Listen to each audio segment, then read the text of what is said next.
The following program is for adult audiences only. I don't wanna waste no time, so pardon this lack of composure. Exactly what my life ordered. A lover and a friend. Riding on the same page, walking at the same pace. Wondering how my life got here, but you're here now. Yeah. Pedal down the same street, wave at people we see. Yeah. Talking out loud of last week's ups and this week's doubts. Love was inconceivable. But since I met you head to toe, I don't wanna waste no time. So pardon this lack of composure. Exactly what my life ordered. A lover and a friend. Look, can we just skip goodbye? No need to text, wanna roll over. 'Cause you're already here closer. A lover and a friend. Let the credits roll in. It's like I finally see all the pieces in the puzzles and the meant to be's. Yeah, yeah. Kinda figured it out, like the sun got its place with the rain and the clouds. If I could go back, tell myself alright, she was the wrong thing, you're gonna be fine. Yeah, it was all just living. And now I don't wanna waste no time. So pardon this lack of composure. Exactly what my life ordered. A lover and a friend. Can we just skip goodbye? No need to text, wanna roll over. 'Cause you're already here closer. My lover and a friend. Let the credits roll in. Better. My guy, my baby. Yeah, yeah, yeah. I don't wanna waste no time.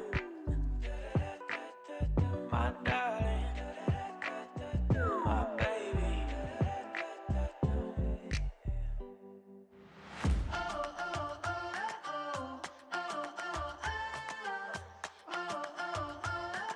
Today could be the day.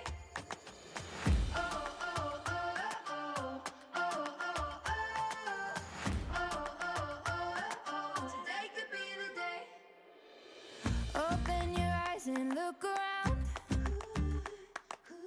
So many new things to be found. I know a place where you can go, where there's no one to tell you yes or no. If you just look into your heart, you will find there. That's the place to start. If you take a step and take another again, you'll find a better place to land. I know that it can be there someday. You've been waiting for. I know this life can be that one life you've been dreaming of. Today could be the someday. Today could be the one day. Today could be the someday you've been dreaming of. Today could be the someday. Today could be the one day. Today could be the someday you've been dreaming of.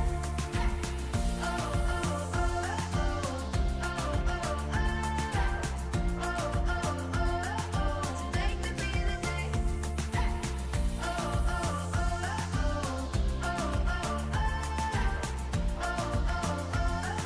Today could be the day.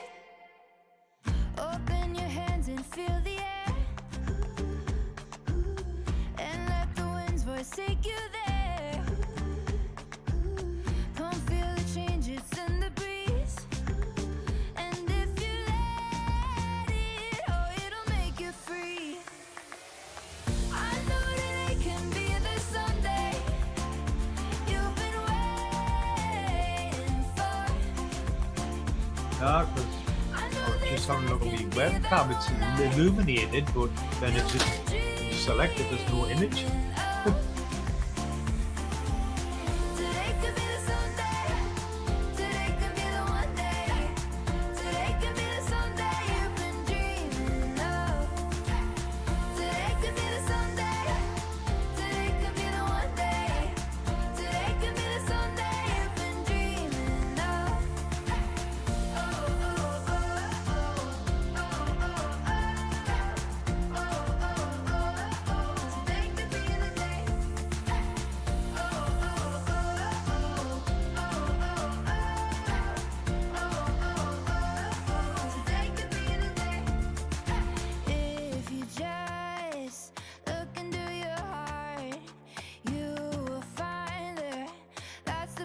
start. If you take a step and take another again, you'll find a better place to land. I know that it can be the someday you've been waiting for. I know this life can be that one life you've been dreaming of. Today could be the someday. Today could be the one day. Today could be the someday you've been dreaming of. Today could be the someday. Today could be the one day. Today could be the someday you've been dreaming of.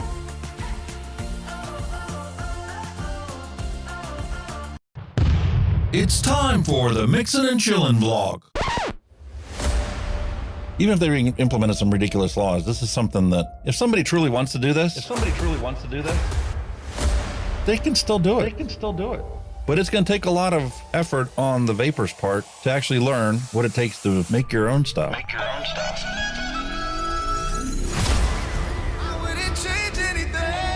I don't know what the heck happened to the last hour of my life, but it certainly wasn't streamed on YouTube like I thought it was. Restrictive policies block progress towards smoke-free world.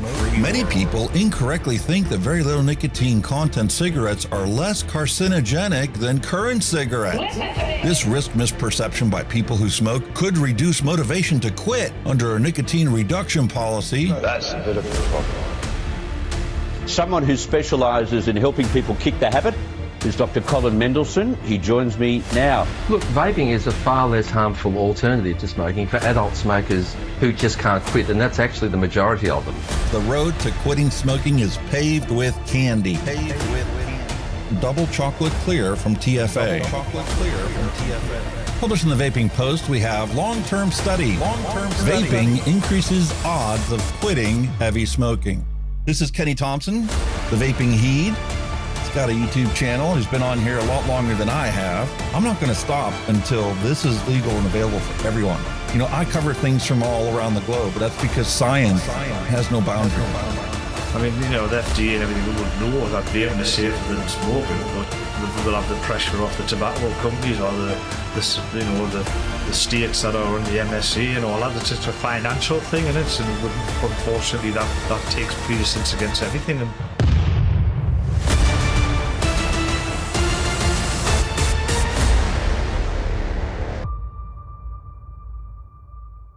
All of the things we went through. You just made my day.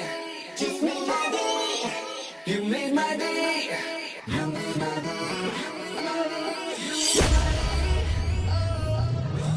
Grab your juice, grab your vape. It's time to get this party started.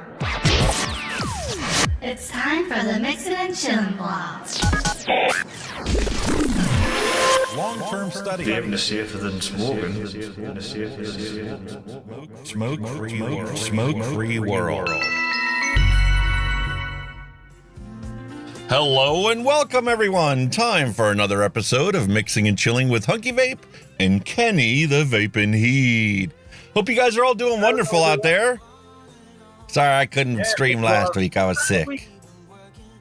Oh, he was a poorly sausage, boys and girls. He was very poorly. That's it. Get the violins out. You know, he was a poorly. Listen, I'm still better off than my daughter. My daughter got sick like right around Christmas time. Matter of fact, her stepbrother got sick a week before she did. And both of them are still coughing and hacking up along. I'm still coughing from now time to time, but not like they are. And I'm certainly not bringing up the green, nasty stuff they are.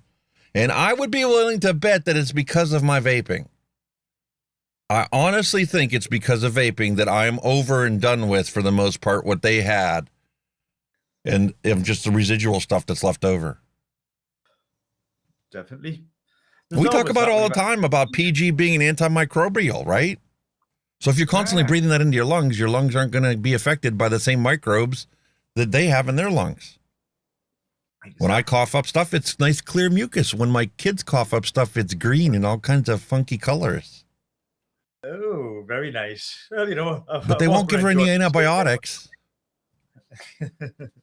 Nope. When it's viruses, they don't give you nothing. If it's a viral thing like a cold or a flu, you get nothing. You just got to ride it out. I get that, viruses aren't going to work to antibiotics. There's no question about that.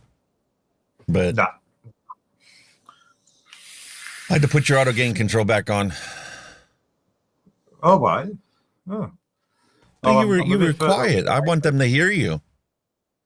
I'm a bit further away than I've moved back a bit because you're fine. I mean, I did move back a bit, but yeah, I'm fine. Have I got? We got a wonderful show scheduled for you guys today. We've got a bunch of news, science, and advocacy stuff because I've warned you guys. I've told you this before. Hang on. They're going to come after your vapes in the UK as well. How does me sound now? Yeah, it was turned down for some reason. I put it back up in the little zone. There you go. I'm in the mid zone, champion. Spot on. Happy days. Right, carry on. What do you guys think? Can you hear him okay? Looks good. Anyway, I warned you guys. Don't rest on your laurels in the UK. Just because you have it so easy over there, you can go to any corner shop, pick up any of your vapes. And Kenny warned us when he said, listen, these disposables are going to do the same thing they did in the States. Ban. We got to ban everything. We got to protect the kids. Kids are going to do stuff illegally. They don't care whether it's legal or not because it's illegal for them to do it. Exactly. They're out there doing it because they want to rebel. We did it. We know what it's all about. It's a phase you go through. Then you go, wow. I don't see what the big fuss is. Exactly. I mean, you've got a certain percentage of the population that is going to be reactive to the nicotine in there. It's not. I think it'll just be until the next new thing comes along, they'll all move on to that. I mean, and it doesn't help the situation where they blur the lines and they call everything vaping, right? They don't have a distinct difference between nicotine vaping that we use to quit cigarettes and THC and cannabis vaping that's illegal in most parts of the world. Yeah, it's all tarred with the same brush, isn't it? Yeah. They just blur everything together. And I honestly think it's because there's too many people that are profiting off of the misery and suffering that's going on in the world. I came across an article we're going to talk about in the news today that says nobody's ever going to come up with a cure for cancer because if they did, everybody would lose money. There'd be a lot of people out of work. A crap ton of people out of work. Michael Redfern, hello and welcome. They didn't give a toss about that when they closed all the mines down, the shipbuilding and all the steel works down, all the major industries in the UK. They didn't care about closing that lot down, though, did they? And put lots of people out of work. Not at all. We were watching the playoff games. I mean, my wife's a Dallas Cowboys fan, and she wanted to watch the game. And they were in the playoffs in the wild card toss-up, and watch the game. And I've used my antenna up on the roof, and I get sick and tired of hearing Pittsburgh commercials, First off, I don't like watching commercials to begin with, but if I'm going to watch commercials, I want to watch commercials I've never seen before and are just out of the area, right? So I had the antenna aimed at Wheeling, West Virginia, so we were watching the Fox channel broadcast from West Virginia instead of Pittsburgh. And it was interesting, sitting there watching the game and seeing all these commercials pop up, including the commercials for the people that work in the coal mines. Suffering from illnesses from working in the coal mines, the black lung and stuff. And, that's the biggest thing that these companies go for is they'll get a nice settlement out there and they'll cap their losses in the settlement. Right. So there's so much money available to treat all these coal miners that come down with black lung. Mm-hmm.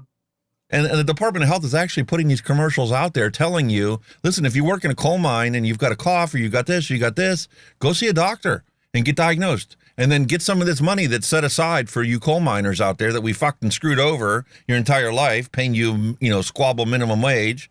But we were the only company in the town, so you were grateful to have us employ you. And now that you're going to be suffering from black lung, well, you can go get your treatment and get your settlement money. to live out the last couple of years of your life. Been like that with a lot of heavy industries, like the coal mine, like the people that used to work with asbestos as well, all them guys, they're knackered, all that stuff. Oh, yeah. It's too little too late.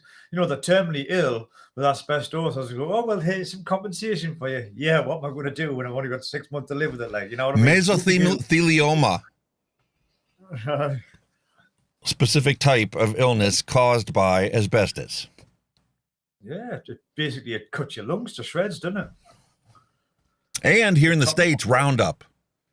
Roundup is a spray that you put out on there. It kills everything except for the things that are Roundup resistant, like Roundup resistant corn. That's why they came up with it, right? They could have these whole fields of corn, and they would take the airplane and they just fly over it, and they would spray the Roundup, and all the weeds died. The only thing that survived was the corn. We've been eating that stuff for decades now, right? Well, guess what? They found out that it's causing a bunch of cancers. And the people that were directly exposed to it, well, guess what? They got cancers and they die.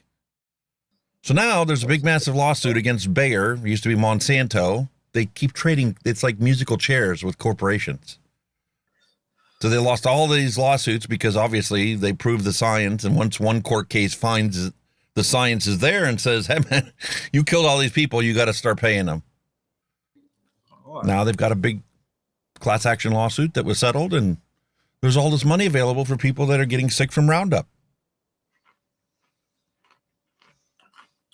I mean, there's other things that companies are responsible for. I mean, I don't know if you've seen what's going on in the UK now, but that post office scandal with the software. They're having like a public inquiry now.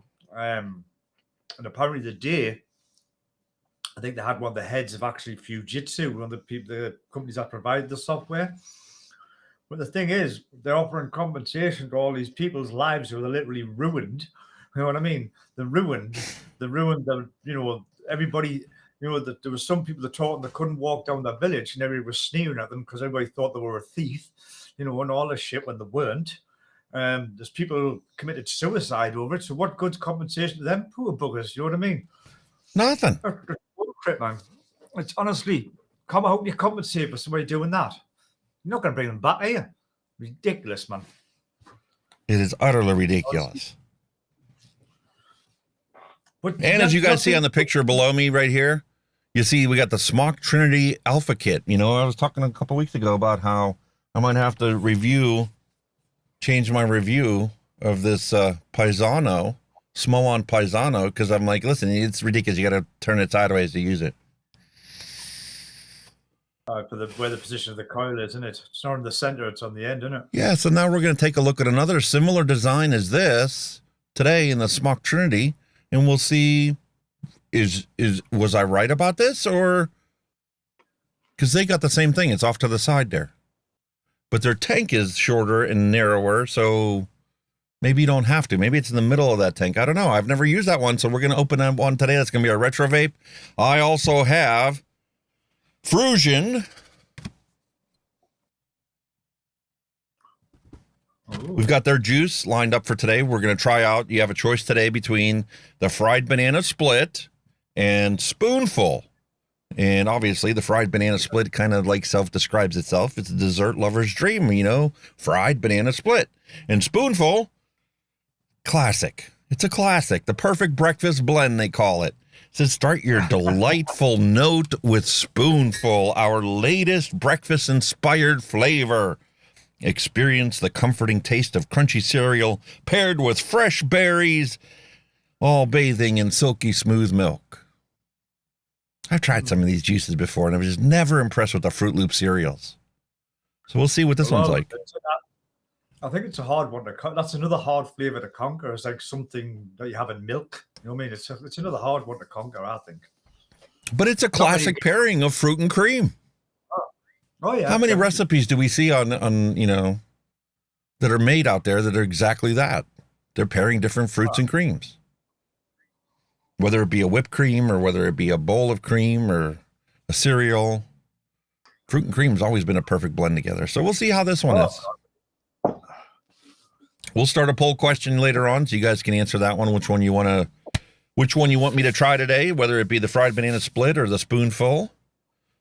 And we've got the news to cover. We've got our dad joke section, which is kind of small because I've been, not seeing a whole lot of dad jokes lately. Facebook changed their algorithms again. And also, guys and girls, if you haven't already, get your hand checks in. We'll be having a look at them shortly. Yes. Right now, we've got, I think, two people that have submitted their hand checks for us today. You can go on the Facebook page. You can post it on there. If you're not on social media at all, you can send me an email, djalex@hunkyvape.com. Let me know in the chat that you guys, send it there, and I'll check my email and add them to their hand checks for today. Exactly. Dad jokes. Plus all the banter. Kenny and I making fun of whatever we can make fun of. Just for the sake of, why not? There's lots. I'll tell you what it is. Just briefly, we've got no worries about vaping anymore because the way it's going to go, the way this world is going, we're probably going to be at war because everybody's fighting everybody now, aren't they? It's getting good, isn't it? It sure is. It's a constant fear-mongering situation, Where's World War III going to get started at? Years ago, they were talking about, North Korea was going to set it off. Rocket Man. It was Rocket Man that we got to worry about. I remember that. You've probably seen him, Nostradamus, the greatest philosopher. He always said it would come from the East. War would come from the East. Middle East, China. That's Russia. That's where it's going to come from. Yeah, we were worried about Ukraine because, Russia and superpowers and NATO and all that. And, well, that's been brushed off to the side because now they're focusing down the same Hamas situation, Gaza Strip. When we were in high school, there was wars going on in the Gaza Strip. It was on the evening news all the time. They've been fighting over that land for decades, centuries.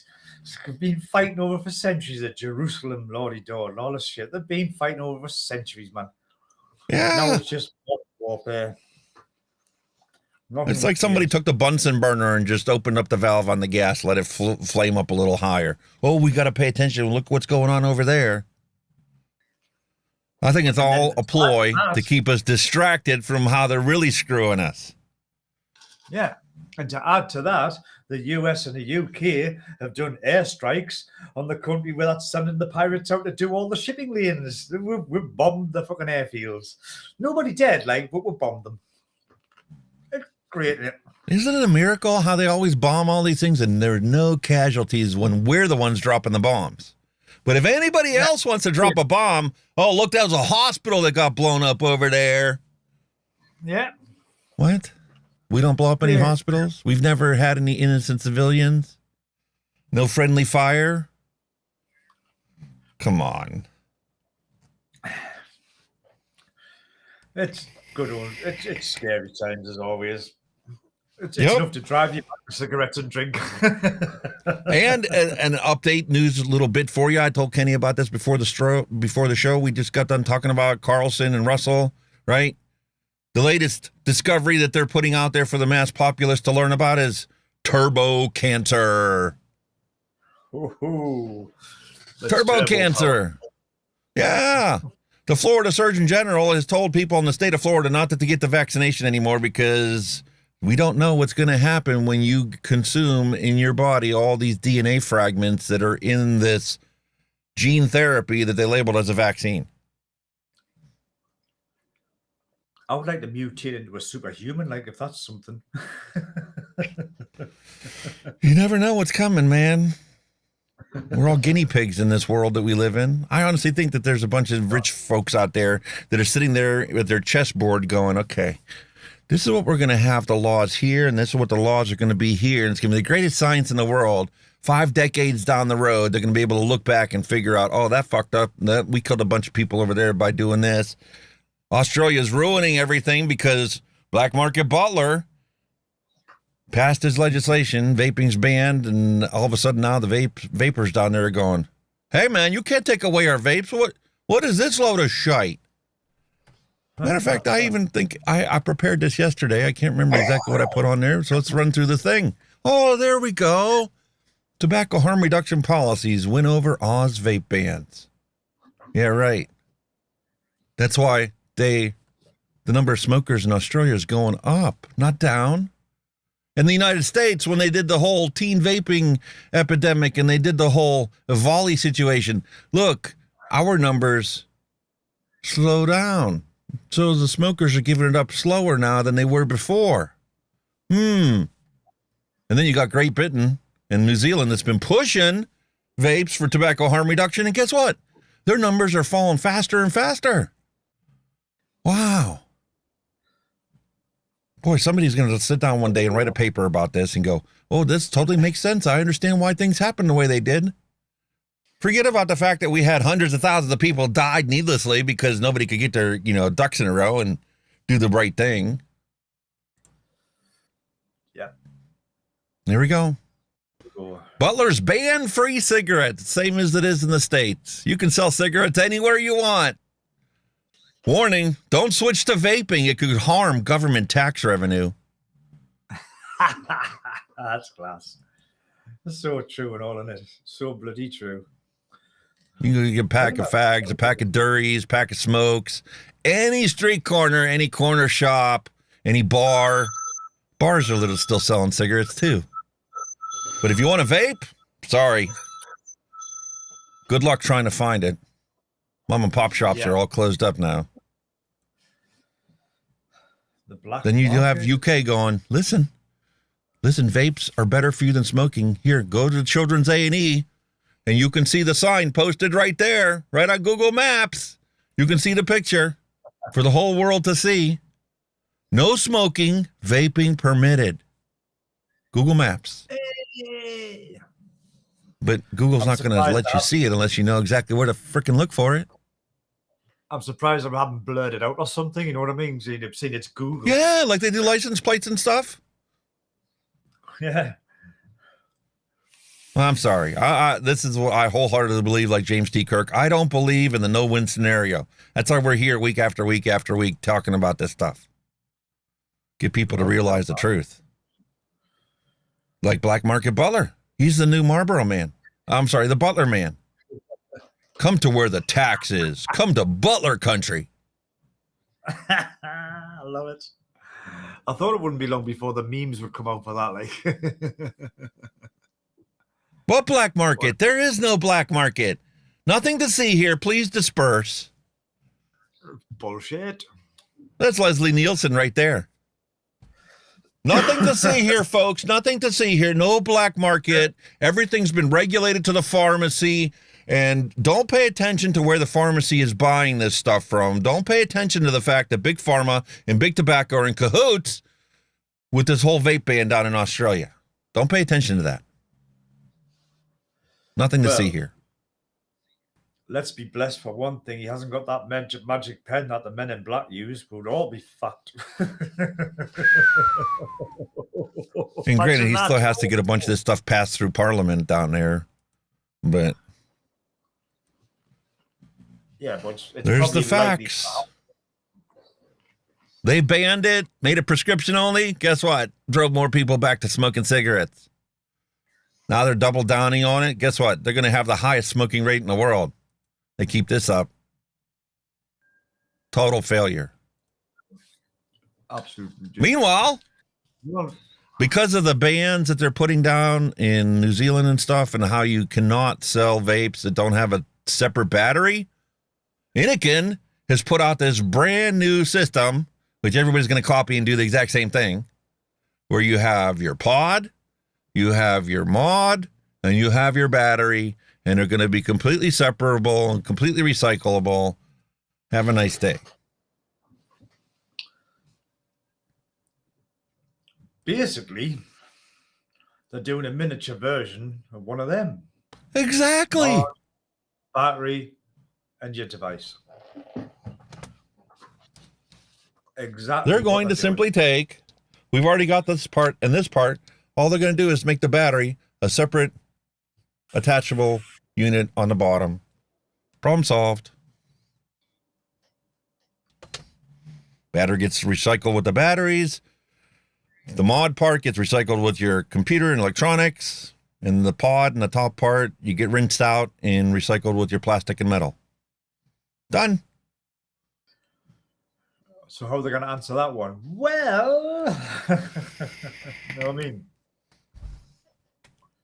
Listen, these guys are not giving up. I like the fact that the companies are trying to get one step ahead. Like you said, that device there, removable battery, removable pod, you know, they can't chase them because they're chasing for that. They're going to have to chase them for all of these as well. And that's not going to fucking happen, is it? It's already happened here in the States. Because like we talked about before, the tobacco companies, they want their money. So now that they're the only ones that have PMTAs for those 3 shitty products that are available for still available for sale, we're not going to talk about the ones that got a PMTA approval, but nobody liked them, so they're out of business. So what's the point in having a PMTA for a product that nobody's selling because it was so shitty nobody wanted it? It's almost like, you know, the stuff that's going down in Australia there. These big tobacco vapes that they're selling out there for $150. Might as well go buy a pack of smokes for $50. The thing is, when you think of it, though, if it is the tobacco companies that do produce all the vape things, they're going to have a free reign, just like they have on the cigarettes. They're just going to backhand the government. Just leave us alone. We'll be fine. There's suitcases and suitcases of cash just to keep you happy. They're going to be self-regulatory, aren't they? You know what I mean? I still haven't made up my mind. You know, is tobacco control that clueless to think that they could actually eliminate these corporations? Or are they just lying to our face like everybody else does, saying one thing but doing other things in the back room? Possibly the latter, what you just mentioned. Telling us what we want to freaking hear, what makes them look good, but they're actually in cahoots knowing that they're just driving an never-ending battle of funds to keep the tobacco control people employed and to keep the big tobacco company employed, because nobody's ever going to win. They've done when you think about it, they've done the perfect business model in a sense. They've shut down the competitors and took over the competitors, so they're not going to have any competitors, so they're going to thrive in whichever market they choose. I had to laugh last year, about 6 months ago, that, you know, Philip Morris was going around buying all these labs and all these medical facilities and stuff like that. And some people that, you know, would argue that the reason they did that is so that, you know, obviously they could do the research on these new products, that nobody knows what the effects of vaping are going to be long term. So in order for you to do the research that you have to put into the PMTAs now, you need a lab to do it. I mean, why are you going to pay somebody else to do it when you can just own the lab yourself and keep the costs under control? Exactly. I mean, hello. You don't need an MBA to figure this out. Nope. Except when they're shoving propaganda in your face and blatantly ignore the obvious. Anyway, it's time to get into the news. We're sitting here yapping about it. Might as well jump into it.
Here we go. First story of today. We have British advocates slam plans to tax vapes in the UK. Why on earth would they have chose that as their model product for vaping? Crazy. Look at that little thing. I mean, don't get me wrong, they work. I can still have this freaking Wismec thing. It's still going.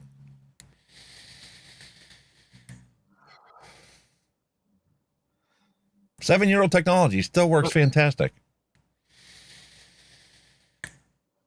I mean, they do still work at the end of the day with it's all the new stuff, you know what I mean? But see, technology's made them better, that's all, like everything else.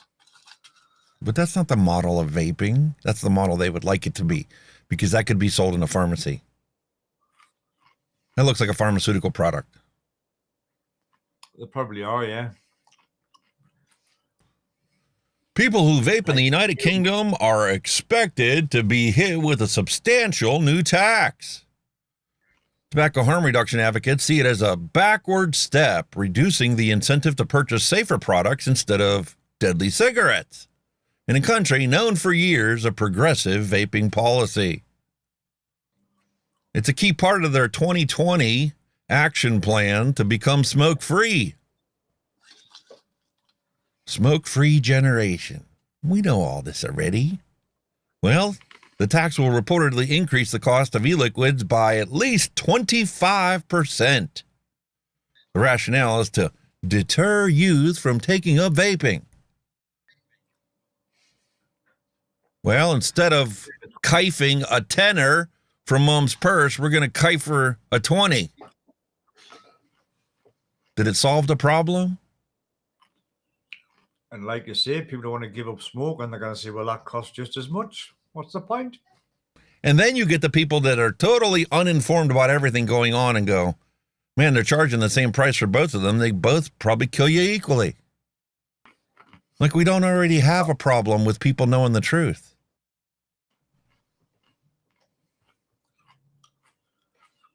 If vaping was just as expensive as smoking or close to it, it would have lost lots of points for me to even consider it. Definitely.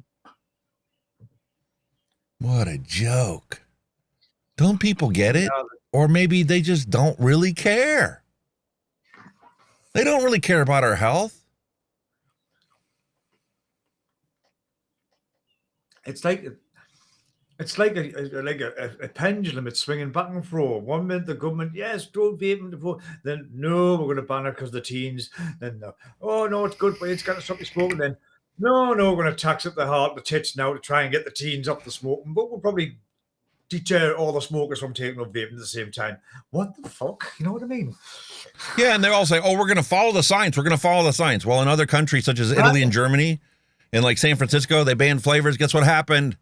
All the science concurs and agrees on the fact that, well, when you ban it or you put these taxes on things, guess what happens?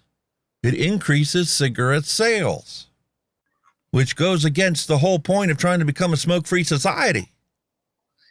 It doesn't take a rocket scientist to look at the science and go, hey, man, you shouldn't tax it. You should sell it like a regular product. Don't pay no attention to it, because every time you pay attention to it, the kids get, hey, man, what's this? Oh, if I want to be a bad boy, I got a vape. Where am I going to steal my vape from? But the thing is, if they're going to do that here, they're going to send it the same journey as the cigarettes. Cigarette prices are taxed to their eyeballs, make them more expensive. They do the same with vaping. It's going to go underground. Everybody buys snidey cigarettes because they're cheaper. Don't care what's in them. They're just cheaper. And it'll be the same with the vapes. They'll go underground. And God knows what will be in them. We went to that concert, the Teddy Swims concert, and I was sitting there. One of the girls that came as part of the group was a friend of a friend. She's a 911 dispatcher, right? And she vapes, and she was sitting there like, the stigmatism is so real. That's the only part of it they know. They know that if they're vaping, they're going to get frowned upon by their friends and the other members of their social circle. But they don't have a clue about the actual science. They don't think the vaping is actually better for you than smoking cigarettes. They honestly believe they're the same or worse because of all the scaremongering going on. Exactly. Negative press. And here we have, once again, Clive Bates. The whole art of policymaking for tobacco and nicotine products is about understanding the interaction between smoking and safer alternatives like vaping. We know that it's safer because we're diehard advocates out there. We looked into it ourselves. We found out we successfully quit smoking because of it. But the majority of the population out there doesn't have a clue. There you go. To carry on, he says he's told the UK government of losing sight of what matters and what playing politics with people's lives. Hit nail on the head for me, like. Yeah. On top of the negative health effects, if you sit there and ban it and people go back to smoking cigarettes, a vape tax will have the effect of protecting the cigarette trade while piling tax bureau burdens onto legitimate small businesses. Crazy, man. And it's also going to grow a black market. When you start taxing and putting excessive burdens on the safer products, well, people are just going to say, I'm not going to legitimately sell it. I'm just going to buy it and sell it under the table, out of my trunk of my car. You were just talking about, how many episodes ago, how many times did we talk about this, about the corner shop that got busted for selling illegal black market cigarettes, right? And they busted them. Trading Standards went in, shut them down, fined them. Guess what? The shop is shut, but the guy's parked in front of his shop selling it out of his trunk. Did you actually stop the problem? No. Did you make anything better, or did you make it worse? They just find another way to do it, don't they? It's as simple as that. It's all about money. Oh, yeah. Here we go. I don't think that they're ever going to find a cure for cancer. I don't think they want to find a cure. Roger Daltrey questions Big Pharma as he nears the end of his time at the Teenage Cancer Trust. Do you believe this? The singer of the Who? Lead singer of the Who? The Who's Roger Daltrey is coming to an end of his hugely successful 24-year stewardship of the Teenage Cancer Trust annual charity shows. In his latest round of press interviews, find him in typically skeptical form. Speaking with the Times, and there's a paywalled link there, about his time in charge of the trust, Daltrey, whose sister died from breast cancer, aged just 32, expressed reservations about the scientific establishment's approach to finding a cure for the disease. I don't think that they're ever going to find a cure for cancer, says Daltrey. I don't think that they want to find a cure. I'm being cynical here, but scientists look after science. But they also look after themselves. You do imagine if they did find a cure tomorrow, it would be fabulous for the country, but there'd be an awful lot of scientists out of work. You might think I'm being cynical, but I do think that. Wholeheartedly believes it. And I totally get it. It isn't just about vaping that the science are out there. The scientists are right now being paid to find out all the possible bad things they could find out about vaping. So they're constantly, running things way out of spec, cranking the wattage up to the maximum that the mod would put it out, putting out a bunch of junk science because nobody in their right mind could possibly breathe that stuff in. But that's how they're finding it to be harmful. Oh my God, it's so harmful, it could kill you. You could end up in intensive care or in ICU or in a hospital on a lung machine just by using it one time.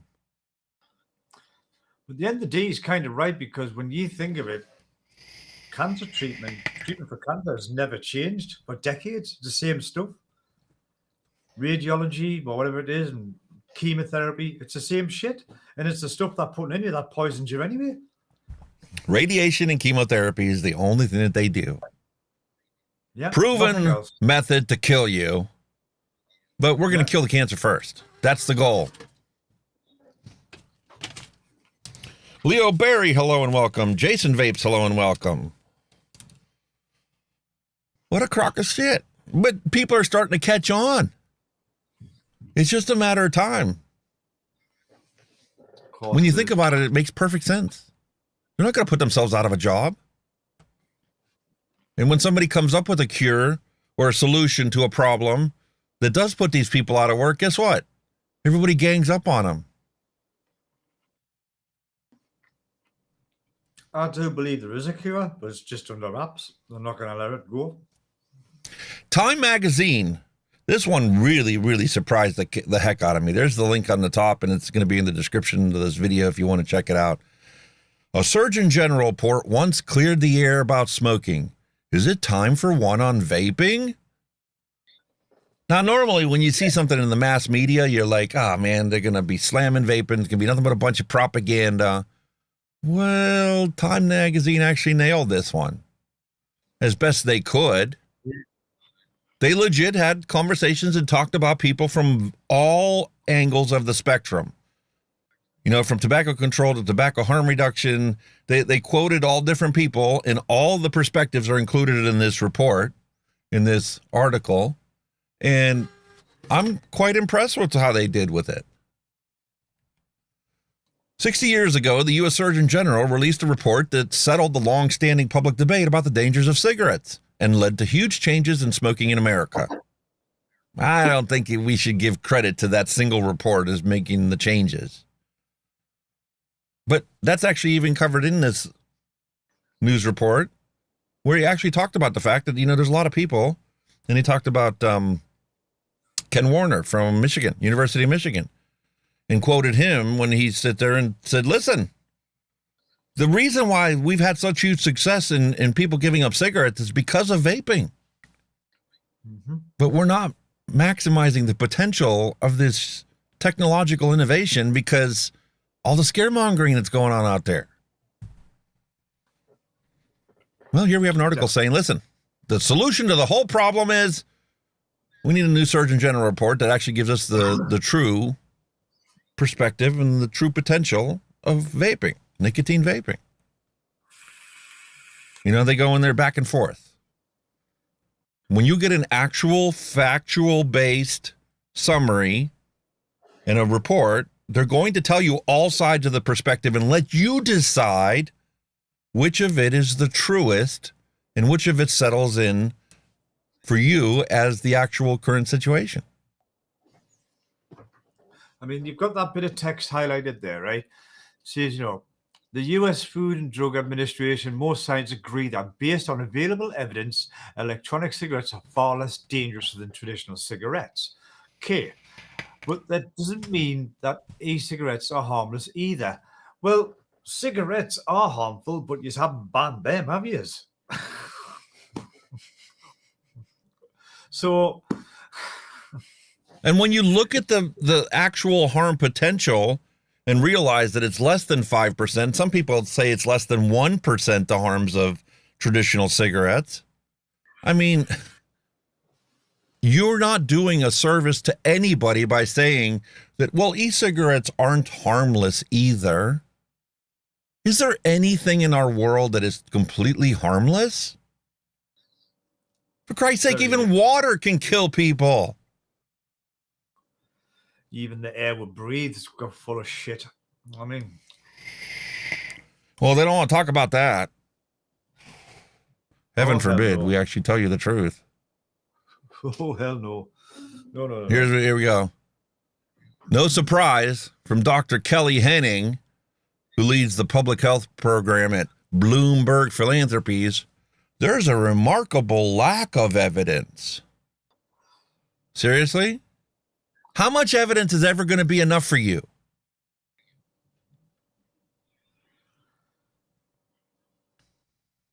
Unbelievable, man. And this is something else that really, really bugs me. My entire life, the number's been 480,000 Americans die from cigarette smoking. The number's never changed. And now here they're saying that because of the massive decrease in number of people smoking cigarettes, they did a study, and it says, well, it's going to start changing around 2030. What? Really? 2030? Well, what makes 2030 such a magical number? Holy moly. So it's been exactly 480,000 Americans every single year killed by cigarette smoking.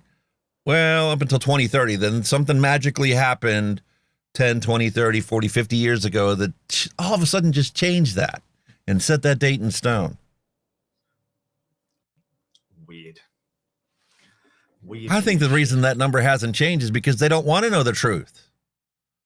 It doesn't foster their agenda and keep the money flowing into their coffers to keep them employed. It's like we talked about with cancer. To sum it up, when vaping hit the scene, they didn't realize how successful it would be to get people off the cigarettes. When they realized that it was tenfold better than smoking, and all the people were giving up smoking, they seen the cigarette sales plummet. All the arses fell out thinking, oh shit, our budget is now going to be being screwed. So they've just panicked and ban so they can keep their money coming in. And that's why they pivot. You know, cigarette smoking is an all-time low, historic low for the youth in society. Well, so now we got to focus on eliminating nicotine, because nicotine's the whole cause of this. It's the addiction. We got to protect them from the addiction. Forget about the health benefits of nicotine. No, we can't let anybody know about the health benefits of nicotine. We can't let people know the reason why that ADHD go and have a higher number of vapors is because, well, they're self-medicating to make themselves feel normal. Plus, they seem to forget the fact that they're adding stuff to cigarettes to make them more addictive. So you're not just getting addicted to nicotine, you're getting addicted to whatever else they're putting in it. And they actually covered that and talked about this in this article about how if you have nicotine patches or gums or lozenges or sprays, well, they're sold over the counter because nicotine divorced from combustion is not that addictive. Matter of fact, it's no different than your coffee. That's true. I mean, have you ever had anybody who's got an addiction to nicotine gum? Can't stop chewing it. Need me nick. Only if you use that to try and quit smoking, because it doesn't work. It doesn't satisfy all the other aspects that you can't replace with gum or a patch or the spray, because it isn't just the nicotine you're addicted to. It's the hand-to-mouth action. It's the psychological course that you lay for yourself every time you decide to take a break. I mean, you don't get that out of a gum or a patch. I mean, creatures of habit, man. And creatures of habit, seeing the smoke come out of your mouth. How many decades did we smoke? And that's an expectation for us while we're taking our break. Yep. Vaping gives us that. And the exhaled vapor is not harmful.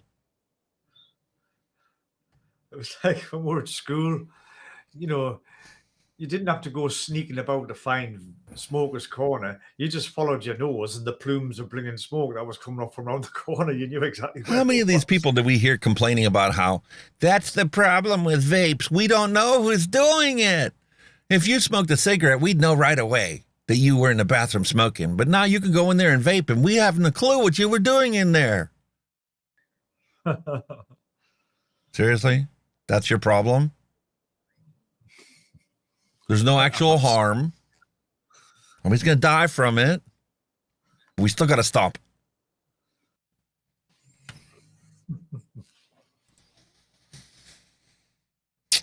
This one has been beat to death this past week because all the advocates are out there beating the drums going, yay, we won, we won.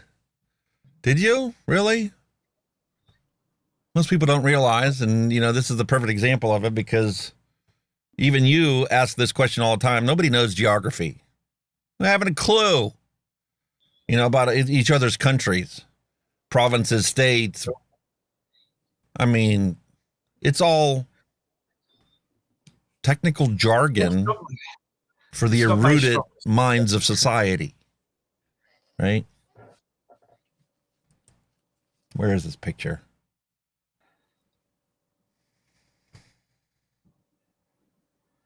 Yeah, I mean, Not there. yeah, you live in your own country, you kind of know your way around it eventually. There you go. There, now you can see the whole thing. This is an article that was put out during Trump's administration about the balance of power in the courts and how they're literally trying to change the courts. And it isn't just Supreme Court nominations that everybody focuses on is like, you know, oh, that's where the power is. That's why we got to vote, our party lines, all this crap, right? Because when you get vacancies on the bench in the circuit courts, which is the whole country is broken down into these 10 circuits, right? They cover and they develop the law based upon court cases that come before them. And the problem we see for us today is, yeah, we've got a win in the 5th Circuit, which is down here. Texas, Louisiana, and Mississippi covers the 5th Circuit. And this case only affects Triton. So if you're some schmuck in Pennsylvania that had your own flavoring company and like we're selling e-liquids and selling concentrates and all this other stuff, and you're like, okay, this is cool, they won. What is that? How does that affect me? Well, it doesn't. Because you're in the 3rd Circuit. You need to move down to circuit number 5, mate. If you were in the 5th Circuit and had your products turned down by the FDA, you could get a lawyer to file at the 5th Circuit and go, hey, man, FDA did the same damn thing to me as this. And once it goes to the court, they're going to go, the first court that you go to is going to go, oh, the 5th Circuit of Appeals Court's already ruled on this, so I got to give you the same ruling. So if you lived in Texas, Louisiana, or Mississippi, congratulations. If you're in the same boat that Triton Distribution is in, you can go to court and let your products continue to be sold. Because the FDA has to actually look at your application. They can't just blanket deny it. As an industry for the whole country, here's where the problem comes in, and this is what gets interesting, is you have different circuits that have already had the same type of lawsuit, and they're split. There was a 9th Circuit Court ruling, there was a 5th Circuit Court ruling, there was a 4th Circuit Court ruling, and they don't agree with each other. So, is it a win? Only because now that there's a disagreement between it, somebody's going to have to settle that disagreement.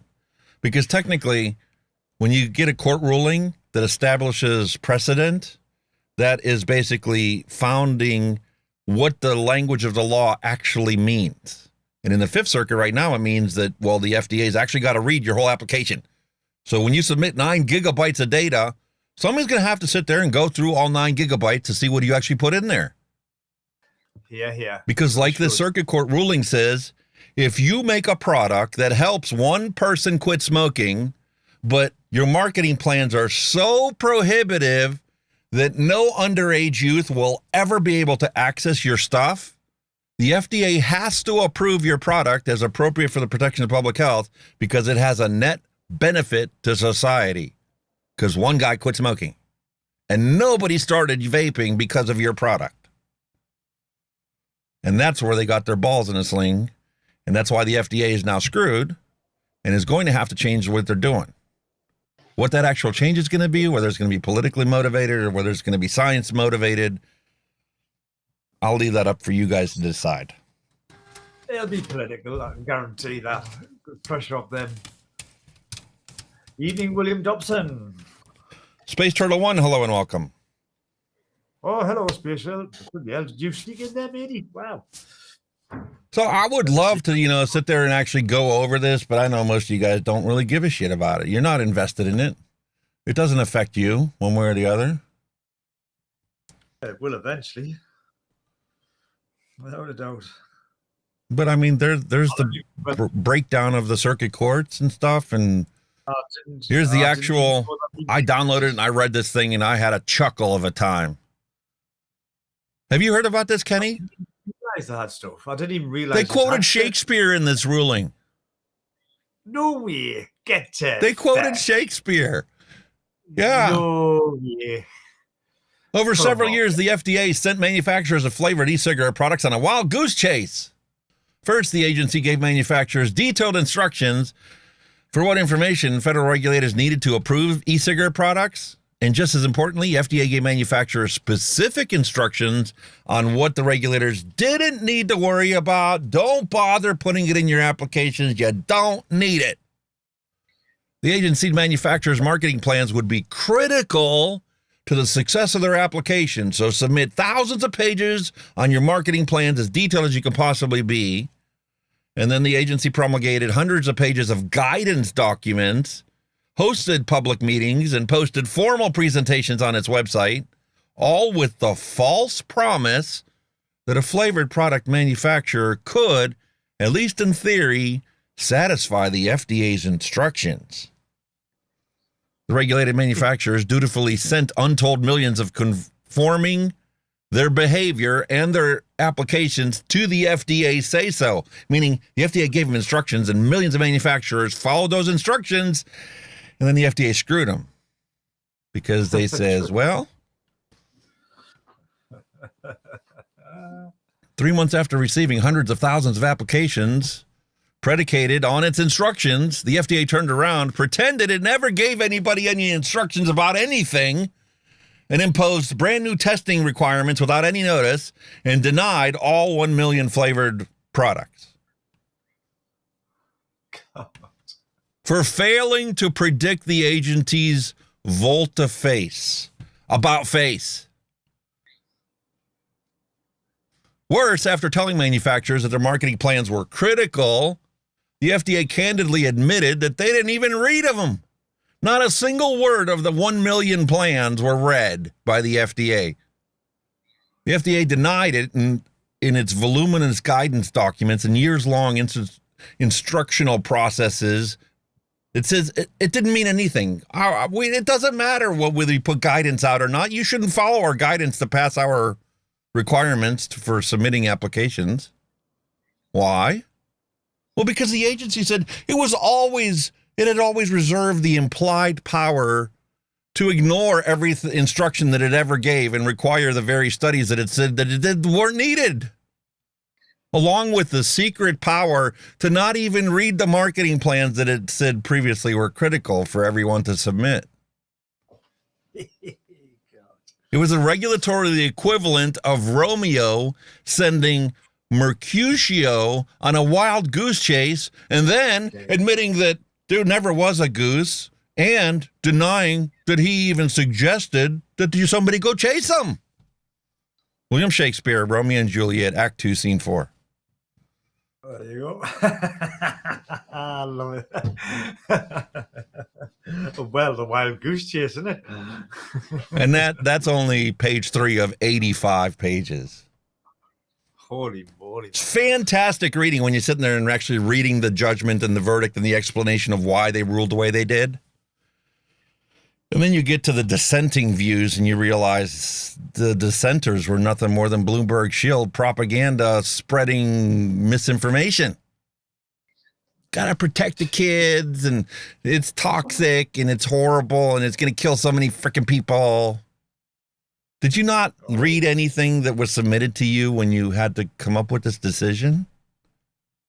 Or you only read what Campaign for Tobacco-Free Kids lawyers submitted in their amicus briefs or whatever they're at? I'm surprised there's not some kind of lawsuit against the FDA after that. You know, you've gone through all that. And the FDA's got thousands of lawsuits against them. And they haven't even looked at them. Really? They got called out. Janine Timmons, hello and welcome. Loved your interview with Brent Stafford. Fantastic. If you guys haven't seen that, you need to check that out.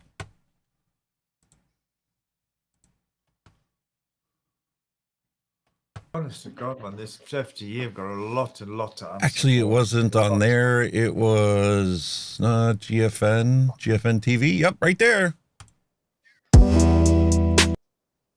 Oh, gotta go check this one out.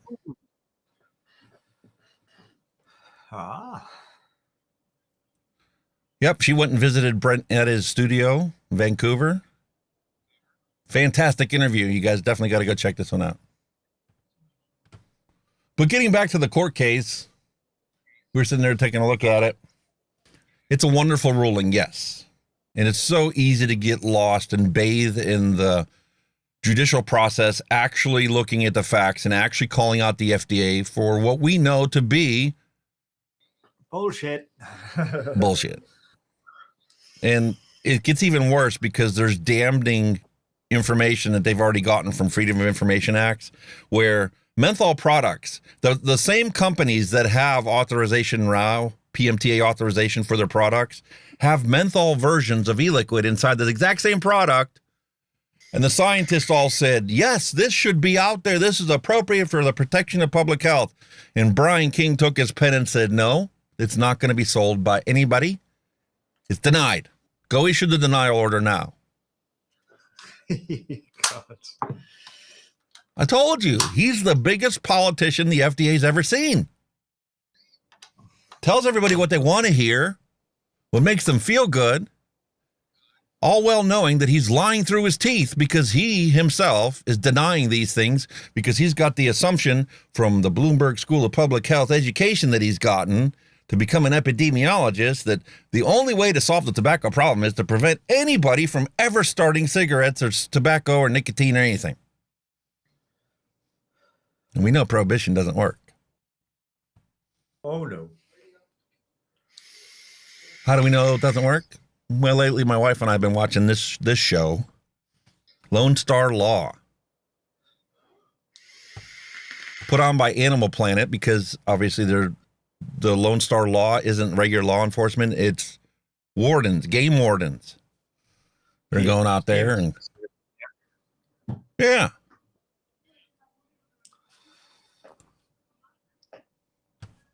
And guess what they're busting everybody for down there?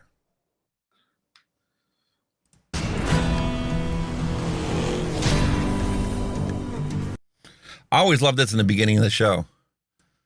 We were talking earlier about how people don't know geography, right? Texas is bigger than California, New York, and Maine combined. That's how big the state of Texas is. And my geography's not good, but I know that much. It's one big fucking state. Massive. Yeah.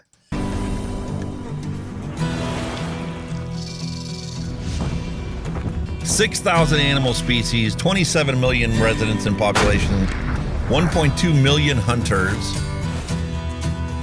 And they say this is the toughest job in Texas.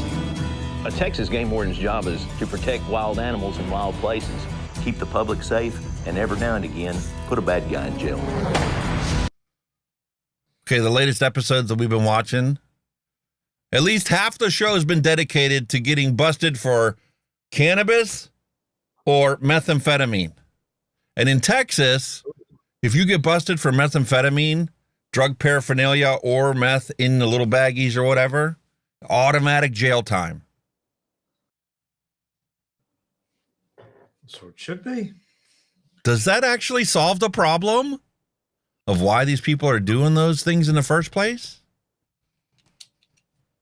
If I had $1 for every time the game warden said, well, marijuana has been legalized in a bunch of other states, but not in Texas. In Texas, this is drug paraphernalia, and you can go to jail for this. It's ridiculous. Half of the show has been nothing but people getting busted with drugs. Are you hunting today? No. Do you have a gun in the car? No. Can I search your car? Do you really need to? Well, I have probable cause, so I'm going to search it anyway, so you might as well tell me where the stuff is now. Save us all a bunch of time and a heartache. Because we will find it. Lone Star Law. But it just cracked me up. I mean, the drug war isn't going to be won by prohibition and throwing people in the slammer. For cannabis, yes. Now, here's the thing with the cannabis. When they get busted over there for cannabis, they realize everybody's legalized it, right? And if people are honest with them, they'll write them a citation for possession of drug paraphernalia, and it's like a $70 or $100 fine. You go to the judge, you say, yeah, I had it. Yeah, he busted me for it. Okay, judge gives you, pay the fine, pay court costs, go home. Be on your way. But be on your way. If the people that are being questioned by these wardens, game wardens, that are actually members of the state police in Texas, because the state's so big, and they can't legitimately pay state police officers as many as are in the rest of the world, rest of the country, I mean. They actually have game wardens are actually state police officers. So when they catch you drunken driving, guess what? They pull you over and they'll call the sheriff and actually haul you to jail. But these guys, if they give them any attitude or flack over it and are not honest with them, they will literally put the handcuffs on them and take them to jail for cannabis. But if you're honest with them and say, yeah, we were smoking. He's like, I know you were smoking because I could smell it. It's obvious. Tell me where it is. We'll write the citation and we'll both get on our way for the rest of the day. Sorry, you got busted with it. You're going to have to go to court and you're going to have to pay the fines. But it's still illegal in Texas. There's a lot of things out there are still illegal, aren't there? I mean,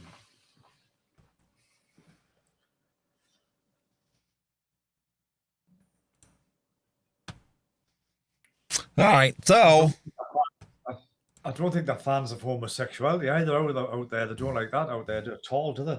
Oh, do they not? Probably not. Texas is a very conservative state in many regards, but oh, no, time has changed. It's not the same world we grew up in when we were kids.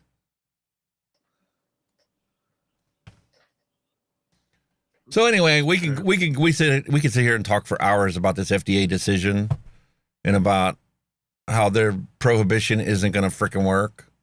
But I'm just going to leave it out there that the Fifth Circuit was a great ruling. I love reading it. I basked in the glory of it. And it was kind of a rude awakening for me to realize how many judges are purely political and can dismiss the legal jurisprudence and precedents that is set before them and follow the legal requirements of what their ruling should be, to completely dismiss that and put out a ruling that is the opposite of that because of political or preconceived notions about things. Yeah. That's not what a judge is supposed to be. A judge is supposed to look at things impartially. Yeah. And there's a lot of judges out there that are definitely not impartial. God, no. But again, it's one small step, isn't it? That's the way it is, isn't it? And we like to talk about science and facts here, right? Vaping by high school students dropped this year, says U.S. report. All the things we were talking about, nobody wants to talk about it outside of our circle, or finally starting to make the light of day outside of our circle. Kind of impressed with that aspect of it. Associated Press actually covered this. In a survey, 10% of high school students said that they had used electronic cigarettes in the previous month, down from 14% last year. Well, that's great news. Why did it take them months to put this information out there? Well, this is it, man. This is it. Use of all tobacco products, including cigarettes and cigars, also fell amongst high school students. A lot of good news, I'd say. Kenneth Michael Cummings is a University of South Carolina researcher who is not involved in the CD studies.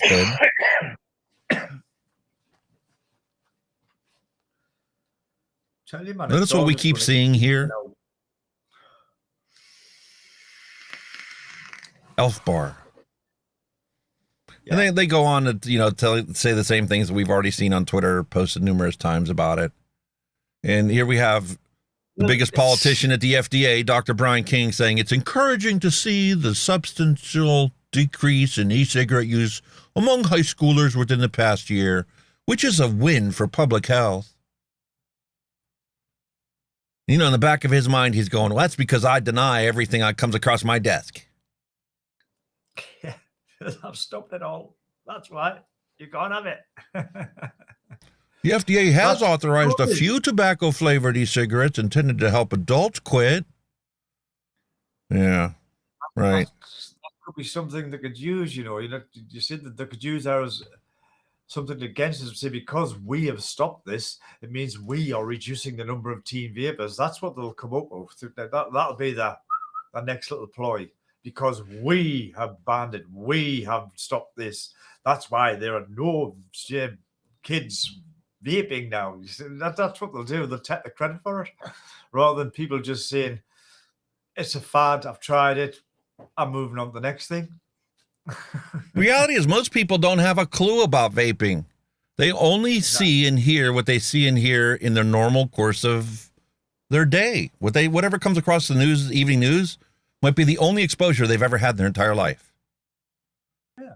Other than maybe seeing somebody vaping here and there. Even that's far and few in between. Perfect example of this.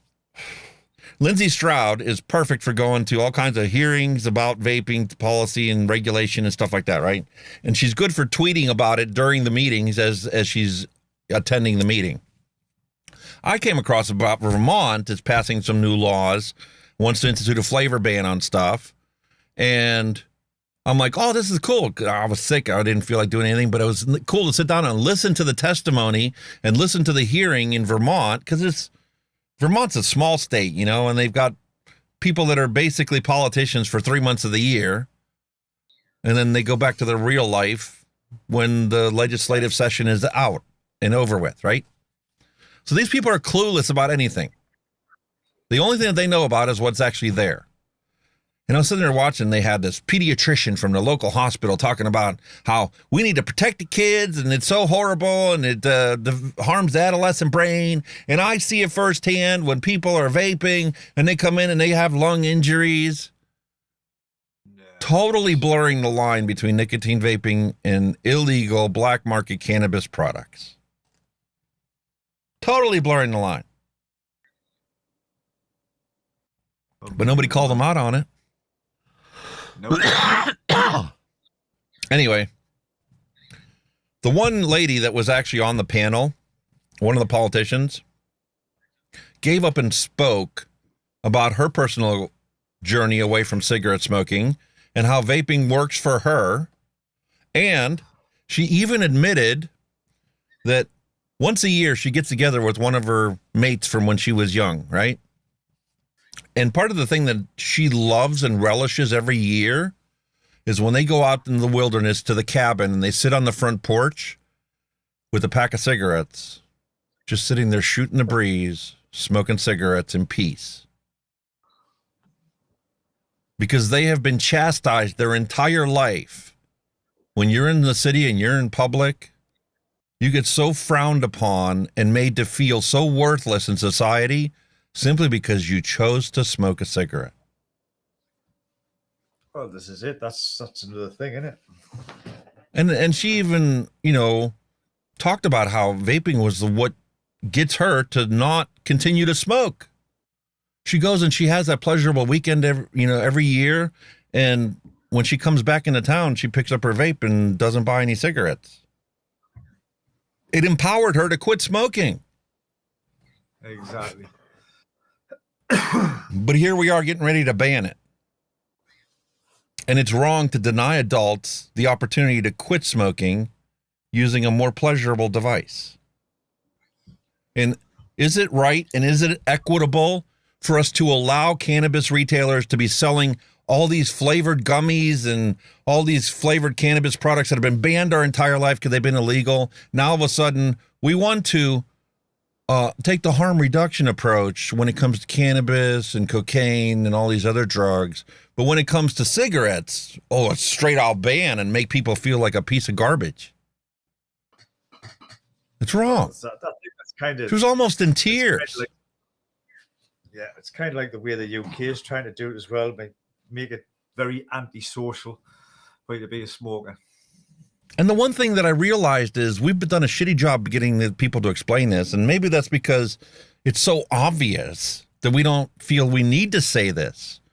But unflavored e-liquid doesn't have a tobacco flavor. If you want e-liquid to have a tobacco flavor, well, you have to put a bunch of flavorings in there to mimic what tobacco tastes like or smells like.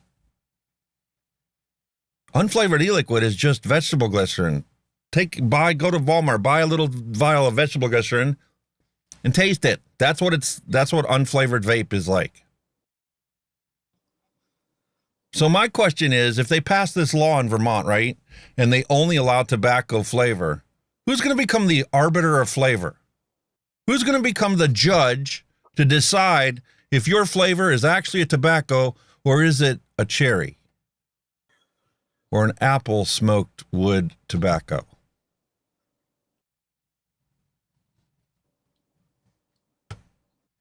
Definitely. And that's true. Even the tobacco in combustible cigarettes is flavored. Oh, yeah. There's different leaves and different that, and the growth to make it taste different and whatever. So Cigarette companies spent billions of dollars doing the research to find out how to alter the taste of their tobacco and what to spray on it to actually get it to be the most pleasurable and the least offensive.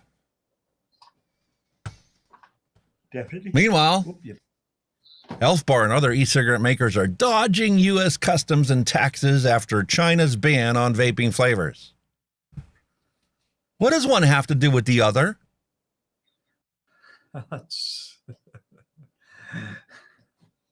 The AP can get something so right, and then they get this other stuff, and they just have no clue what they're talking about. Yes, China has banned flavored vaping for their residents and for their population. They didn't ban companies from making it and exporting it. Nope. That's like I don't understand. All the companies here in the States that used to make, e-liquids of all these different flavors and stuff. Yeah, okay, the FDA denied your PMTA. Why don't you sell it to Canada? Why don't you sell it to other countries? Why don't you go into Europe, fill out their form, enter it in their database, and start selling your stuff in Europe? You don't have to go out of business just because the FDA said go pound salt. Well, like I say, a lot of them are doing. That's probably the biggest chunk of the trade now is having to export rather than make it in their own countries. Yeah. It's the only way to stay afloat. But this cracked me up. In only 2 years, a small, colorful vaping device called Elf Bar has become the most popular disposable e-cigarette in the world. In the world? Really? Do you see Elf Bars in your corner shops? Very popular here. Really popular. That tells me whatever they're doing is working. They got the price right, people can afford it, and the flavor's good, and it's satisfying the consumer that they keep coming back and buying more. Oh, definitely. They're probably one of the biggest sellers in the UK, Elf Bars, because, like I say, they're cheap and cheerful. Here's more propaganda for you. Last week, U.S. authorities publicly announced the first seizure of some of the company's products. They never caught any other Elf Bars until now? It took them 2 years to find one shipment? Well, they confiscated 1.4 million illegal flavored e-cigarettes from China. Pegged the value at $18 million, including brands other than Elf Bar. Oh, who exactly? I didn't quite catch that. Yeah, they didn't bother telling us that information. No. The fact is, prohibition doesn't work. Cocaine has been illegal my entire life. And guess what? Once I became an adult and started, doing the club scene and DJing every weekend, I knew lots of people that were using the stuff. You couldn't tell that they were cokeheads. They have a fully functional life. They have a job. They have a family. Nobody knows about anything. The only people that know about them doing this stuff is on the weekends when they were partying. And guess what? Monday morning, they went back to their normal life. Exactly. There's lots of people doing it, man. And it's not just like you say, like the labeled drug dealer. There's high society job people. There's GPs, doctors, consultants, judges, lawyers. They're all snorting it. All of them are. Yeah, and see, the thing is, you've got rich drugs and you got poor drugs. Yeah. The people that got money, they can afford to do coke. They can do blow every freaking weekend. The poor man is lucky to get, a little thing to smoke weed once a weekend. And they're grateful for it. They get the poor man's coke, which is crack, which has got fuck knows what mixed in it as well. So, Yeah. And the thing is, we can't keep ignoring the problem. Harm reduction needs to be the principle utilized for everything in society. Accept the fact that prohibition doesn't work, please. And focus on reducing the harm and reducing the needless deaths caused by our failed policies. I'll still stand by the population numbers. And this is FDA's fault. This is all their fault that we have the black market here. And it's Black Market Butler's fault down in Australia. Meanwhile, they don't want to ever admit, oh my God, it's our laws and our prohibition that caused this problem, caused all these people to die, caused fentanyl to become the most popular drug now. Because when you make it increasingly more illegal and you put more border force out there and more customs protections looking for it, more drug dogs to find it, well, guess what they need to do now? They need to concentrate it to make it worth their while. Instead of shipping 50 tons a week, we want to condense that down into 1 ton that we could, I don't know, mix in with a bunch of cheap shit that has nothing to do with the drug so that people can still get their high, we can still make the money and get away with being criminals because the law says we are.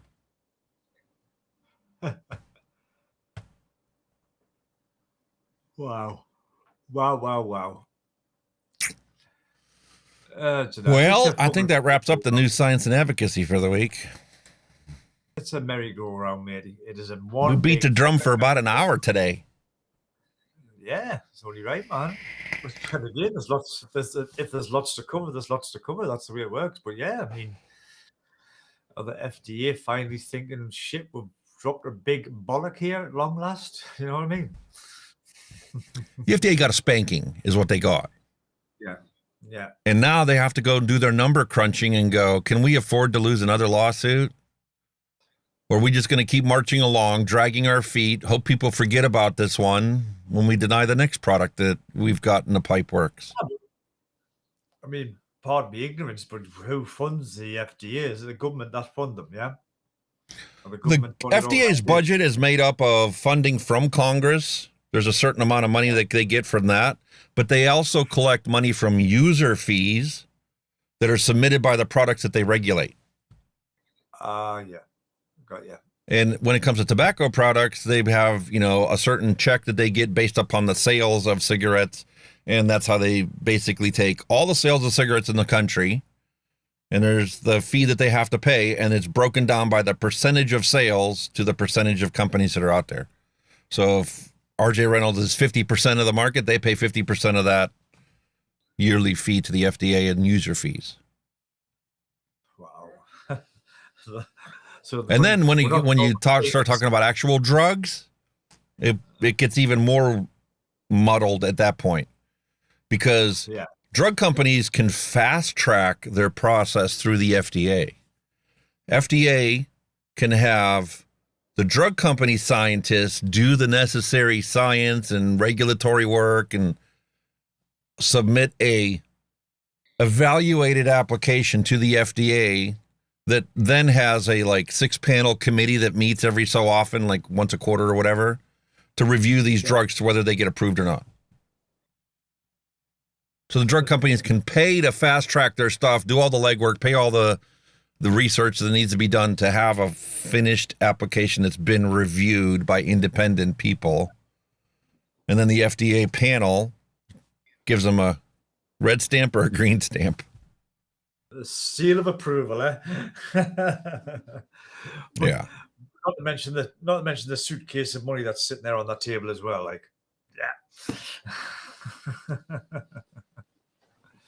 Holy moly, man.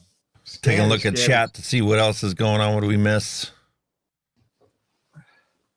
Sound like they're moving the goalpost. They constantly move the goalpost. The goalpost is so far away from the original point of entry, we're in a completely different country now.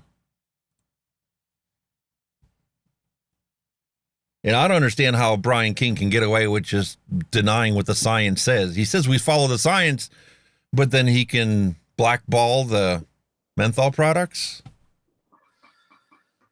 I think I see. Who gave him that kind of authority? swings and fucking roundabouts, man. That's why, I mean, even the people like ourselves who do vape are scratching our heads at some of the shit they're coming out with. Even we are getting lost in this minefield of crap that they're pushing out, you know, and you're like, what next? And you know me, I'm the kind of person coming into this thing. I'm not trying to step on anybody's toes. I'm just here to help the community out. I'm trying to advocate for, you know, what I think is right. I'm trying to advocate for what got me to quit smoking. I tried every freaking thing else in the world. Nothing worked. This worked. I want everybody in the world to know about it, right? And I'm tracking the science. I'm trying to learn more constantly, and I'm trying to understand the situation. And then I'm taking a step back, looking at a bigger picture, and realized, oh, well, of course we haven't come to resolution with vaping because, I mean, they can't even get cancer right. Exactly. So companies are literally putting crap into our food chain that they know is harmful, but they keep it hush-hush. Their science is confined to the corporate structure and will never leave that building.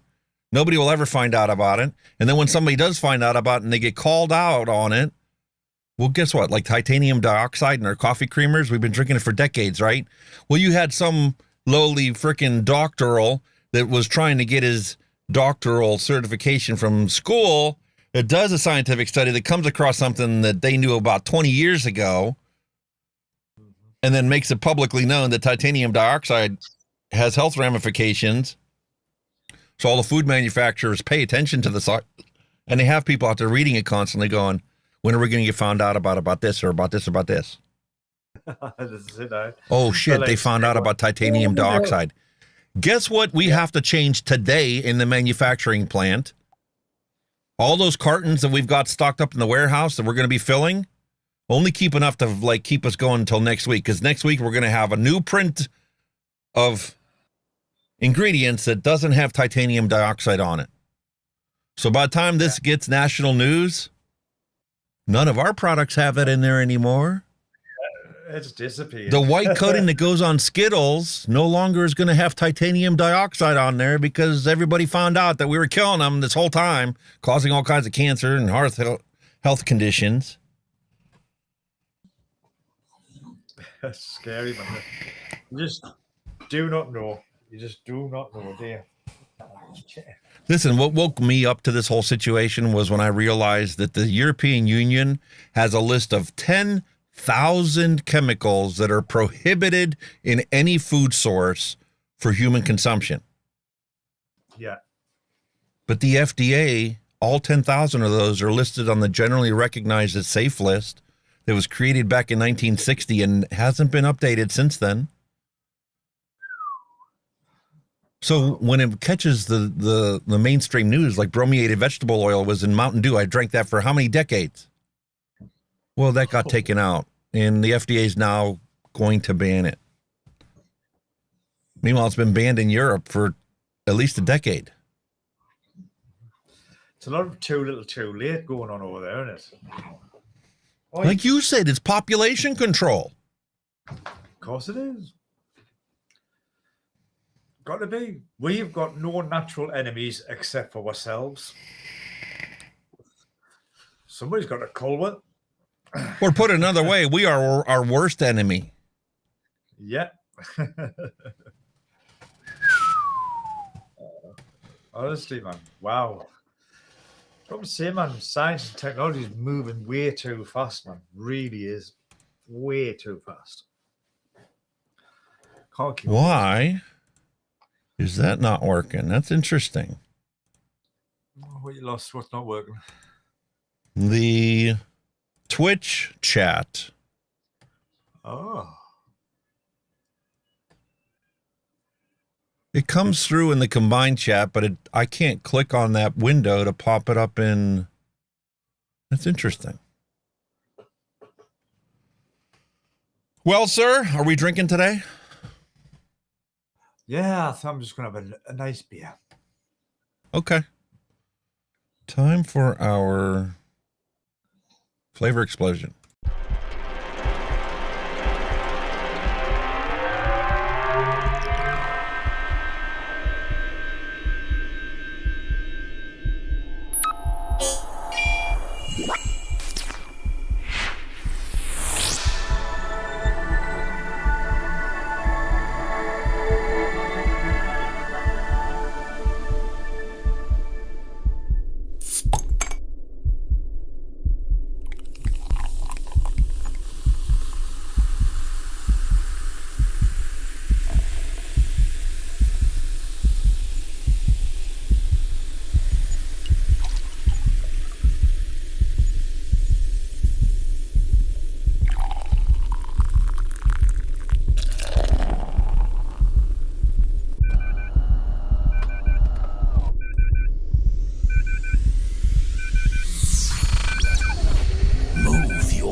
Up for your entertainment today, I'm once again returning to the land of Rebel.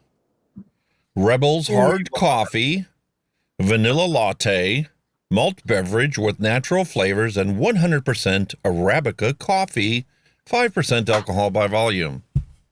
Oh, you are a Delicious. Rebel. You are a rebel. This chair, I need a new chair. It's just, so uncomfortable. Well, I am rocking on something that I haven't had for quite a while, and I used to be a big fan of it. I'm on the old Belgian lager, the old Stella Artois. Stella Artois. I need to pick up a can of that. I've never tried that before.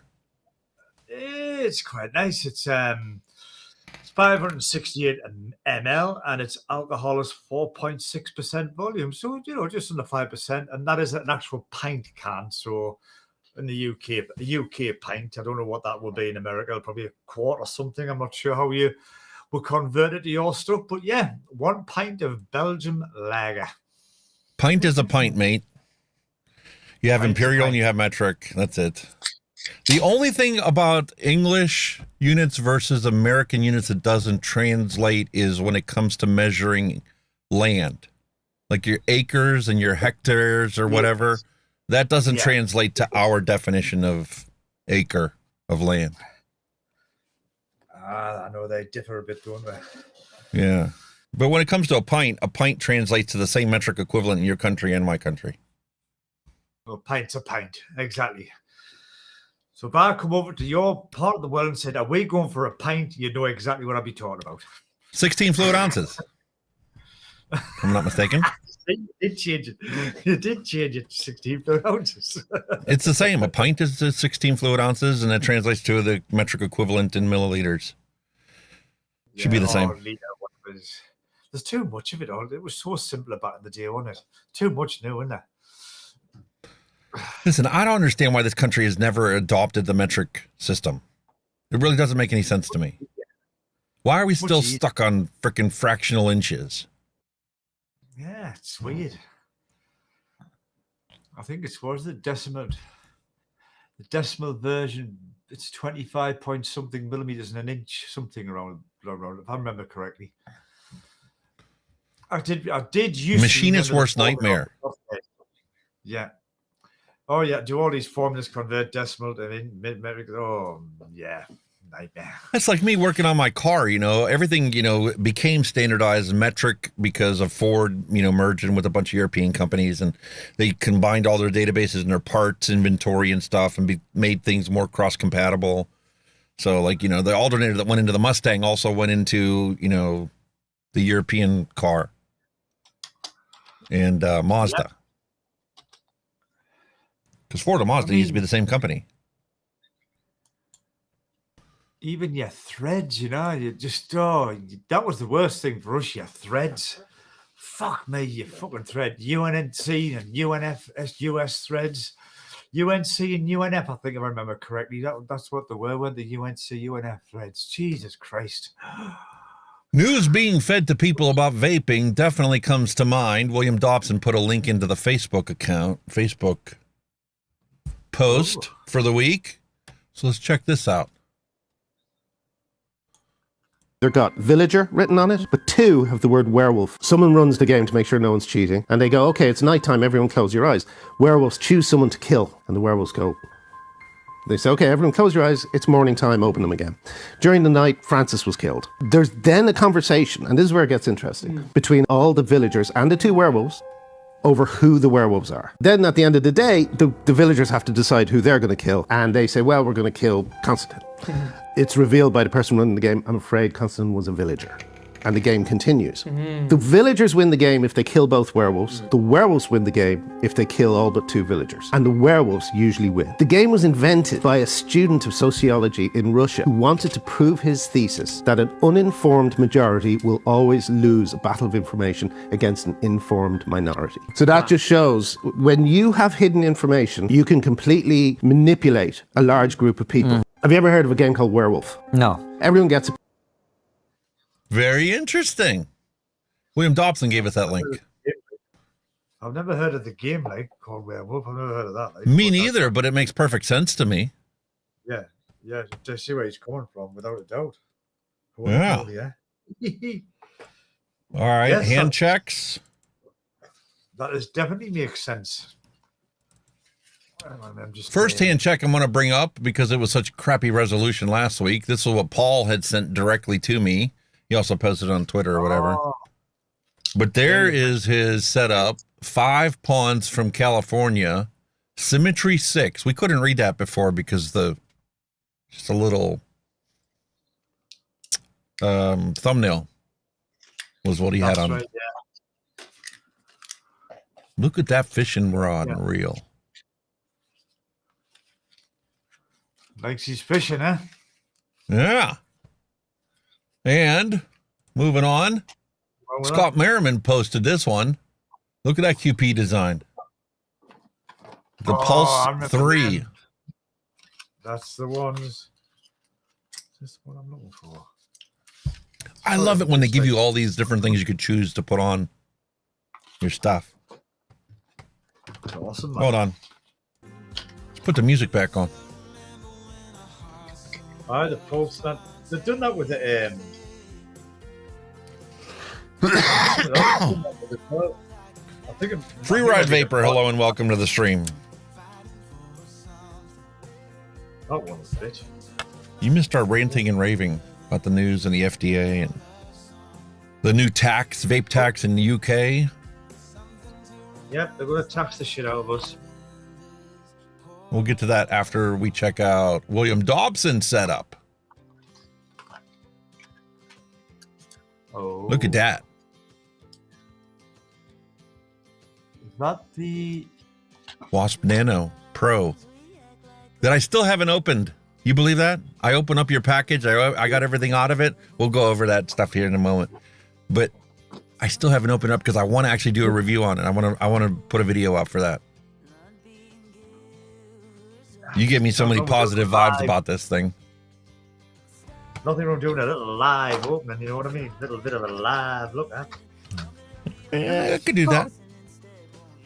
All right, so a lady went into a bar in Texas and saw a cowboy with his feet propped up on the table. He had the biggest boots she had ever seen. The woman asked the cowboy if it's true what they say about men with big feet, being well endowed. The cowboy grinned and said, "Sure is, little lady.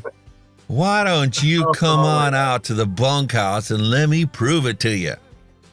The woman wanted to find out for herself, so she spent the night with him. The next morning, she handed him $200. Blushing, he said, "Well, thank ye, ma'am. I'm real flattered. Ain't nobody ever paid me for my services before." Don't be flattered. Take the money and buy yourself some boots that actually fit. I knew there was going to be a punchline there somewhere. Like. Fantastic. Starting off the dad jokes. Size 10 boots and he had a size 4 foot. Exactly. Love it. And you know me and dad jokes. A lot of my dad jokes are actually messages to try and get you guys to take a look at a different perspective on it. They're more of a mind thought experiment than anything else, right? The most stunning medical quote ever made by a Harvard professor.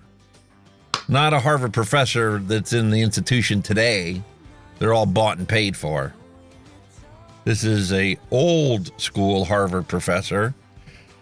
But he revealed to us the fact that the FDA protects the big drug companies and is subsequently rewarded, actually the individuals that work there. We have this revolving door with Big Pharma and the FDA.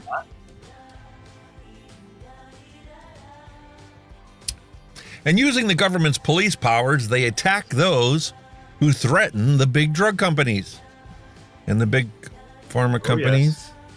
And the big tobacco companies and all the corporations, as a matter of fact.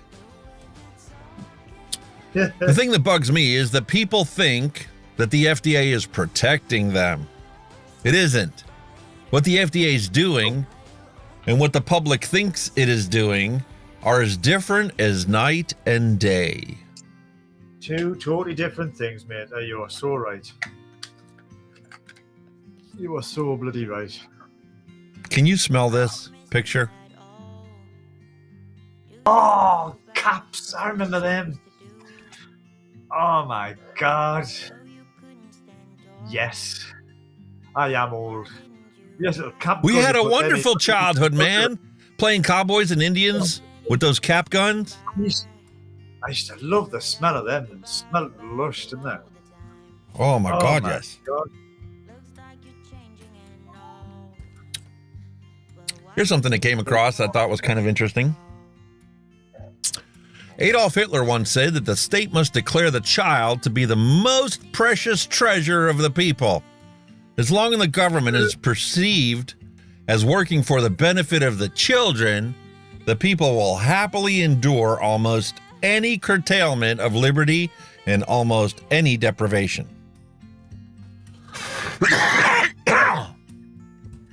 Ironic coming from that guy, innit?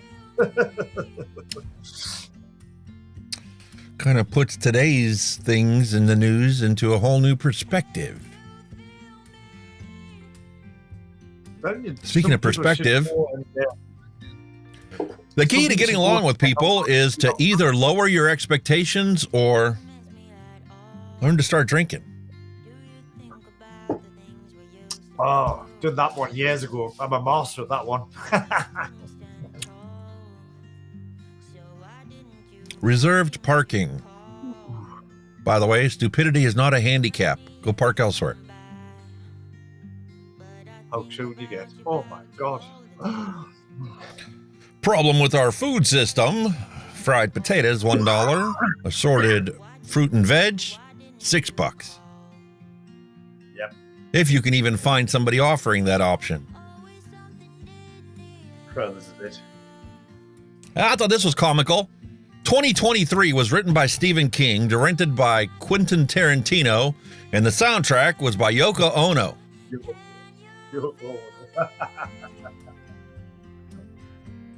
Love it. I'd like a wake-up call, please. Sure, no problem. The working middle class has had no voice in politics and no influence on public policy over the past 50 years. It's time to wake up and do something about it. I don't think that's the wake-up call she was looking for. I don't think it was. Like, I was going to say like 7 a.m., like not a fucking... And for your country, where all guns and paraphernalia are banned, like heroin and cocaine and methamphetamine, here in the United States, terminology matters. This is a magazine, this is a clip, this is a suppressor, and that right there is a silencer. Silence. True right now. It's a goat, my lord, in a flatbed Ford, slowing down to take a look at me. Look at me. Holy moly. That's a nice goat. That's not worth a fortune. No, I like the truck. Sorry. My wife loves the goats. Matter of fact, she loves the goats that faint. You ever see those goats that just pass out? They get scared and they just pass out. Fainting goats. You've never seen fainting goats. Oh my God, she loves them. She said down the road from where she grew up, out in the country, there was a farm that had some of these things, and they would love to stop after school, or when they're out driving around or whatever, they would stop by and yell boo at the goat and watch it pass out, fall to the ground. I thought it was hilarious. It's not like the play dead thing they do. Oh, I'm dead. You've never seen this. Passing out goat.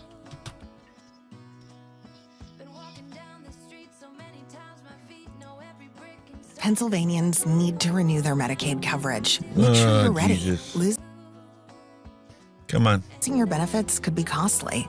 What if you need to take care of your parents like they always did for you? Unskippable commercials. Google's new ad revenue sense. Did you hear Amazon is now putting commercials on their Prime content? Stay covered. Get ready to renew your Medicaid benefits. Paid for with Pennsylvania taxpayer dollars. There you go. Fainting goats. Come on, let's see a fainting goat.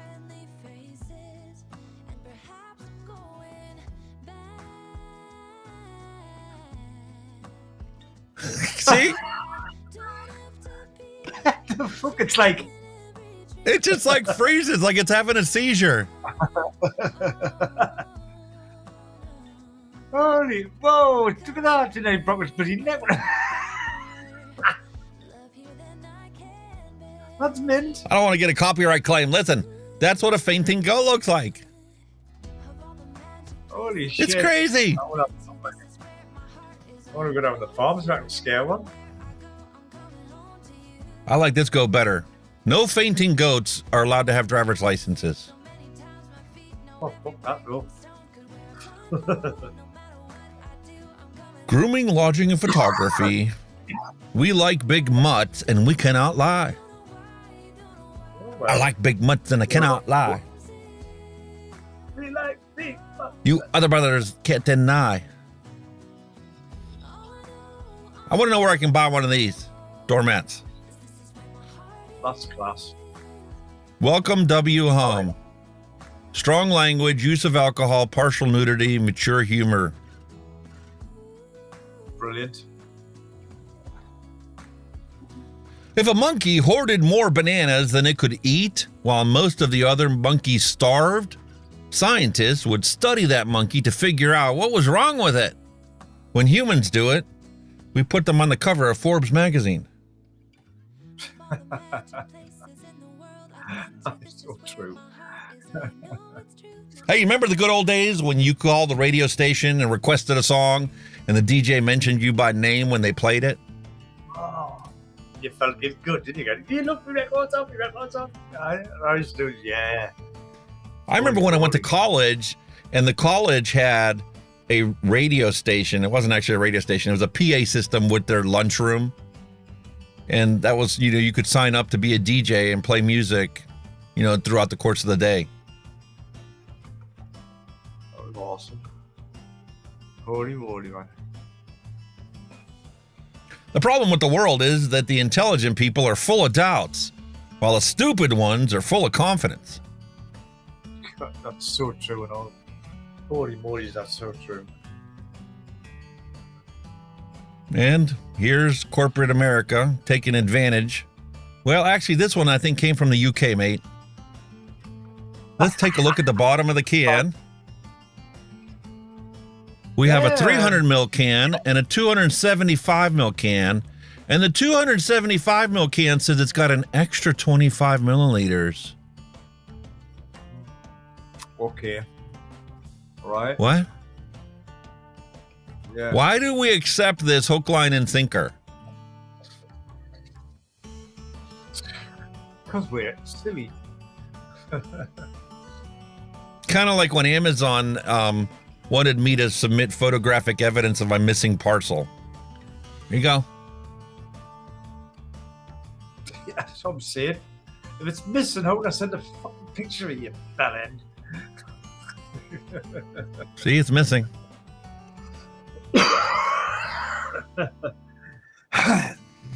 This is my favorite one. I pulled this one up a couple times before. On the left is a felon who illegally sold surface-to-air missiles to Islamic Iranian government. On the right is a guy complaining about the Islamist Iranian government's uses surface-to-air missiles. And they're also the same guy. Oliver North. I take the Fifth Amendment. Yes, Oliver, we know. Yeah, you took the Fifth Amendment because Ronald Reagan told you to do it. To fund the Contra. Oh, yes. And now he's a military contractor making millions of dollars a year. And also sitting on news programs talking about how the missiles that he sold over there are being now used against somebody else. Isn't it like weird how things change over time? In 1998, they told you, don't get in car with strangers. We knew that growing up, right? Don't hitchhike. Don't get in a car with strangers, right? In 2008, they told people, don't meet people from the internet all by yourself, right? Well, starting in 2019, Uber shows up and now you order yourself a stranger from the internet to get into their car all by yourself.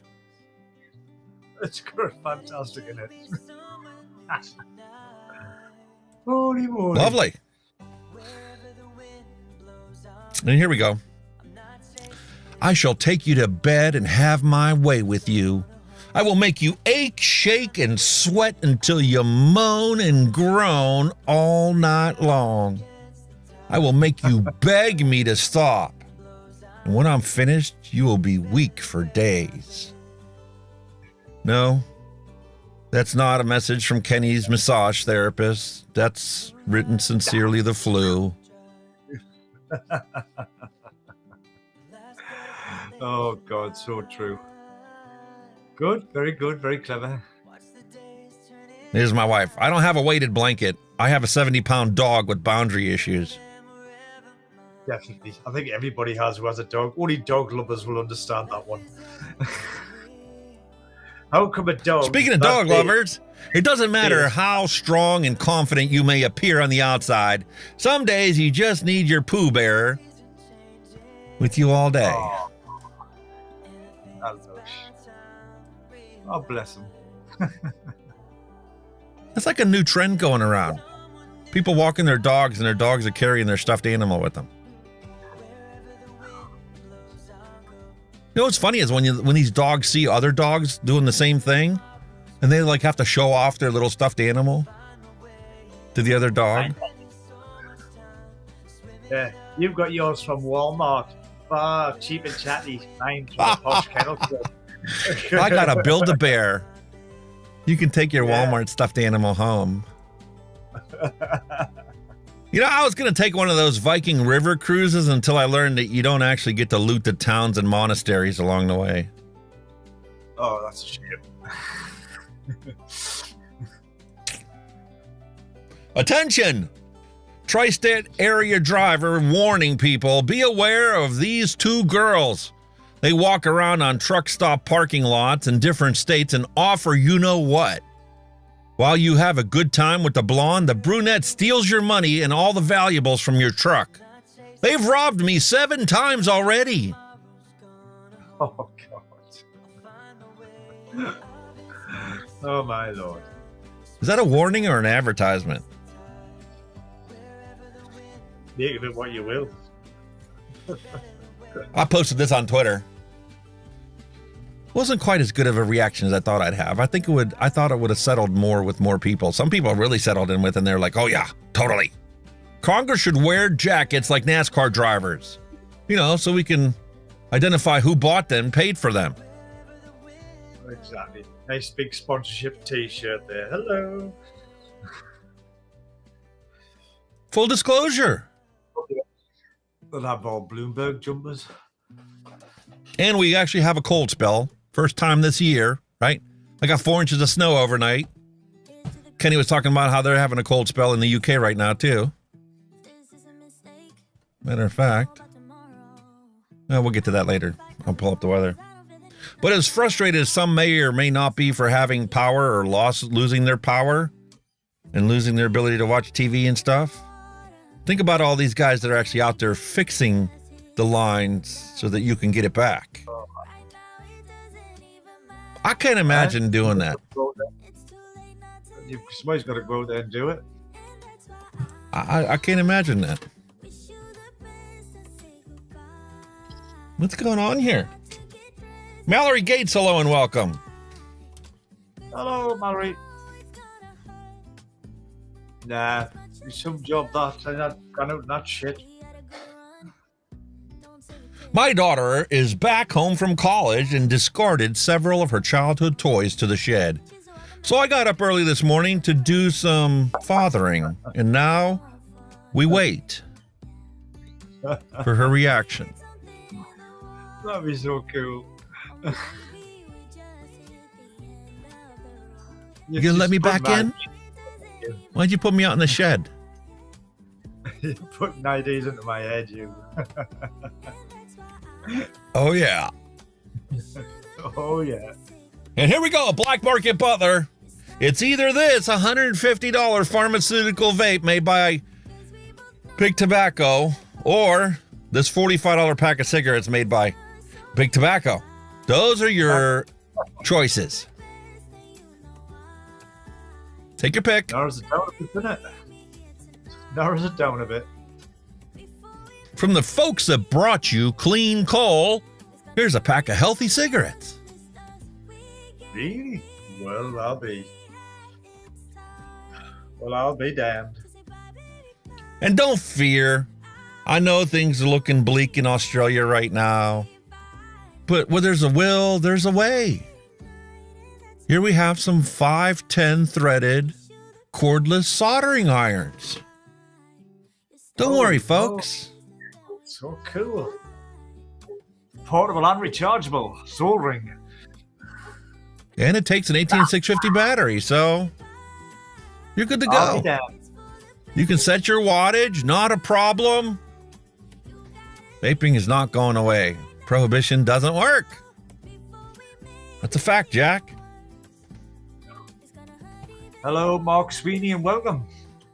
All right, one last one for today before we wrap up the dad joke section. 3 words. Kit Kat lasagna. Oh my God. Kit Kats, frosting, gummy bears, marshmallows, graham cracker crust, Kit Kat. Beautiful Kit Kat lasagna. What it actually is, diabetes. Diabetes. I was going to say it doesn't look the healthiest of things. It's diabetes. It's not a Kit Kat lasagna.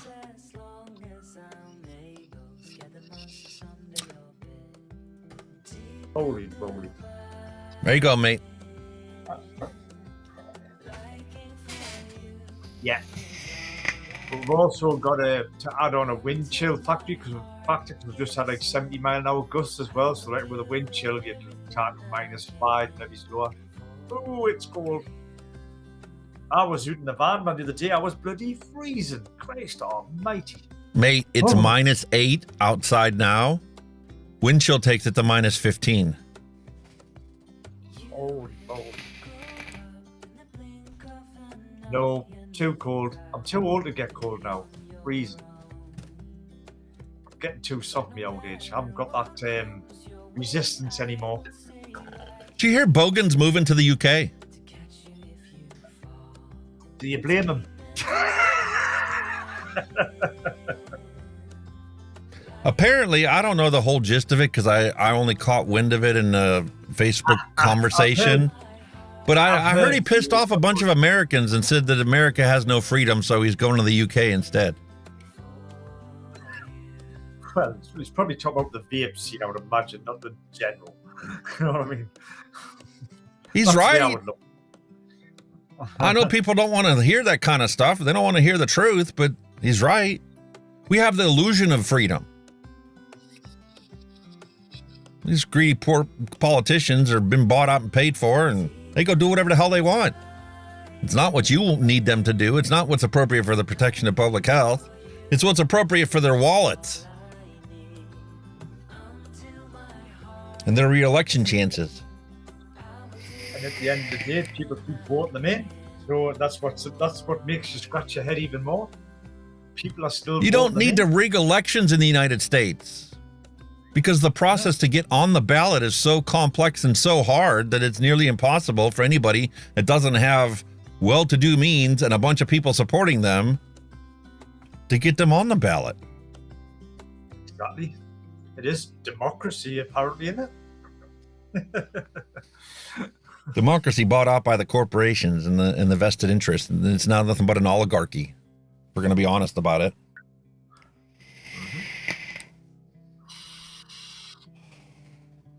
That doesn't mean that we don't get a hold of our representatives when they start screwing us. There's bills on the books right now for Colorado, for Florida, for Michigan, Vermont, They're all working on flavor bans and taxes right now. We're talking about 75% tax, I think, in Colorado for vape products. Holy shit. 75%. That's fucking crazy. I thought Pennsylvania was bad with a 40% wholesale tax. Well, there you go, guys. DIY is the way to go with everything. DIY is always going to be a solution for you, but I mean, take 5 minutes of your time and get a hold of your elected representatives and let them know how you feel before it comes to the point where you have to.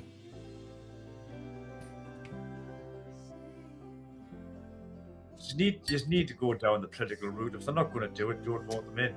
It's as simple as that. Up to now, that's what's worked here. You know what I mean? I know our political system is totally different, but you nipped it in the bud early. Yeah. Big I mean, I still think we're better off than Australia. They could have lost that court case a long time ago, and vaping in the United States would have been regulated as a pharmaceutical product. And you would have had to go and get a prescription to quit smoking. And but that's been proven not to work either. That doesn't work. So no. Another failure.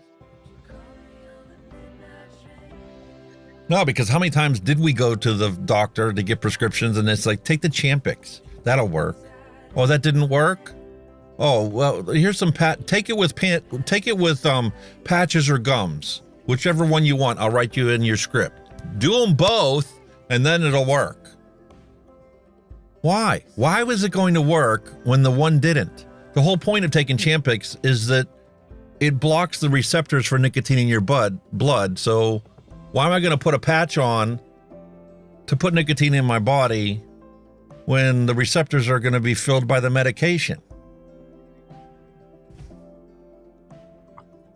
Our chat is behind a bit, but I've just looked at one on YouTube. Mallory Gates said the FDA are now going after open system devices. SMOK got an MDO because of their products can be used for flavored e-juices.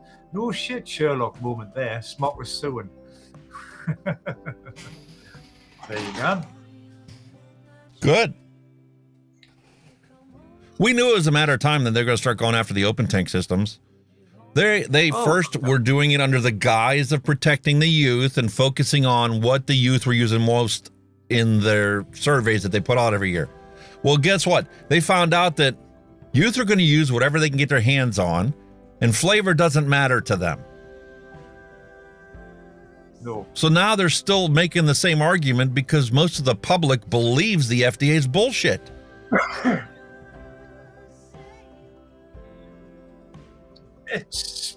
It was just that was the craze, you know. The disposables were easy to get, easy to hide, cheapest chips, and that's what why do you think they went for them? You didn't see them out going for open tank systems where they're chuffing clouds. They didn't want that to happen, did they? So no, because they have to keep it concealed.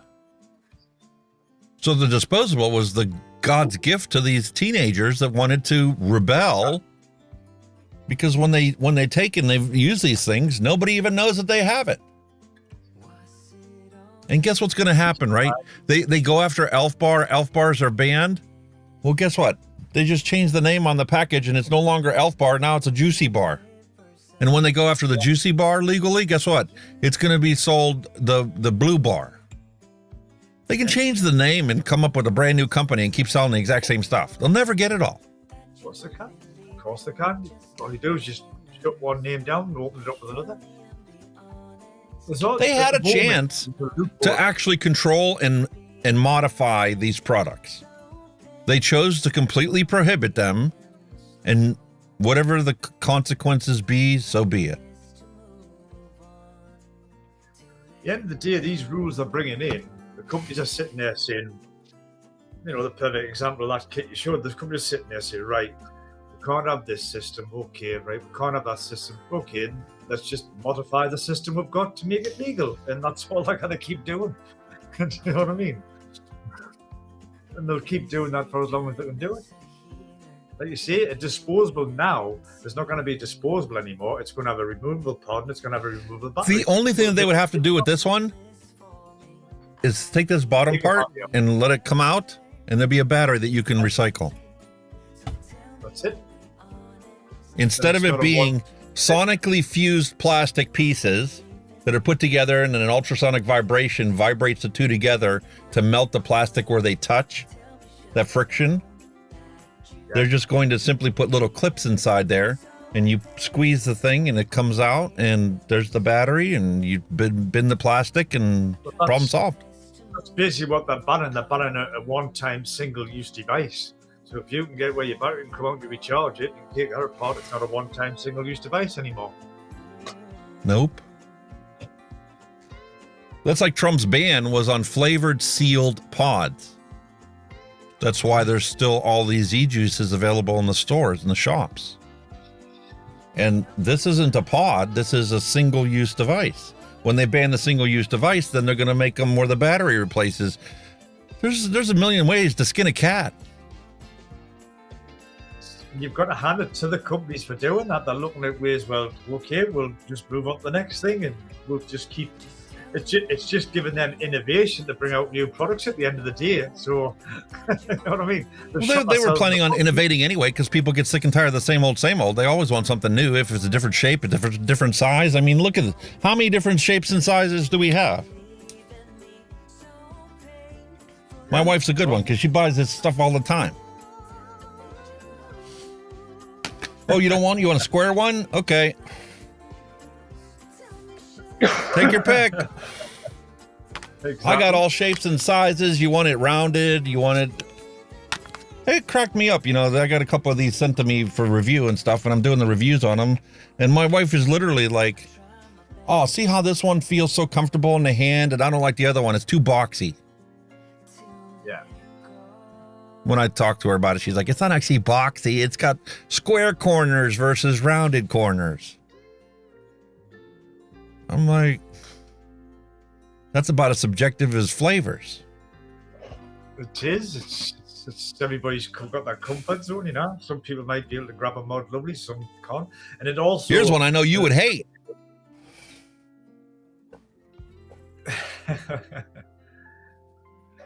A Robo. Strawberry watermelon. Oh, God, no. But another thing to take into consideration when you buy a mod, are you left-handed or right-handed? Because a lot of mods are designed for righty-righties. That's why the classic design, the dual battery, triangular shape, is good for righties or lefties. Yeah. Smarty pants. We're spoiled for choice, mate. And look, we're so spoiled for choice, you can have matchy-matchy.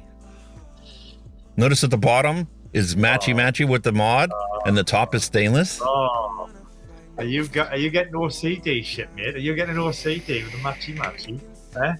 Nah, mate, I was cleaning it, and I couldn't find the top, so I just used what was there.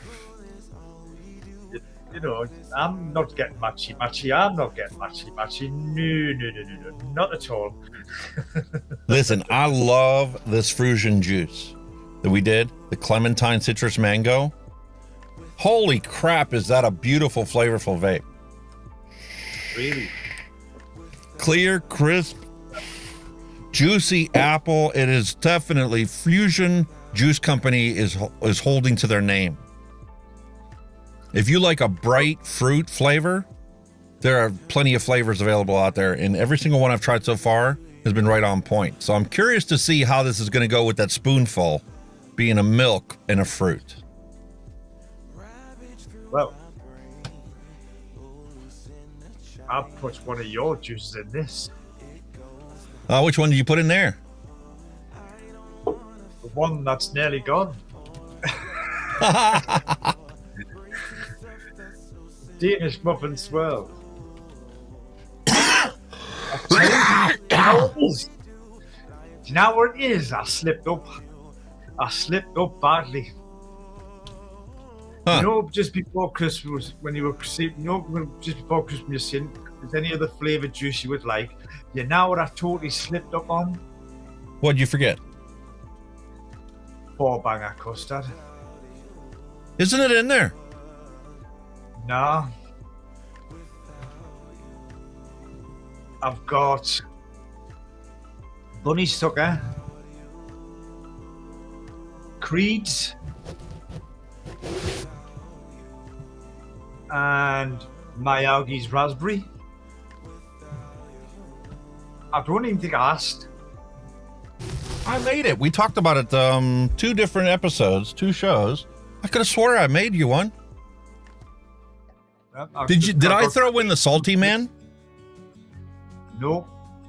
You didn't even get the Salty Man? No. I'll tell you exactly what I got. I got the Hawaiian Punch. I got the fantastic Cherry Bakewell, which, by the way, is almost gone as well, by the way. Cherry Bakewell, the Danish Muffin Swirl, the Bunny Sucker Punch, Creed's Custard, and the Miyagi's Raspberry Custard. Ah, there it is there, man. That was supposed to be in your box. Next time, mate. I could have swore I threw those in there. Four banger. I didn't have an ask for it. I can't remember. I can't really. Yeah, you did. I did I? You did, and I was going to mix it up after the show, and I could have swore I did.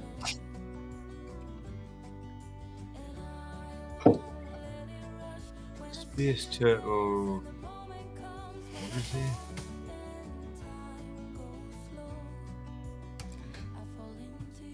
All right, new poll question started. What flavor to try today? Number 1 is a fried banana split, and number 2 is spoonful for our, essentially, it's supposed to be a Fruit Loops and milk. Crunchy cereal paired with fresh berries, bathing in milk. Space Turtle, is that a Skyfall? What you're referring to? This one? Is you referring to this one? Because this is the... That's the SX Mini. And on this, it's got like, what it is, it's a Vupu adapter for PNP coils. It's just it's like a plate with a 510, so you can screw it in. The Vupu adapter thing for the coils, so you can just screw it onto a mod. And it takes the PNP. What does it take? The PNP what's it called? PNP VM6 coils is what it takes. It's pretty lovely, man. I forgot to put this in your box too with your graphics card. What's that? All the paraphernalia.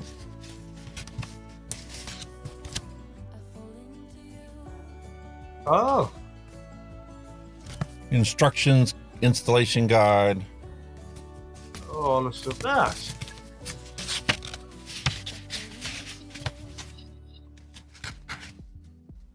Speaking of boxes, have you tried any of the condiments yet that you received? No. Matter of fact, let's switch the overhead camera and show everybody what all you sent here. I don't have any of the food stuff you sent me. He sent me a box of proper Yorkshire tea. Proper black tea from Yorkshire, and I was surprised to find out £1.75 is all you guys have to pay for that. If I want to buy that exact same box here in the States from Amazon, it's like $19. Really? Wow. $19. I never even knew this thing existed. Holy moly, man. Did you swap out your kid's graphics card? Or did you just send me yours? That one's mine because he's got exactly the same card. Oh, he's already got the same one. Okay. Yeah, we both got. Is it T whatever? It's a big GTX card, 1070, I think it is. Aye. It'll be perfect. Look at it. He's only used the HDMI connection on the back and a DVI port. Yeah. Well, me little monitor was on the DVI, me 4K was on the HDMI. See, I even kept the plugs in for you. Well, all those plugs are coming out because I'm going to be using them all. Oh, well.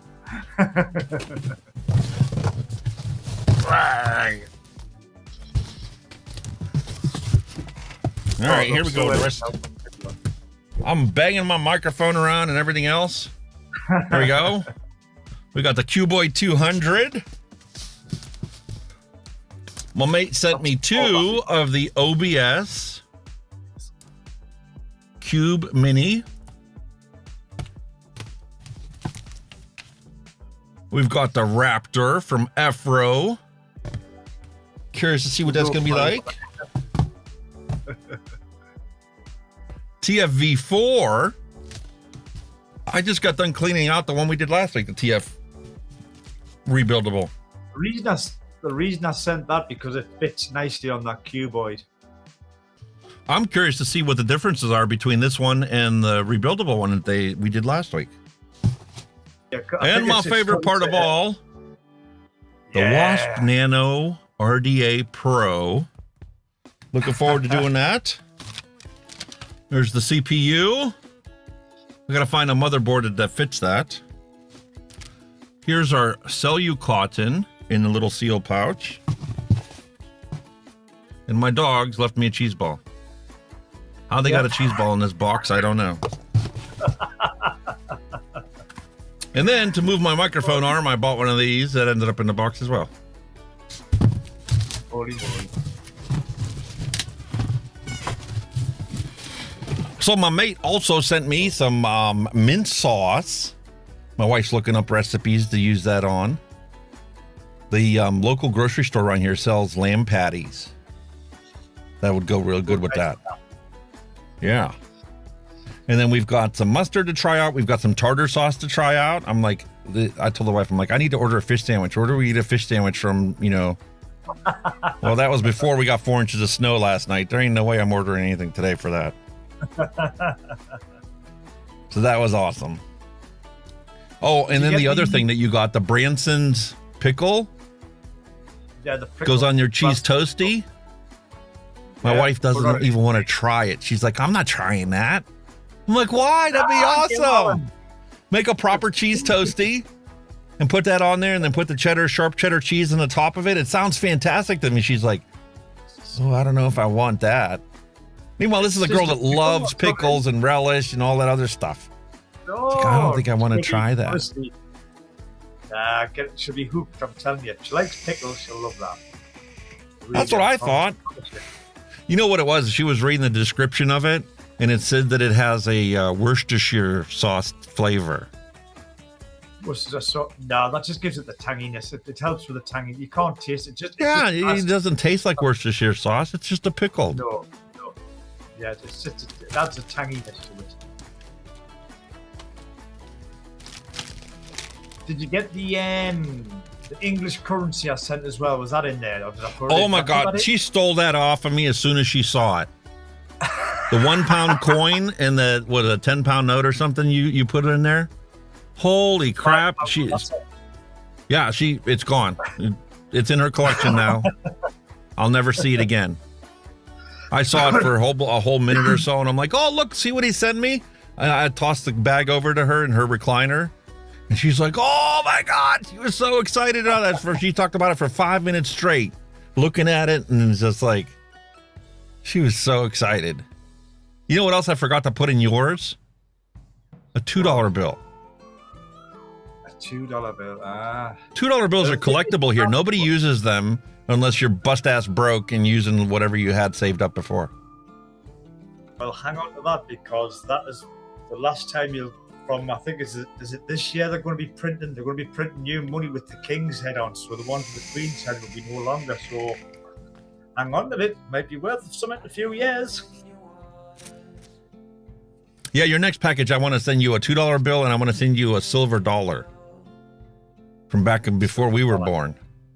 An actual silver dollar. I wonder if I've got an old penny. I think I've got an old English penny somewhere. They're like that. Oh, pennies, the original pennies were massive. Really? They were massive? Oh, the original pennies were huge.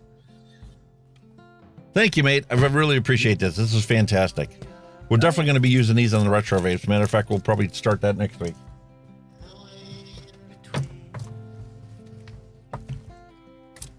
And I'm going to do the review on this one. Oh, you honest to God. you're gonna love it.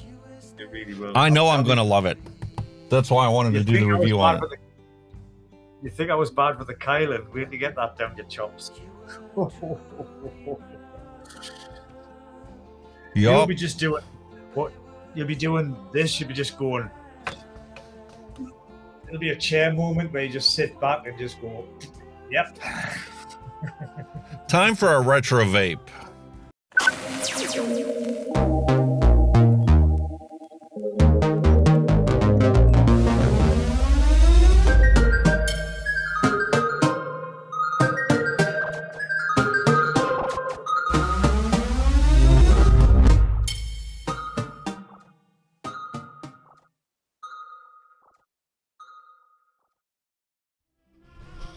Alrighty. I hate this microphone arm. It is so stiff I can't hardly do anything with it.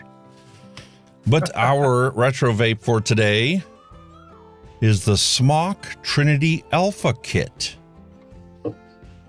I told you, it looks like the SMOK Pisano. Hang on a minute. Give me a second. Just give me 1 second. So we have the SMOK Trinity Alpha Kit.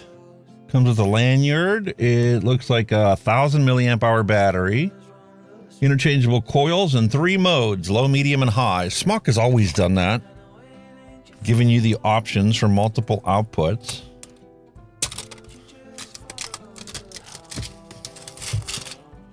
Try not to show you any barcodes.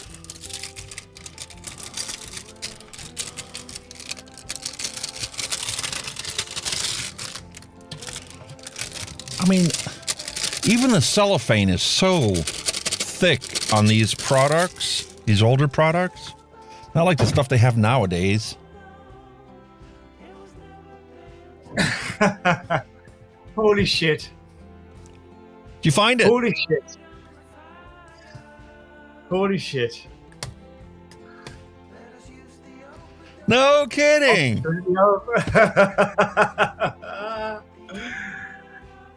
I knew I was And lied about black. as you like to say, it's just like the tin. Just like the picture on the tin. Yeah, I forgot. You notice I forgot I had this.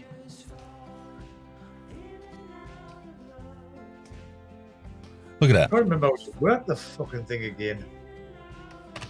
If I was still smoking, this would never look like this. Look how tarnished that is. Wow. That's what you want them, man, with age, man. The mint. That's how they should be. I used to keep this thing polished. I mean, just the grease from your hands, the oil from your hands would keep it clean and shiny. Classic Zippo sound. Oh, Well, the SMOK Trinity Alpha is about the same size width-wise and about thickness, just a hair taller. I can't remember what coils it take. Another take a coil of some sort. I can't even remember. Jesus, this thing, God. You just like I say, you just reminds us, Christ almighty. Aye, that's where you fill it, man, innit? Aye, that's the filling tab of it, isn't it? Aye. Look at that tank that's got a release latch on it. Yeah. Press the button and off it comes. And then a slide top to fill it. That's what it is, man. It's a slidey top, innit? And then the coil goes in over here. And coils that they included in this.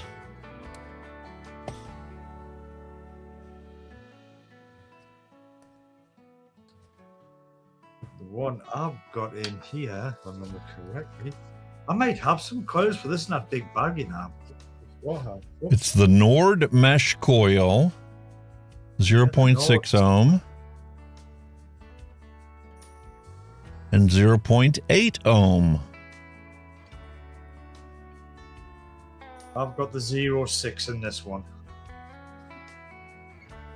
Holy moly.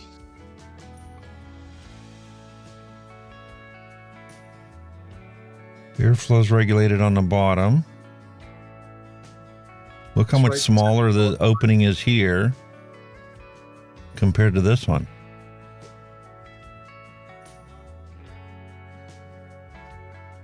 All right, we'll try the 0.6. What a bloody coincidence. See, and ladies and gentlemen, I did not know that. Honestly, I didn't know that at first. I thought the pennies just dropped. I thought, shit, I'm sure I'll get one of them. Look, I've never seen a branded USB cable. Oh, SMOK, wait, how it's SMOK, mate. You know what I mean? Oh, And look at this lanyard that they got in here. Yeah. I don't know where I put mine, and I was never one for wearing them. Disposables got me spoiled with the lanyards. This aux bar is still going. I love it. I love it. Rated R, Louis and Null. Hello and welcome. Mark Sweeney. Hello and welcome. Like, the only downer with these is the charging nuts. It's not a Type C, I don't think. Nope. Definitely not. But yes, folks, that's what it looks like in a nice black number. If you just want to get a black number, it's very nice. You know, nice little black number there. You see what color this is? You've got a fucking rainbow. My God, no. Yeah. Now, gotta keep the old lady happy. She loves rainbow. Don't you dare use that. Give it to her. All right, so what's this poll? How'd this poll turn out? Did we get a result there? What are we going to use? Ooh. Fried banana split is winning at 71%. Well, it's no. Well, I've got 70. Yeah. 71, 75. 75, 25. So it's looking like the old banana split, son. And to go into today, these are your choices. Fried banana split is number 1 on the list. Number 2 is spoonful. And that's something, you know, we didn't do the fried banana split last week. I still have this one here, not tried. I'll save that for another time. Unfortunately, I can't try this with you because this is dead. This is absolutely dead. I don't even know where I'm curious to see if this one's going to be alive or not. Mine is dead.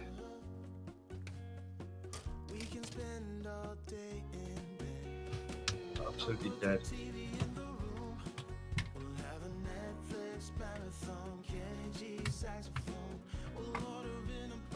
Okay. I have a charging port there in the USB hub. Plug this into. Let's see what this one plugs in. See if it's in need of a charge. Got a beautiful green light. So far, so good. See, with the airflow on this, I'd say it's a tight direct alum.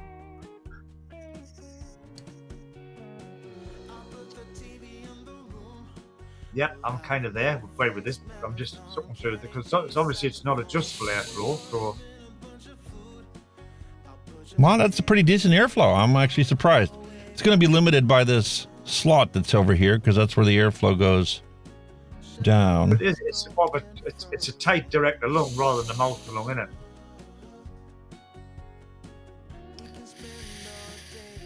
I don't think you could empty. Well, I don't know about it in here. I haven't tried it yet, but it's looser than the Paisano.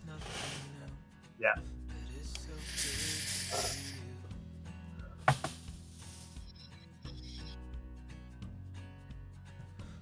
I think I got that off Flat Cap, you know. Chris War Flat Cap Vapor sent me that. I don't know if I won it on his little racing competition. I might have won it. Are we going to prime this, or are we just going to fill it? I would prime it. I was priming them, mate. Curious to see what the airflow is like on the other one. See how much of a difference there is for the 0.8 LM.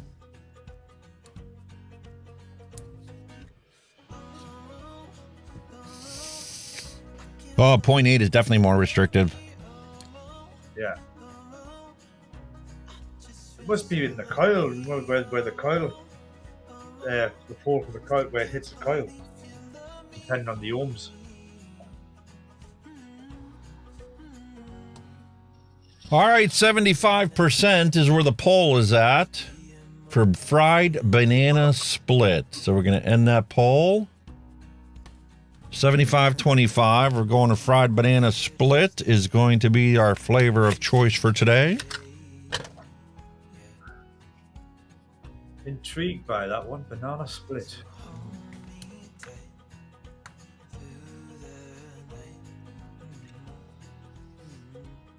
Okay, 30 milligram. I'm not going to do a knuckle test, but I am going to open this one.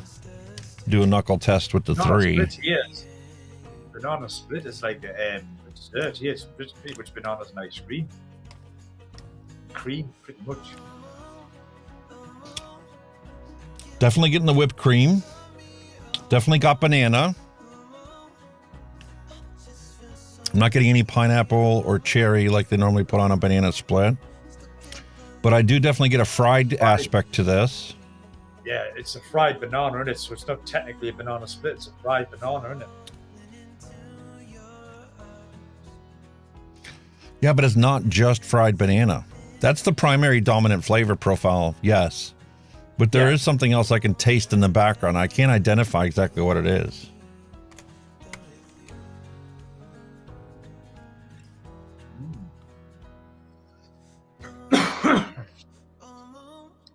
But sometimes, you know, a knuckle test can be totally different from the vape, as I have found out in the past.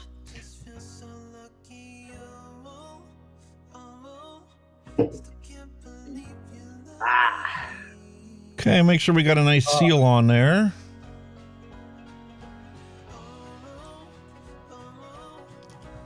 Pop that in there, scoot that open.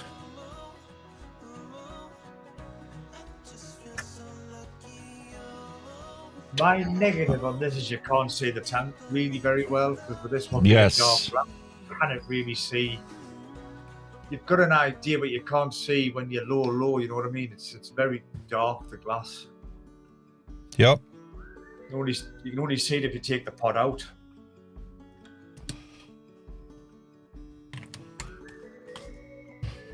All right, Oh, we're going to leave this one sitting in here. We're going to let it take a charge for a little while. Let that soak up those lovely juices. And for those of you that joined us late, that's this. I can't even remember where I put the charge cable for this, to be honest with you. Holy fuck. You dummy. Is the SMOK Trinity Alpha.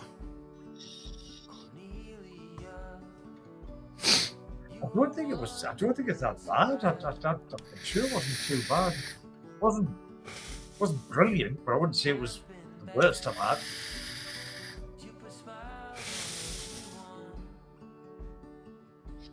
Well, I'll tell you what, this one right here is delicious, and I have a low milligram in this one. I filled that one up with the 30 for my wife to try. I'm curious to see if it's going to be too much. I might have to take the 30 out of that and put in the 3.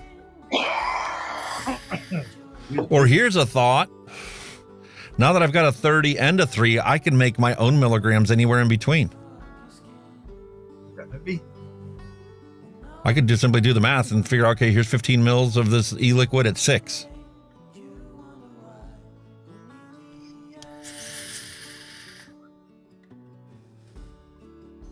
God almighty, man.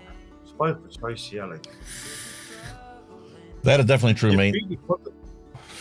You've really put me in a predicament this week, you, like. What are you going to do after you get done with that cinnamon Danish swirl? Oh, well, it's kind of competing with the cherry bagel at the moment, because they're both kind of like sitting. I can't believe I left out that 3-banger, 4-banger custard. There really wasn't a 4-banger custard in that box. I've done the bunny sucker. I've done a canny bit on the bunny sucker. I've done, well, the Hawaiian punch is about the same. Them is the 3 main flavors. As you can see, I've been hammering. Like, there's not much left of them. And then there was that Creed's custard. I remember we made that one. These custards, I've got the Creeds and the blue. I've tried that one. They need a bit more steep for me. Like, I think they need a little bit more steeping time. But the raspberry one's amazing. It's really good. Listen, I finally got around to doing this one. It sat here for how many months? I first tasted it, was like, it's okay. But after it sat long enough that it actually took on that custard and butterscotch flavor, it's gone. Just like that. Boom. Not only this one, but our flavor shock that we made, this lemon tart, this is a 200 ml bottle. Oh, that's nice. Lemon. I like lemon. Yeah, 200 ml bottle.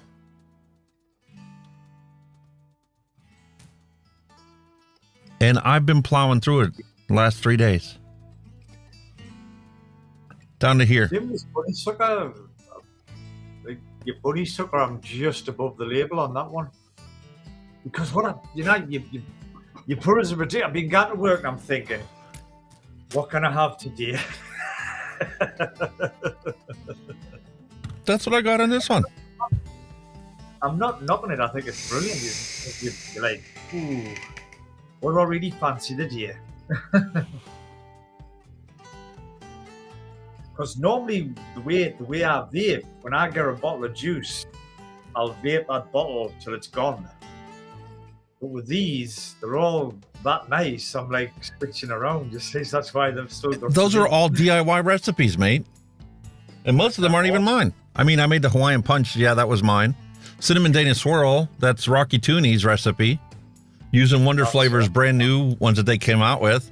I actually have to order some more of the sticky bun because I've used it all up. Oh, it's beautiful. It's really nice, that like. It legit is like a sticky bun. They nailed the flavors. Wonder Flavors, the new flavors they came out with, are spot on point to the name on the bottle. The cherry bakewell as well. God, wow. Lemon tart. Going from the butterscotch custard, I'm like, okay, I'm done with the custard. I'm kind of glad that it's over with. It was delicious, and the butterscotch in there was a beautiful flavor. Then I'm like, okay, what am I going to do? I don't feel like really mixing. I'm still sick. Well, I got this bottle here. Let me try that out. I'll just put it in my tank and see how it goes. That lemon came through like that. Beautiful, punchy lemon. And then it's just like, okay, this isn't a custard anymore. It's got remnants of a custard layer, but there's a tartness to it. There's a crust to it. And it's just beautiful lemon tart. It's fantastic.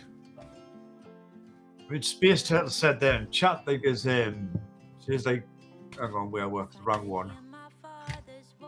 I'll click on the wrong one. Where is it? He says it's there. The dinner lady was very good. Lemon tart was very popular, but I found the one that it's called Loaded Lemon Bar, and that tastes like a lemon drizzle cake. And wow, is that good! I can get it. Let's have a look. Dusty's got the same snowstorm that we just have. Oh, it's not good.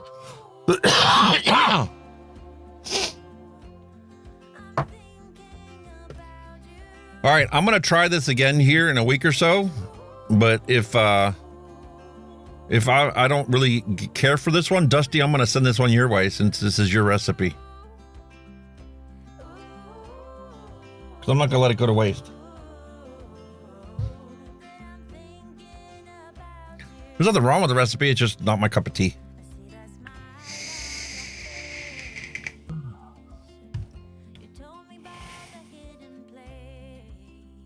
There's so many different recipes that we've come up with and mixed up that it just, I plow through them and then forget about them until I go and find an empty bottle I got to clean up. I do apologise for my screen display, folks, but I'm only at 1 monitor. But there you go. I've got an image of that loaded lemon bar up there on the browser, and it is really that one there. That is really nice. It's like a lemon drizzle cake, and it's really, really good if you like your lemon.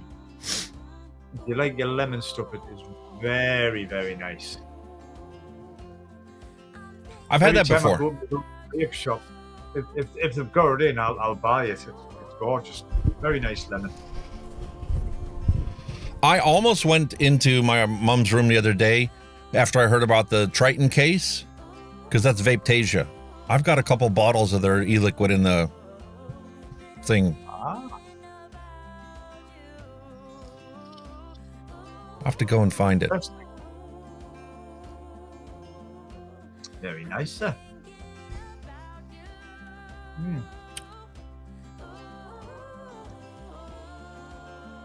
And that's exactly what they're doing a lot of the stuff. Matter of fact, that's what the COP10 meeting is about. They want to change the definition of smoke so that vapor is included in that definition. And if they do that, then automatically all vaping products will be classified as tobacco products around the globe. And existing legislation needs to make that one change in the sentence, and now it applies equally to both, which is the worst thing that they could possibly do.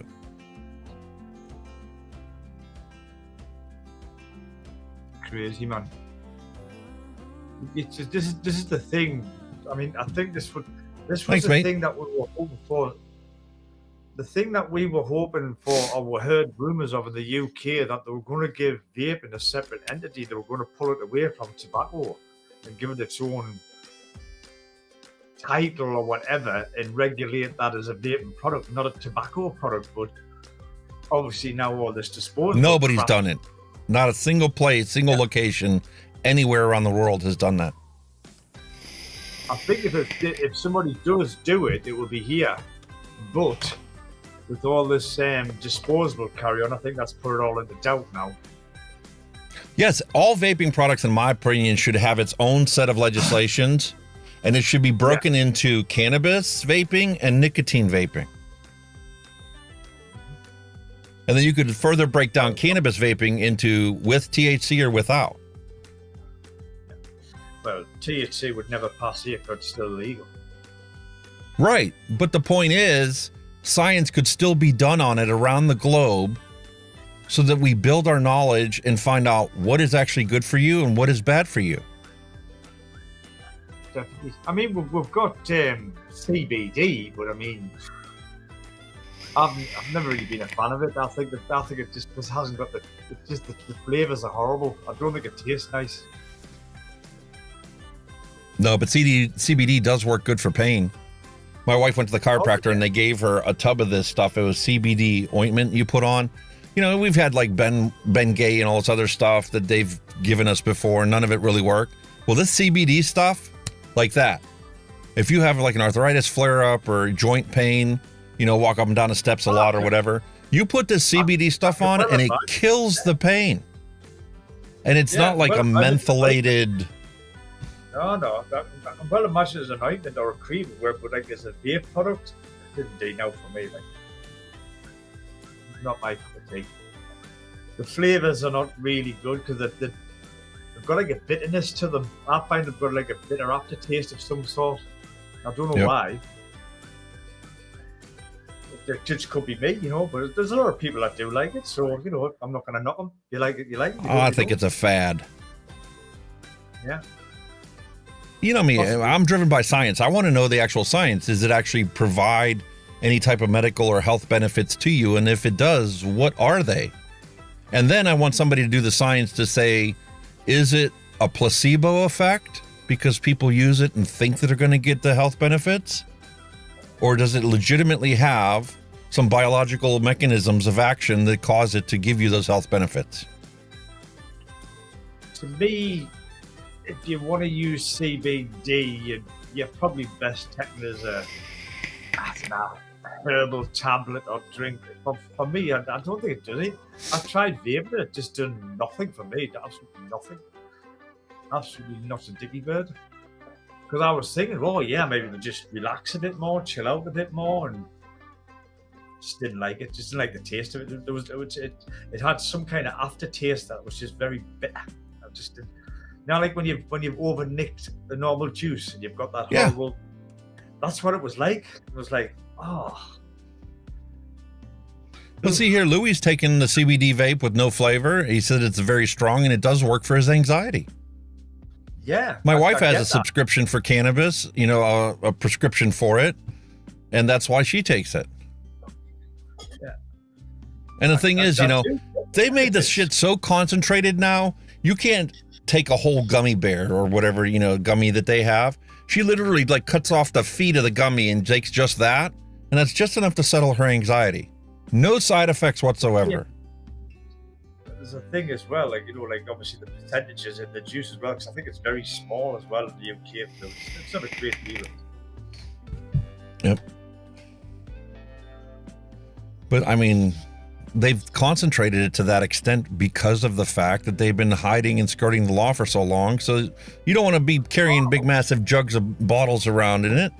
You know, they want to be able to sell you a little 15 ml bottle like this that's going to last you a month. So it's ultra concentrated. Well, the big bottles of CBD are quite expensive. If you get a bigger bottle, like done 120. Especially if it's legitimate. Yeah, they're very expensive.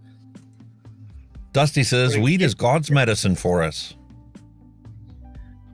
It is, has in a sense. So was tobacco back in the day. Yeah. But it became commercialized. The Indians used it long before we came to this continent. And it's not like, you know, they smoked tobacco all the time. They had religious ceremonies that used it, and they used it, you know, during like their political negotiations.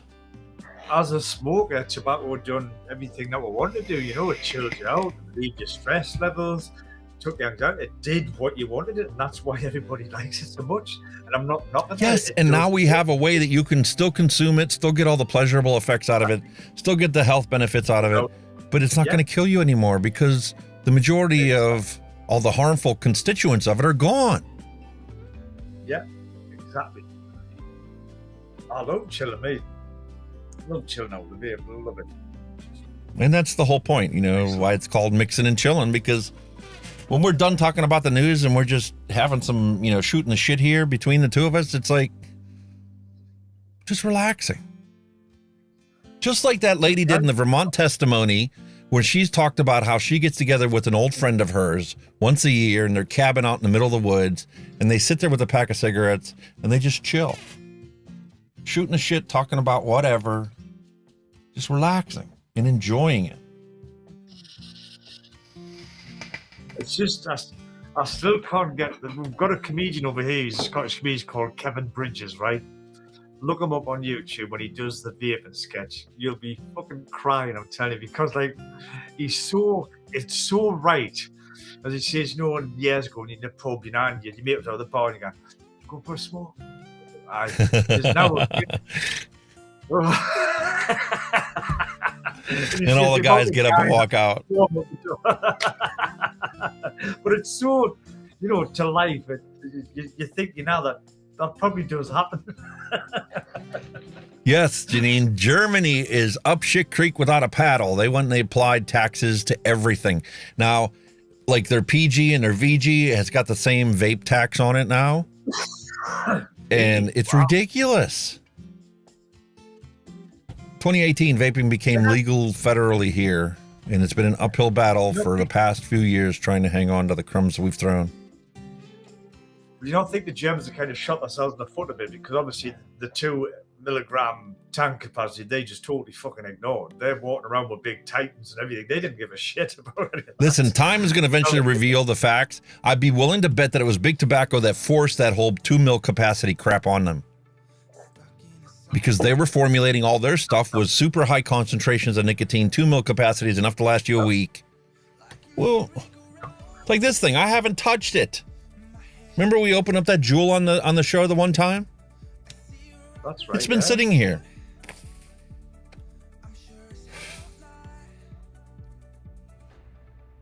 It's got a nasty tobacco taste to it. I don't like it.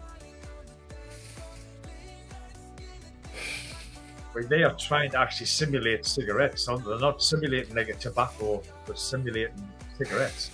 That's the difference. And what I don't like about theirs is 59 milligram nicotine. It's stronger than this. I don't care for this because I can't sit there and enjoy it. Yeah, I can take it along with me if I'm out and about or whatever. I can take a toke while I'm out shopping or driving from here to there, wherever. But I can't enjoy it. 59 milligrams. Oh, no. I'd be on my back. I vape for the flavor. I can give or take the nicotine. I was down to 0 at one point. I started using it because of the health benefits. Yeah, the only downside with the Nick, like, I've been on 3 milligrams for a long time. The only downside with it is that I do chill in the morning. I could probably do maybe a 6 in the morning, but I can't vape 6. I just end up cracking my lungs up. That's the problem. Mate, our poochies last night, she decided at 2 o'clock in the morning she had to go out. Oh, right? God. I've had that. So there my wife and I are up at 2 o'clock in the frickin' morning, letting this stupid dog outside. And the thing is, it'd be different if she went outside and tinkled and came right back in, right? No, she's a hound dog. She went outside and she had to sniff for half an hour before she could find a place to go tinkle. I'm like, why did you have to go out so bad if you can wait another half hour to find a place in the snowy grass where you can identify you went before so you can go again? Exactly. They're weird, man. They're weird little fuckers. Mine's the same. But I was up with her that whole time waiting for her ass to get done outside to come back in so we can go back to bed. And I didn't vape until I got back into bed. Didn't faze me one bit. See, but mine, when he obviously mine, he's being castrated, you know, because he's a bull breed, and he was like a shelter dog, you know. We got him up to shelter, but he's the weirdest dog I've ever seen for having a poop. He doesn't stand still. He's you imagine the position they take, and he's shuffling about. He drops them on there, and he drops a bit there. You're like, why? Just stay still, because I'm like following him with his bag, picking. It's like a fucking trail. Peter, hello and welcome to the stream. You vapes 1 milligram. 1 mil. Well, whatever rocks. Hippie Vapes does the same thing. Yeah. Hippie Vapes is down to 1. And he continues to mix his own stuff, and it has to put the nick in there because it does add to the flavor. But there's that as well. It does enhance some flavors, the nick. It does do that. It's like salt and pepper on your food. Yeah. Just that little bit. Space Turtle 1. Down to 1.5 milligram. I don't think I could. I'm on 3. I don't think I'd go any lower. I think I'd start losing my marbles. I'm happy at 3. Everybody needs to find what works best for them. Like I said, I was down to 0. You see that bottle there? I ordered it that way because at the time I didn't need it. But I got sick and tired of the cloudy brain and the Alzheimer's moments and, you know, lapses of memory and stuff. And I'm like, after reading all the science on it and going, well, this is supposed to help people with ADHD and with Alzheimer's and Parkinson's. It's supposed to delay it if you have any potential for Parkinson's. And I'm like, listen, I've been using this my whole life. I've probably been self-medicating my whole life. So why not? Why stop? I eliminated the harmful aspects of cigarette smoke, so let me continue to enjoy my vape with the nicotine. Exactly. So it's just the benefits of nicotine on its own are never reported. It's all just an addictive substance. Well, so what? The health benefits, the only studies that we have of them are the ones where the scientists were using patches, sprays, and gums. Matter of fact, the long COVID test that's going out there that they're doing as an actual science test right now, that people are like involving themselves in science where they never thought they would have to, are the people that have long COVID come across this study either on Twitter or other social media or wherever, and they realize the protocol that you go out and you buy the patches, you cut them into strips, and you build up your tolerance to the nicotine. And then the nicotine actually binds to the receptors in your blood that are holding onto the COVID and dislodges the COVID and the nicotine binds to those receptors so the COVID molecule can't attach to it. And then your body recognizes it as a foreign body that it needs to fight off like the cold or the flu.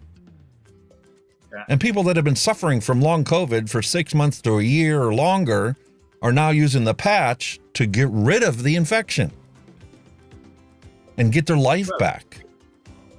It was documented here in the UK that people who smoked or vaped didn't get COVID, or very few got COVID.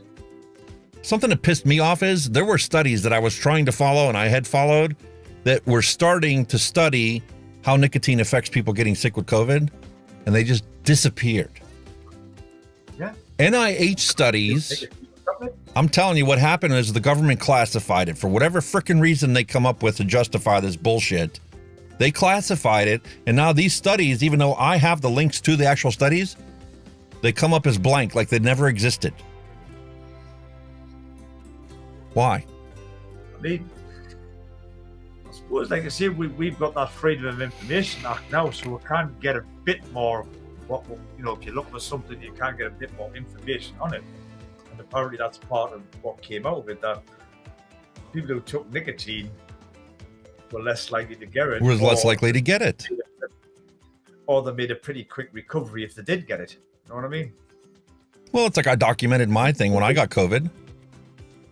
And after 3 days, it was like, I don't need to do this every single day because I'm getting better. It was like I had the cold. It wasn't even like the flu. Like this last round that I got sick with, well, I felt way worse than I did when I had COVID. Yeah. This is stuff they don't want you to know, man. Why? Exactly.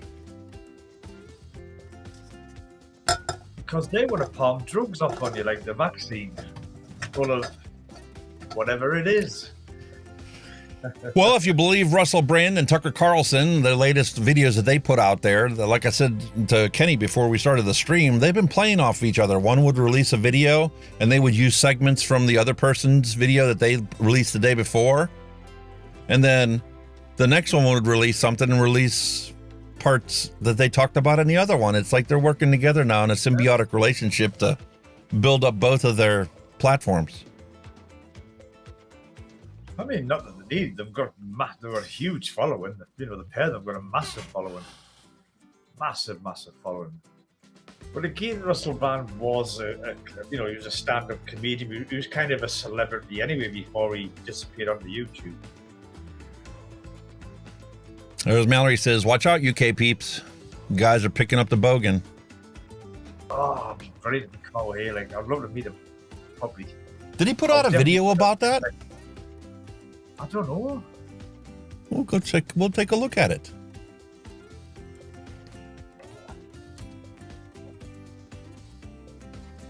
Thank you for that, Rated R. Lewis in all the wrestling story. You watched my recent video. Thank you, bud. I hope you liked it. Wasn't brilliant, but I didn't get to check your latest video. I saw it was uploaded. I still got to fix the Discord server. It doesn't put your thumbnails on there. It just says that you uploaded a video. It doesn't actually. Yeah, I've kept it short and sweet. Trying to get it going on. Hope you liked it.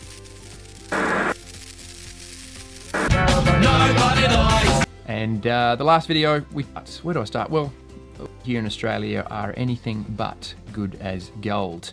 Where do I start? Well, we'll start with the video that I made late last year, following on from a number of other videos I made throughout the year talking about the Australian government's intention to ban vaping in Australia. And the last video we talked about the plan to bring in legislation that would prevent the importation of vapor products. And I was urging everybody to call their Greens ministers in the hope that we would be able to get that legislation blocked. Unfortunately, the Australian government has blindsided all of us by not needing to use legislation to bring in a ban. They have very sneakily, right around Christmas, made two amendments. One to the Therapeutic Goods Administration, specifically the Therapeutic Goods Legislation Amendment, brackets Vaping Regulations 2023. And the other one is the Customs Legislation Amendment, Vaping Goods Regulations 2023. By making amendments to these regulations that are already in place, they are able to basically ban everything. in terms of importation. Already on the 1st of January, they brought in a full ban on the importation of disposable vaporizers, which if you've seen me other t-shirts, you know that I couldn't really care less about the ban of those. However, as of March 1st, there will be a full ban on the importation of all vapor products. Whether it's a complete system, whether it's a part system, whether it's a pod, whether it's a mod, whether it's a tank, whether it's a fucking RDA, a Boro, doesn't matter. It can be a part, it can be a full system, it's banned. You cannot import it as of March 1st. I've spent the last 2 weeks trying to understand everything, talking to industry experts, and I have come to the conclusion, along with a number of other industry people, that yeah, there is really not much we can do at this point. There is still the talk of legislation, and don't get confused by that, because there is still legislation they're going to bring in this year, but that is aimed at absolutely smashing the domestic market. So essentially, if you've already imported stock by March 1st, the shops, you know, the online stores, the retailers, they can continue to sell those products, but they won't be able to import or restock anything more. That, I think, is a load of shit. It's terrible, isn't it? If it was so horrible for people, they would have just done like Trump did here when he made Tobacco 21.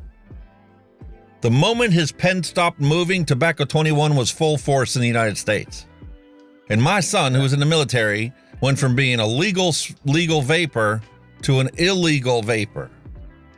Had no choice but to buy cigarettes if he wanted to continue getting nicotine.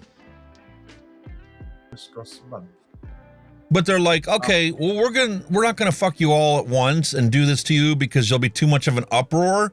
So we'll let you keep selling whatever you've already imported into the country, since you're gonna do it anyway.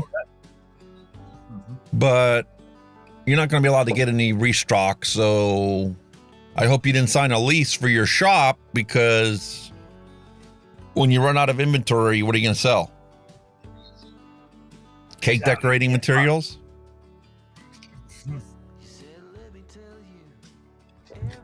And you as consumers won't be able to buy online from overseas or anything like that. Essentially running the fucking shops down slowly until they've got nothing left to sell. The legislation they're going to bring in this year will be aimed at, you know, trying to stop liquid manufacturers from manufacturing liquids here. That's what they haven't done yet, is the local domestic sort of ban as such, because obviously if you're a liquid producer here in Australia, you're not necessarily importing vapor products, you're making them here, and so they are still going to go after that. So that brings me to this video. I unfortunately don't have much of a choice in this situation. If I want to continue to review products, if I want to continue to design products, because obviously, as you know, I do design a few things and I have to get sent prototypes to test and develop before we bring it to market. Those two things are the lifeblood of my channel. If I don't have a fucking product to review, I don't know what I'm fucking really meant to show you, apart from a few back to the vape videos here and there and maybe rehashing builds of older stuff. And if I can't design products, then I can't really make much of an income. People aren't going to keep paying Patreon if there's not much content coming out either. That new legislation is also going to be aimed at restricting advertising, so things like social media and being able to put stuff on YouTube for you wouldn't be possible. So even if I could make content... That's a double-edged sword. You need patrons to actually support your channel so you can afford to do it full-time. But if you're not putting content out full-time, you can't get any patrons. Nobody wants to give you any money to put content out because it's a vicious cycle. And I don't know too many people that have fronted money and continue to front money for years and never gotten anywhere, never got any patrons to support them. We were talking, Kenny and I were talking last week after the stream ended, not last week, week before last, about like Vaping with Vic, how he had to give up his studio and all this other stuff. He's got like, you know, 60, 70,000 subscribers. If everybody that watched his content simply sent him $1, and granted, YouTube takes their 60%, the man could still have a full-time career making videos on this stuff. And pay for the studio, the whole 9 yards. And I understand, you know, we're living in an economic crisis right now and everybody's, you know, trying to make ends meet, but That's like the whole industry as a whole, vaping industry. You know, we need more advocacy out there. We need more people, you know, lawyers and specialists and marketing people to go out there and put campaigns out for the public. But even the vape industry itself isn't putting money aside for this. They're like saving it for the lawyers after they get all their shit banned. Then what are you going to do? It's 10 times harder to reverse legislation than it is to block it. 82 million vapors around the globe, and they're only spending $230,000 globally for vape advocacy? Are you fucking kidding me? You're slashing your own throat. I don't blame him for moving. It's like I say, I mean, even if these, like I say, these guys support you, but I think the vaping videos are numbered on YouTube. I think what days are very much numbered on YouTube now, without a doubt. I mean, there you go. The Bogan said in Australia, they can't even put anything up on social media, so the government, so YouTube is supposed to be a freedom of speech, freedom of blah blah platform for the public, and yet you've got a government intervening, stopping you doing that freely. I mean, how are they? It's crazy, man. It's a shame he had to get rid of his studio. He had a beautiful professional setup, and I'm like, he was one of the ones that motivated me to get on here and start doing this stuff. I'm like, listen, I want to have a microphone like he has, you know, a lapel mic and a big studio, and having the cameras and the photography and the overhead setup. That's what motivated me to create an overhead setup here that we look at every single week. It's the way that he did his reviews. I don't think it was down to any kind of legislation. I think obviously when the cost of living crisis hit here, people couldn't afford, to pay subscriptions, donate to this, donate to that. People, money got tight, which it still is, and unfortunately, it's getting worse. We talked about last week about how they're raising the county tax here to make up for the last 10 years they didn't do anything with it. And now we just noticed in the newspaper last week that the price of natural gas is going up at 30%. They're lobbying the state to let them raise the prices 30%. Well, they've just this year, I think the cap's been raised or something for our gas electric. So all of our gas bills and electric bills, where utility bills are going up again. So it's just getting harder and harder. I mean, you've got a country in the 21st century, whether it be here, yourself, wherever, there are now people suffering from fuel poverty. They can't afford to put the heating on. They don't want to put a fucking light on. What are we coming to? What's this world coming to? Really? And it's everywhere. There isn't a country in the planet that isn't suffering from an economic crisis right now. Yeah. And all I saw videos that people in China were putting up saying that not only have the prices gone up for food and heating and cooling and all this other stuff and the rent and everything, but they've literally gotten to the point now where if you're a dissenter and talk about stuff you're not supposed to talk about, they're legitimate using the fact that you are now using digital currency and trying to go shopping with your phone using your credit card information, that you're limited to the shops that you can go and buy stuff at. You're legit limited to the shop in your neighborhood, and that's it. And if you try and use it somewhere else, it'll be denied. The ironic thing, the energy crisis all kicked off with the Russians invading Ukraine. You cannot tell me Russia's the only country that supplies people with gas and oil. Fuck me, come on. Nah. 55-watt vapor, hello and welcome to the stream. He says the fourth turning, 2020 to 2030. It's been classified as the fourth turning. So we went from the Great Reset to now it's the fourth turning. There's so many people talking about different names that they have for all the stuff that's changing on there. It's all a coordinated effort.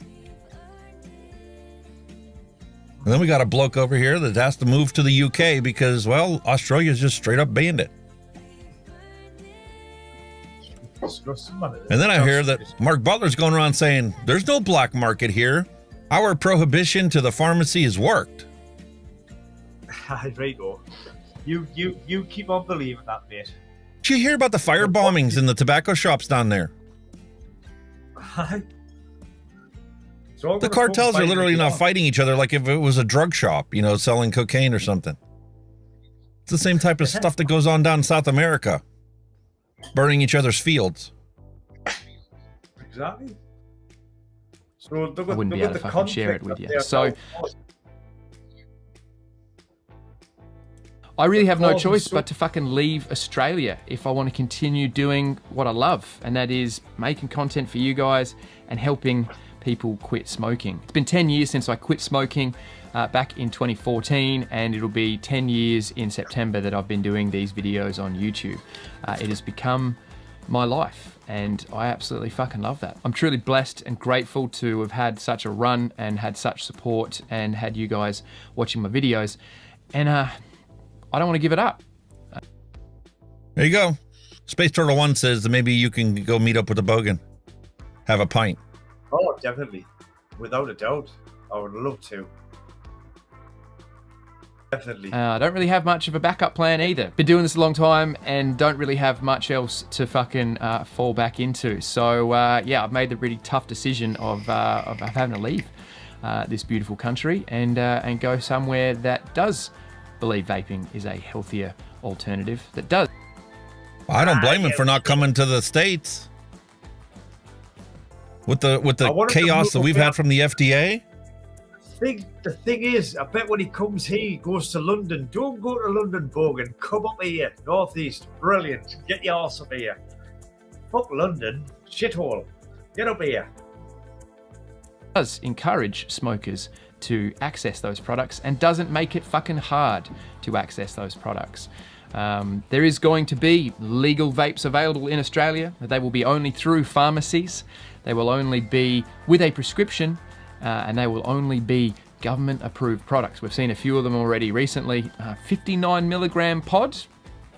Jesus, 59 milligram pod. No flavor, and that pod will cost you about 80 bucks. It's gonna be really expensive to quit smoking legally here in Australia through vapor products. So Aussies, yeah, stock up. Get your fucking shit now, because it's gonna be a fucking long, cold winter for vaping here in Australia. So yeah, I don't have any other choice but to leave the country, and so I am very lucky that my wife is a dual UK citizen, and so with her British citizenship, we are able to make somewhat of an easier move than if we didn't have that. So we're moving to the UK, going to the UK. I'll be heading over there in March to keep making videos and to get us set up. So yeah, not long to go here in Australia. It is an extremely costly exercise, so that is... I've just had a thought. Vic's going to lose his crown as the top UK reviewer, isn't he, for the sub count? Yes, he certainly will. Oh, wow. Yeah, to go from 70 or 80,000 subs that he has to Bogan has 185. Exactly. He's going to be the top UK reviewer. Uh-oh. Stick that one in your pipe, matey. Oh, Jesus. That's a hard pill to swallow. I tell you what it is. I hope he, you know what it is? I welcome him with open arms, and I hope he does collaborate, you know, with like, I tell you what, he's going to be on the fucking UK Vape show, and he's going to be a fucking... part 2. What you bet? Vic signs him up. What you bet? Vic was signing. Why wouldn't he?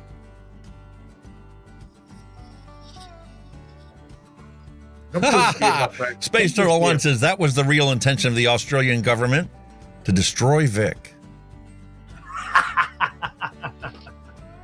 Oh, wow. Yeah, that was their intention all along. Has nothing to do with saving cigarette taxes. Them two will get together. Them two will definitely get together. I don't blame him for moving. If you're in a Not country one where bit. the DA want to vape, I mean, what do you do? You know what I mean? Another What do you shop do? in Australia burned down because the fire department conveniently put the fire truck out of service when they got the call. What? Really? Wow. That's disgusting, because it's not about what the premises are. It's about saving lives. You know what I mean? At the end of the day, remember a building burning down. It's about the same as anybody in, getting them out. I've Holy heard some shit. police that are very political that, you know, will choose to ignore a call, let's say, but I've never heard of a fireman do the same thing. Nah, that's really odd. Doesn't matter who you are. I don't care if it was the chief's ex-wife, you still show up and put the fire out.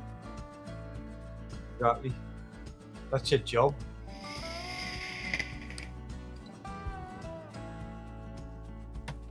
Wow. Louis, you've got such a long name, mate. You should ditch this name. It's too long. He's put Vic in his trunk.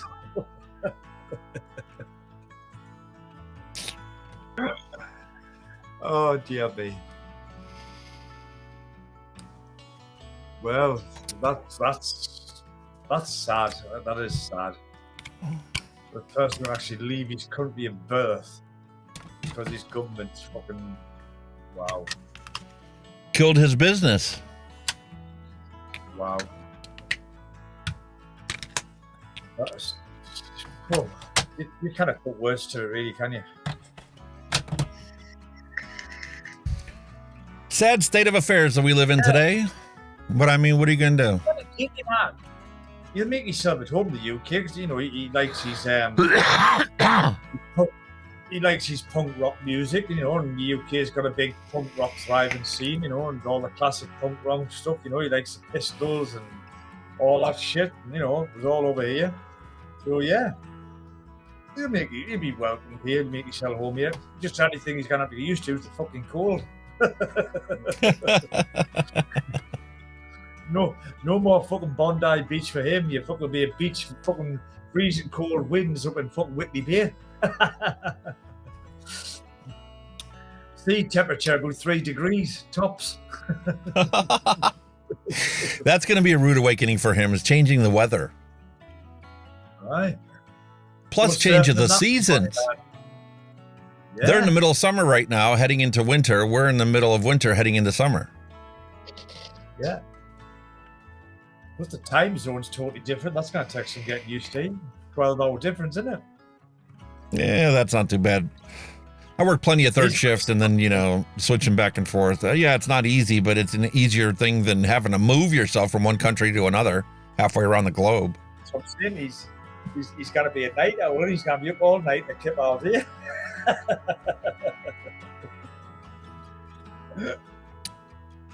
Oh, that's best of luck to him. I do. I wish him all the best. I hope the transition goes well for him and he's able to get all the stuff I do. moved over. I do like Bogan. He's champion. Brilliant. And the good thing is, because he's going to be moving to the UK, maybe he's actually going to be able to increase the number of products that he's developing. Most definitely. Because I think a lot of companies, I mean, you might get more approaches from companies over here. Without a doubt. Hi, fucking UK, Bogan, eh? Yeah, but there's no point in him moving here to the States with the way the FDA is pooch screwing everything. There's no indication whatsoever that the FDA is going to reverse course. Not until the only people that are left are big tobacco. And then all of a sudden you're going to see a massive reversal. I mean, it's like I say, with like the expos, he's going to attract a lot of like you guys in America because he's pretty good pals with what's the hell is it called? Grim Green. He's good friends with Grim Green. Good friends with Mike Vape. I get a lot of you guys coming over here more frequently. First generation reviewers. Yeah. Yeah, they all stuck together for the most part, you know, helped each other out and did many, you know, live streams together. And brilliant, man. Yeah, it's sad he's having to leave, but it's a good thing he's coming over here. I mean, I'm brilliant, you know what I mean? That's pretty cool, though. I didn't know that his wife had dual citizenship. I heard a rumor she did, yeah. I think his wife was British. Yeah, that's nice. I think she was originally UK born, I believe. I could be wrong. It could be vice versa, but you know. Awesome. All right, I guess it's time for us to do a random recipe. We haven't done that yet. Yeah. I'll tell you what it says. One immigrant I would gladly welcome. My parents were immigrants into this country, so I have a different perspective on things than most people do nowadays. Exactly. Anyway, Exactly. random recipe time.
Alrighty, let's take a look and see what we have here for our random recipe for this week. What are we going to come up with? We'll take a look at my flavor stash, hit Sherlock Holmes, and see what we can make today.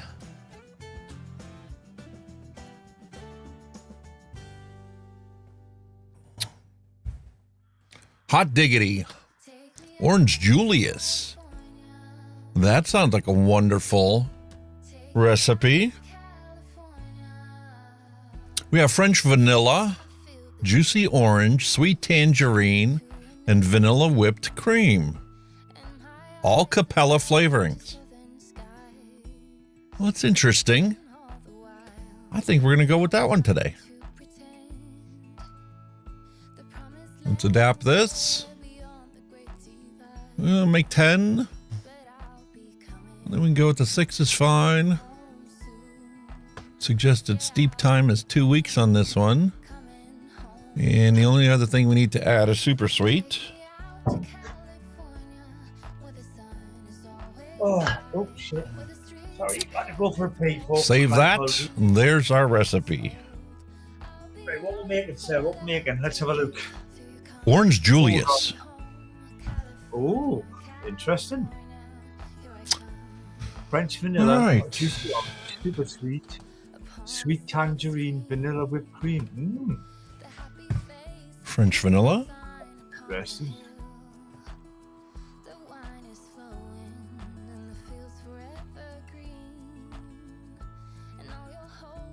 I like that one, Spacey Turtle, yeah.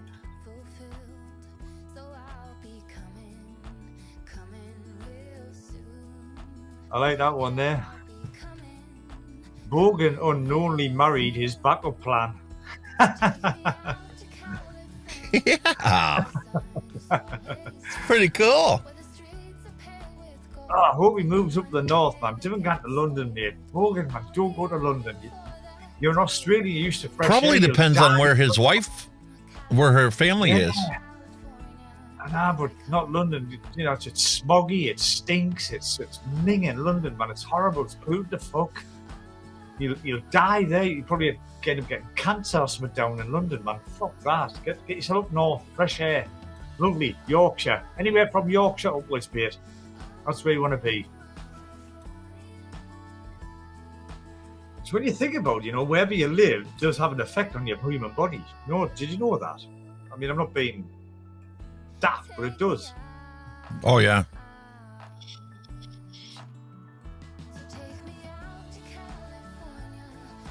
I mean, my wife's like a mum. She's got like her parents were German, and unfortunately, obviously she lost her mum, but her actual mother lost her mother. But her mother had 2 sisters, and they are actually out there living in Florida at this moment in time. not in Florida. Is it Florida? I think I mentioned before. They're not far from Cape Canaveral, southwards. Yeah, that's Florida. Florida? Yeah, they're Florida, but not in the big resort area. They're like in a quiet area, you know. And they're living their current age. They're now in the 90s because of the chilled out climate they're living in. You know what I mean? It's just like wow. Because they're next to the coast, so they eat, you know, fresh food. I mean, one of the sons, he goes out fishing in his boat and all that, and brings out fresh snapper or something to get out there, snapper fish or something. Eat that regularly.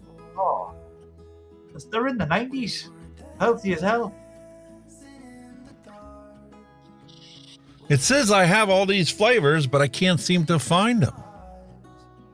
I got the French vanilla. Juicy orange and sweet tangerine.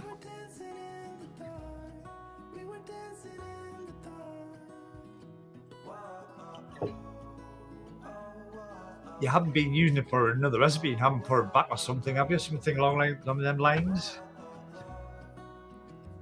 I don't recall ever.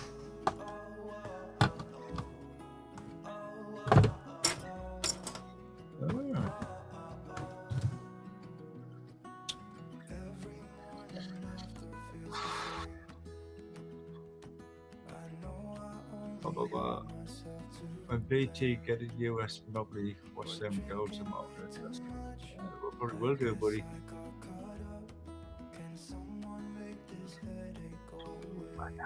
I'm gonna stop buying some flavors. I need to get some flavors. Shit. I did buy some more nicotine recently, guys. Yeah, buddy. Oh, sorry, secret sauce. We're gonna get banned here, you know, mention that N-word.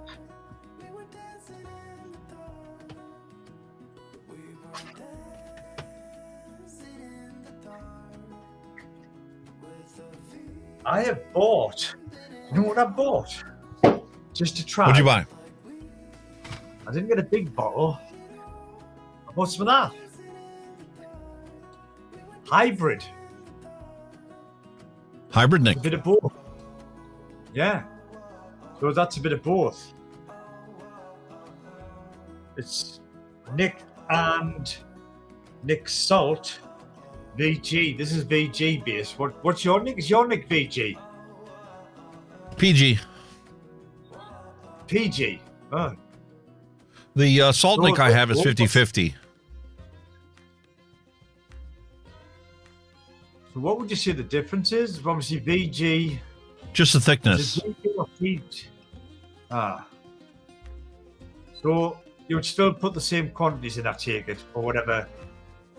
Yeah, well, when you set the recipe up, you can change it. Like this one is right here, 100% PG, but you could adapt this, and you could make this your Nick. You could make it 100% VG based. Got you. So it'll adapt on with you. Yeah. I wasn't sure because when I ordered, I said, "Shit, did I get PG or VG?" You know, I was just wondering. Like, the difference is obviously the viscosity in it.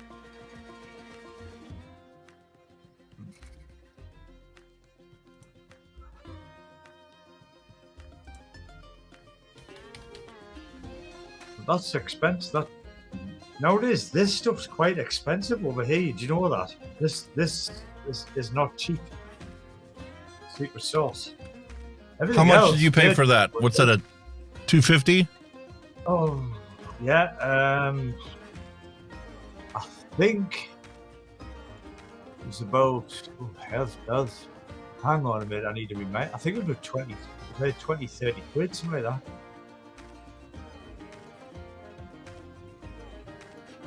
Give us a minute, I'll sharp tell you. Yeah.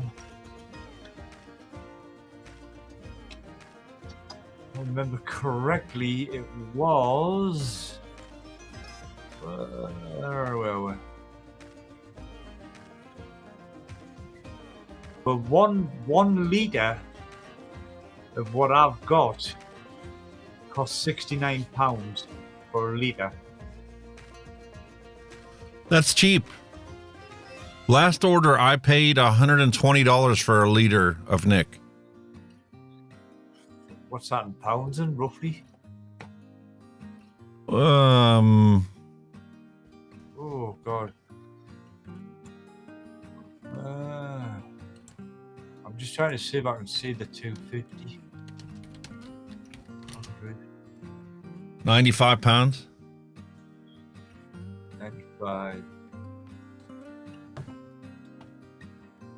There was 25 quid. That's what I paid for that. That's cheap. Nah, but 250 mil doesn't go that far, does it, when you think about it? You know what I mean? What do you got, 72 milligram? Yep, 72. Well, that goes far. I think that's about the highest you can get over here, 72. Yeah, I have a 100 milligram base. I've got 250 in the freezer.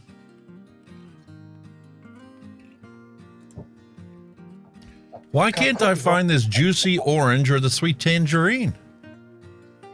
I think that's about the highest you can get here, 72. I could be wrong. I could be totally wrong.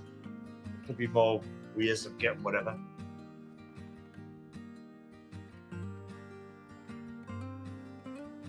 I'll tell you what I'm on the hunt for, like.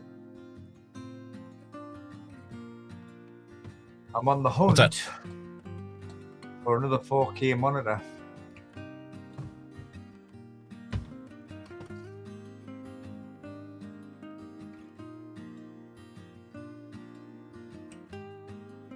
The simple reason I bought, and the pennies just fucking dropped. The pennies just fucking dropped, actually, you tit. No. I bought an HDMI extender, not a splitter, an extender. So that'll give you a dual monitor. But it's HDMI. This other monitor is a DV. So that's why I need to get another monitor with an HDMI input. This one. You can get an HDMI to DVI adapter. If you would have said something, I could have sent you one with the card. I've got DisplayPort to DVI adapter. I'm not using it. What's the difference with them? It's just the plug on the end is different. Your graphics card now has one HDMI output, and it has 3 DisplayPort outputs. Right. So if your monitor is DVI, you can go to HDMI to DVI, or you can go DisplayPort to DVI. So what's the difference? I've never used DisplayPort. I've seen loads of cards with them on, but do you still get dual monitors that are mirrored? It's just another output. It's just a type of plug, type of connection. Kind of like there's USB-A, USB-B, USB 2, micro, there's mini, and then there's USB-C. They're all USB connections. It's just a plug. The jack is different, and the speed that it can send stuff is different. DisplayPort has become the standard. It kind of looks like an HDMI cable, except the one end has got a little bend in it. Right, yeah. But can I still do 4K? Yeah, and still display 4K. Sure. If you want to do it. You can do 8K with the DisplayPort. Really? Wow. Yeah. Why didn't I think of that? Yeah, so it'll cost you less than 10 quid. You can get on Amazon after the stream today and buy a DisplayPort to DVI connection. All right? And then that'll connect your old monitor to the card, and then you use your HDMI connection for your HDI monitor or your TV as a second monitor. It's just HDMI to HDMI. I thought, I'm getting an extender, which will come. I think that works like off a USB input, then it outputs the HDMI, but I don't know if it'd be any good. Like speed, it can do. See, the 4K. extenders just extend. Normally, an HDMI cable can't be longer than 10 feet without an extender that boosts the signal. Yeah. And that's the other thing. Display ports, you can daisy chain display ports. If your monitor has an in and an out, you can daisy chain it, one display port connection from your graphics card to one monitor, and then you get another display port output on the monitor, can go to another input on another display port monitor. You can daisy chain. The card is limited to 4 monitors. Doesn't matter what connection you use to connect it. It's limited to 4. I might do that, then I might have a look at that. I mean, that connector thing will still come handy for something, but I mean, I'll get that. Just keep it. Honestly, this one monitor's doing my head in. No, like when you get used to something and then you lose it, and then you go back to something, you're like, shit.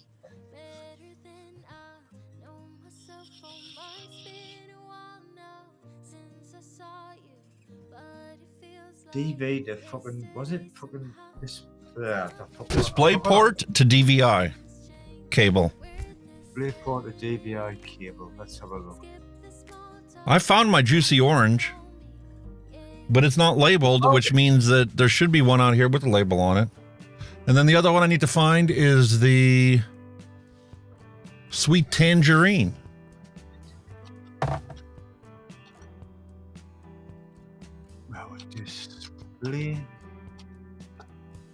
Can you get them in VGA as well? Display port of VGA, because I think my son needs one as well. Yes. Ah. I see it was DVI. Let's have a look. Why is my caps lock on? You can piss off. Alright. Christ, they're only £8. Yeah.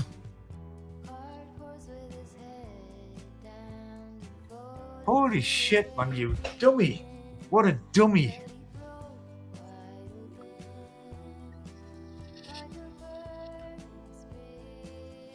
What a numbie.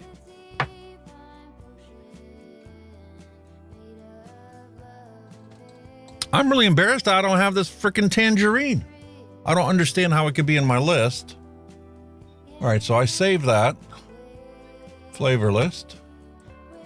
Oh, I want to go my flavor stash. Quick find. Hello.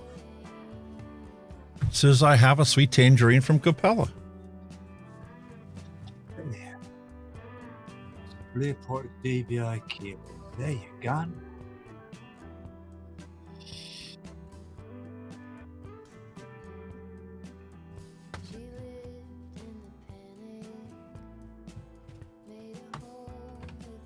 Fuck that, I'm going to order one, shake with it. I need to sign in. My apologies, folks, but this is something I need. I need this.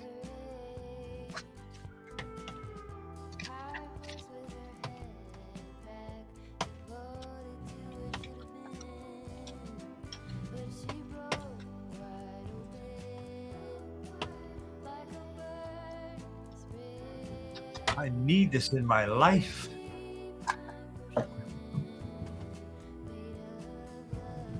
Add the basket. Go to basket. Get off.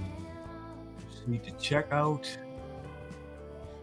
Buy that bastard now. Hopefully it'll come tomorrow. Boom. Jobs are good. On its way. Ordered.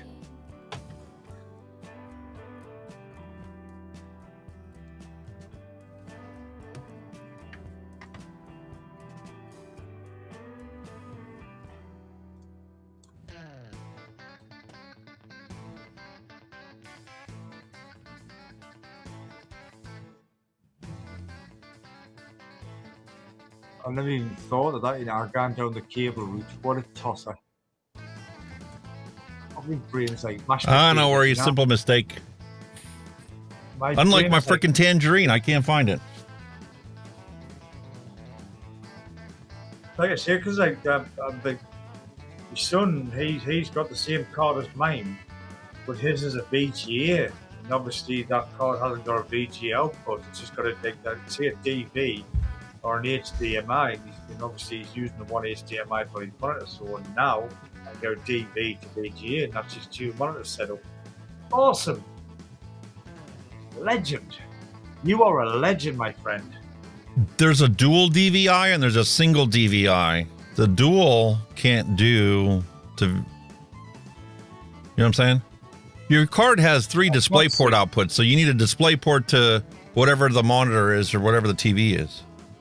Yeah, DVI. That's not that little white bloke. It's not the VG, it's the one with the sort of square hole white. That's the one. Yeah, look at the hell. Cable, man. Jesus Christ. I mean, I'm still going to look for another monitor. Like, I still want another big. But you know, that'll do for the time being.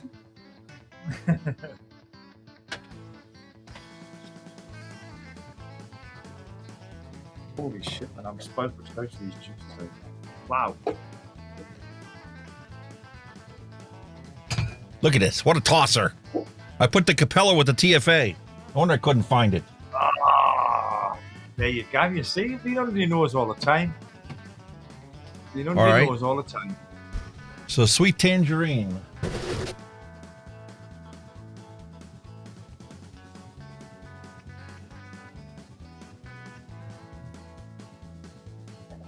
My boy would be over the moon if I get him. I think this is B. I'm positive this is VGA.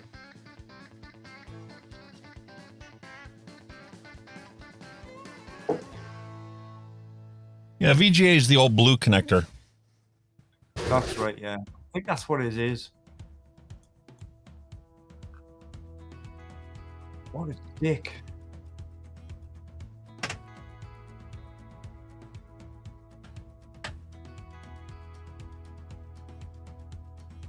So that would be display to VGA, wouldn't it?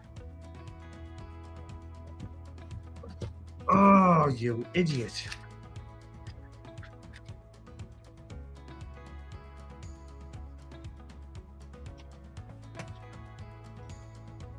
Well, I'm off tomorrow, you see, so if I can get it tomorrow, I'll set it up for when he comes in. He'll be out of the moon.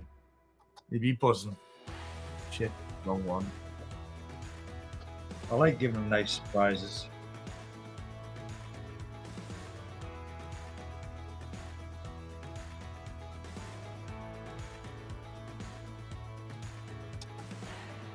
What the fuck? What? Why are you not working all of a sudden?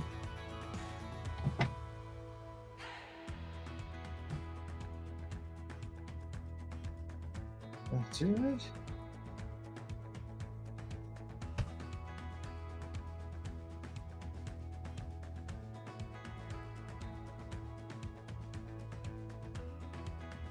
Okay. Why is that decided not to work?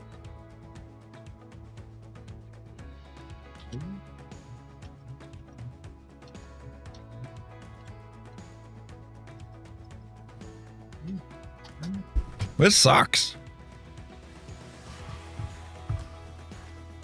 And it's the only tangerine that I have.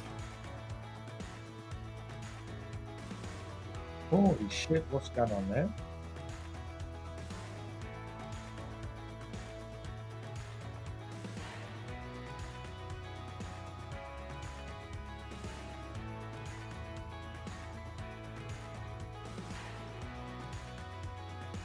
Well, I bollocks this like a proper tosser.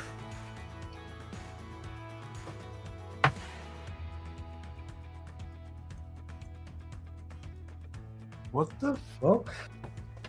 Guess what? I found it. Why it was with cheminanovatic stuff, I have no idea. But we do have the proper ingredients for this recipe.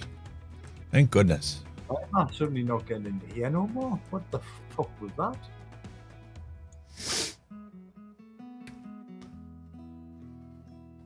Come on, really?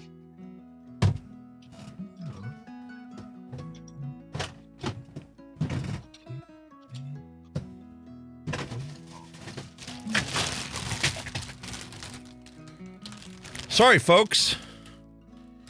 Turned into a rather clusterfuck here. Holy fuck, what the hell's going on with that?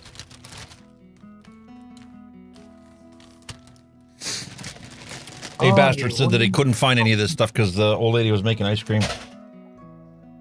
You fucking cockhead. Sorry, I'm just being a knob. I'm trying to sign into my Amazon account with me fucking email password. Fucking dick. What the fuck? Here we go. Here's the story. Mallory said to find the story about the fire truck. All right. The United Firefighters Union is blaming faulty equipment for hampering its efforts to fight a tobacco shop blaze. Jacqueline Stanley has the details, and Jack, the truck was only a few streets away from the Craigieburn firebombing. Mitch, so close that fireys could see the blaze over the back fence. They're blaming poor fleet management, alarmed that the closest fire truck was broken down. The union took to social media this afternoon with a video taken by one of the fireys. The footage showing the tobacco shop fire burning just a few blocks away. They say they've reported multiple faults, but were told the closest spare truck was in Warrnambool. We have the ludicrous situation, firefighters from the fire station watching a fire just a couple of streets away. The fire truck doesn't work. For its part, Fire and Rescue Victoria deny that there was any problem with the truck, saying crews arrived on scene within 4 minutes. The Victorian government says that it's delivered record funding to the state's fire services in recent years. Mitch? Jacqueline Stanley at Craigieburn, thank you. What a load of crock. You believe this? What a load of shite. That's shocking. To be a block away, you can see the flames and you can't do anything? That's, nah, something seriously wrong there. Like, listen, mate, if that happened to us, we'd walk there. We'd load up our packs and go like we were going to a high-rise fire. Run right off the hydrant if we had to. Exactly. You've got fire hydrants all over. You don't need an actual engine to pump, do you? Holy moly. Another conspiracy theory, my man. Another conspiracy theory. Oh, man. All right. There's a little bottle. Tear this sucker out. Them 2 cables are ordered, my friend. Me and the boy are going to have dual monitor happiness. Yeah, I should have asked you beforehand. I could have sent you the cable. I have extra ones sitting here I'm not using. I bought so many cables because now I've got, I'd order 15-foot cable for the one monitor. The other one's got a 20-foot monitor on it, an extender, and it didn't all come handy. I must admit I'm a bit of a hoarder for wires and cables. I've got about 3 bags in the shed full of cables. I'll probably never ever use them, but they're just there for the sake of being there. Mate, I've got like half a dozen DisplayPort to DVI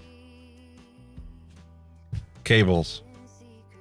It is what it is. It's just not. I mean, God, £8, but I'm not gonna. It's not really. Oh no. Yeah, they're dirt cheap. Yeah. These ones have got gold connectors as well, so I've gone posh. They say that you need that for the 8K connection. I don't believe it. Nah. It'll be a long time before I'll be doing anything in the 8K, I can guarantee that. I have no desire or interest to get a 4K monitor. I don't know. To be honest, you notice the difference. Like, I mean, my bedroom TV is a 4K TV, and all the Netflix stuff that we stream and Amazon stuff that we stream on it is in 4K. That came in 4K, but until all my content goes 4K, I don't see the point in owning a monitor. Just future-proofing it. I mean, while they're cheap, get them while they're cheap. You know what I mean? Oh yeah, if it's a cheap, if there's no cost difference between one or the other, then obviously. Because obviously with everybody now, the next generation is going to be 8K, 16K, so 4K. It's like when 1080 first come out, and the 1080 tellies and all that. They cost a fortune. Look at them now. You can buy 1080 telly for coppers now. Now it's the same with the 4K. The 4K TVs and monitors are now dropping in price because the next things come out is now 8K. Which the thing is, right? It baffles me because can you remember the old remember videotapes, video cassettes, video players? Oh, yeah, You had VHS and you had Beta. Remember? And Beta just died out. It's going to be the same thing with all the other stuff, man. It's a fad when it comes, it's expensive, but then the next thing comes out, bang. The prices drop like a stone, man. 4K stuff's coming down really cheap. I looked at the market the other day, it was in Curry's PC World, it was a 4K 27-inch monitor. It was only 180 quid. A couple of years that's ago, not that would have been a couple of years ago, that would have been £400 or £500, easy. I'm contemplating getting that. I've got 2 4K monitors. You know, making these smaller bottles, actually, I'm glad I found this. I couldn't find the normal one we were using. It's so much easier just to do this. I could literally draw 0.6 and be done with it. That's so skinny. That's a skinny one. Piece of cake. All right. Now, French vanilla. This took me so long to get these freaking flavorings out. 0.2. See, I'm very surprised because you're normally so organized. You know, when you've done your racks and everything, you sorted it all out. Everything was at hand. And they're all alphabetical based on manufacturer, so it should have been easy to find. Wow. Well, the one was with Wonder Flavors and the other one was with TFA. Why? I have no clue. You might have had a quick tidy up and thought, I'll stick that there, because it's a hole. And there's an empty hole for the French vanilla, so that's where it belongs. Why it was somewhere else, I don't know. All right. Juicy orange.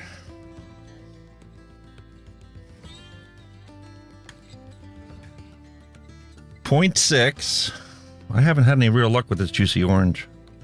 The flavors juicy orange that they have, oh my God, it's so much better than this Capella. I'm sorry, but that's so funny. Where is it? Pop it on the screen. I'm just trying to find it because I found it. I'm seeing it on YouTube, but obviously this is going down. So hang on, that one. There you go. This isn't English to me. A daisy chain?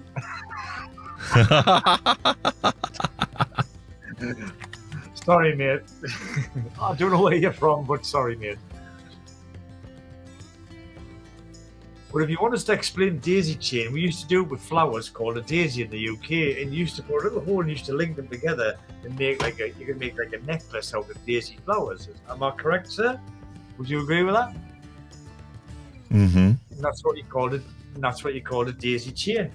So obviously, listen, I'm used to the old school days of computers when you daisy chained printers. You had the SCSI connection. You used that daisy chain peripherals. That's going back to Commodore 64. SCSI drives. Christ, I remember that. I remember saving up for one of them. You remember the zip drives that they had? The zip drive, yes, with them big. Yes. It was blue. Mine was blue. It was a blue zip drive. Yeah. Holy moly.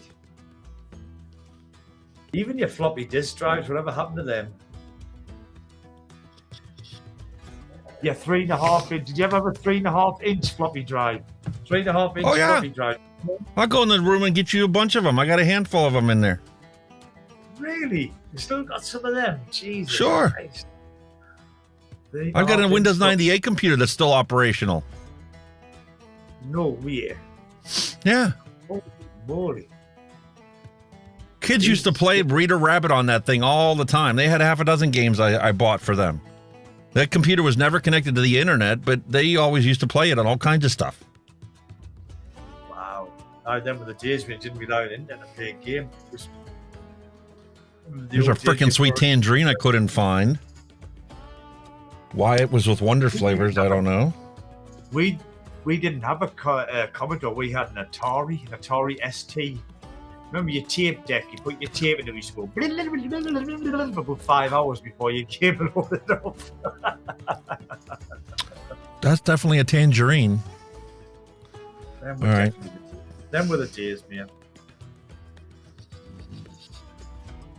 This generation now has got no idea what we used to go through. Do you know that?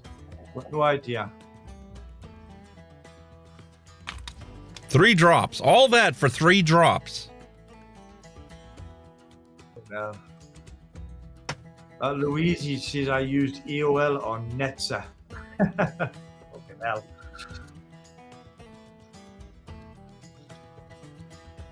All right, 3 tangerines where it belongs. Now we have our sweet vanilla whipped cream. Now that's nectar of the gods. I could vape that on its own. Didn't put it in, just make a bottle of that. Lovely. Holy moly. 0.3.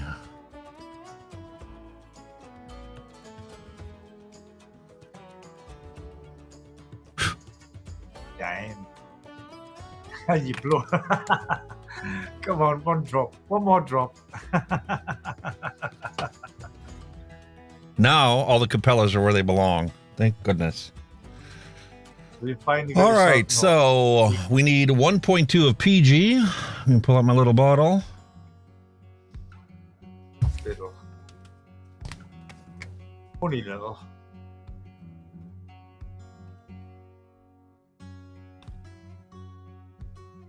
Awesome, man.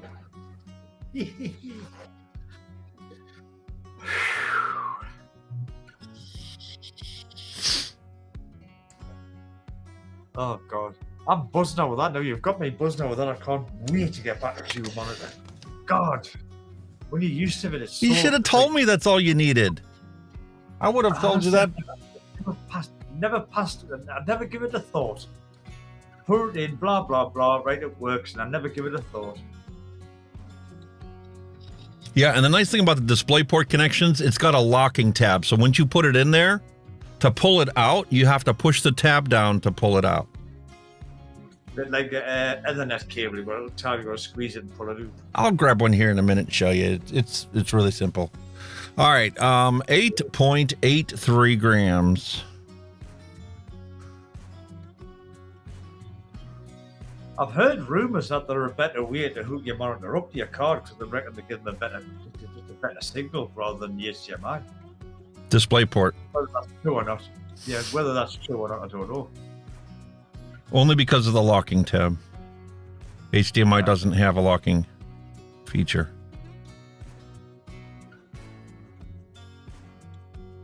Awesome. Cannot wait, my friend. Woohoo! I'm buzzing out with that. I mean, that thing I bought will still come in handy one day. It'll come handy so it. I want to plug my telly in my computer, whack that in.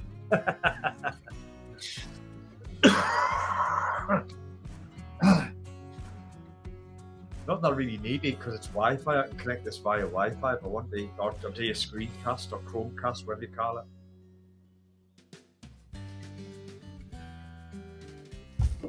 I told you about how I have my setup here.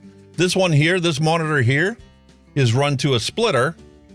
So that takes the HDMI connection from the computer and literally splits it to 2 monitors.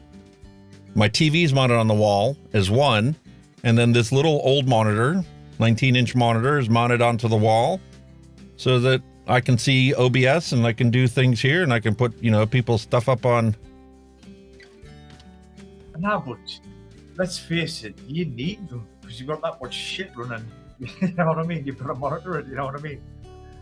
You've got OBS, you've got Ninja, obviously internet, you know what I mean? And all your other stuff. And I can even run bumpers from here because I've got the thing set up like you have. And now with great fanfare, get ready to meet someone special. Check it out. Motivation and inspiration, just as good as pineapple on pizza. Congratulations. You scream, we scream, we all scream for... It's the Vaping Heat on Mixin and Chillin with Hunky Vape. I like that. Where did you get that from? You've made that before. You've never done that before, you sneaky one. Of course we have. You've done it before. Who's the one here with Alzheimer's, me or you? You've rolled that bumper before. Me, probably. There you go. Now, I just need something to try it on. What are you thinking? Drop or Bushido? Bushido. All right. Did I say more? Oh, mate, honestly, I can't put this thing down since you've sent me. It is here all the time, and I just can't put it down. This battery. You like that, do you? This battery in here, right, has been in 2 weeks. Look, I'm still on 4 bars, and I'm vaping it. The battery That's the life is fantastic part about using a high ohm resistance build like that in this flavor banger. It's just like you could bang it all day long for days and not have to worry about battery. That battery's been in a week and a half, them batteries, and I'm still on 4 dots. And I do sit and vape it regular. This is, like I said, this has got the marvellous cherry bakewell. And guys, if you like cherry bakewell, check out Hunky Vape's recipe for this. He's nailed it. He's nailed it, mate. And that's Why'd you like it? And that's coming from a UK citizen who likes cherry bakewell pies. So there you go. From the horse's mouth. Ah, thank that TV show. That's what gave me the flavor profile. You need to watch more of them, mate.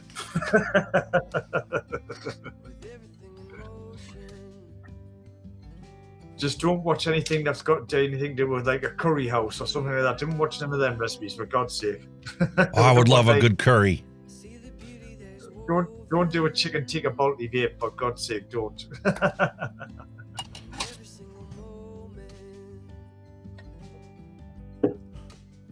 Have you tried any recipes yet? As in Mixin? In that book, that Elton Brown book. Not yet. We were looking at the what was it? It was a breakfast one. I think I was looking at. I went, ooh. See, the problem being here, right? Although I would probably eat everything on the menu in that book, the kids, that's the family, because they're picky. They are so picky, unbelievably picky. Oh, look at that. That's not a good thing.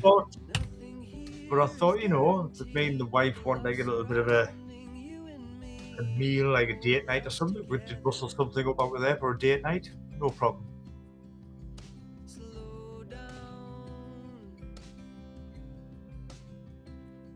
Easy peasy.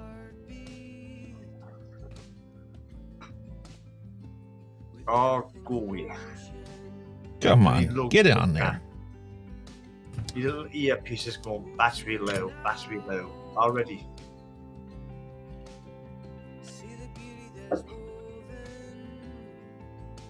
Switch to I'll probably have to put the ear muffs on shortly, boys and girls. My apologies. That's the only problem with this thing is trying to find the right size.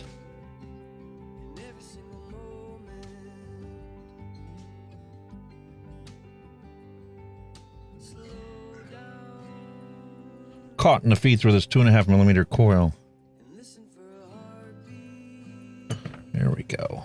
That's got some tension finally. There you go, man. You're in. Get that other end fluffed up. You'll be sound of hell, mate. I love this thing. I don't know. Why did I not fucking get one of these? Honest to God, it's amazing. I think, honestly, if I ever done an e-liquid review, it would be hard to decide. For a single coil, I would use the Bushido, and for a dual, I would use me Valhalla. Them's me two. This is up there now with me 2 best RDAs ever. Oh, the flavor on it is just unsurpassed. It's just ridiculous. You know what it is? I'm gonna see if I can sort you one of these out as well. Throw it on a DNA reference mod because I don't care about aesthetics. Flip top dripper. That's what I like about this. The flip top is tremendous. Just pick it up and drop it in. Job done. No piss farting about taking top caps off or shit like that. And the thing is, if you over drip it, it doesn't leak out. That checkmark airflow he put in there, Bruce put in there, that's just... It's perfect. I mean, I've always been guilty of over dripping. I'm terrible. All right. Well, Biggest out this world. the vanilla on here is kind of potent. Moving to Mark. I thought you would have got your orange in the front of the plate. No, without what's gone in.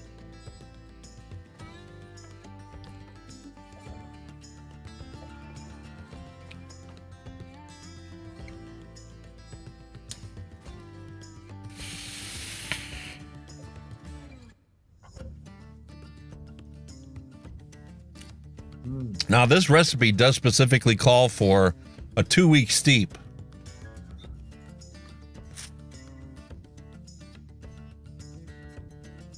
Off the bat, it's not so good. And I think that has to do with that juicy orange. I was never satisfied with that juicy orange. Oh, shit. I don't know why. That's done. Oh, wrong way. See, the flavor's orange. You knuckle test this, and it is straight up orange. Ultra concentrated, but as your tongue and your saliva dissolves that out flavoring on your palate and thins it out, it is a very distinct orange, period. Juicy orange, every time I've used it, it's one of those ones you got to let it steep to get it to an orange.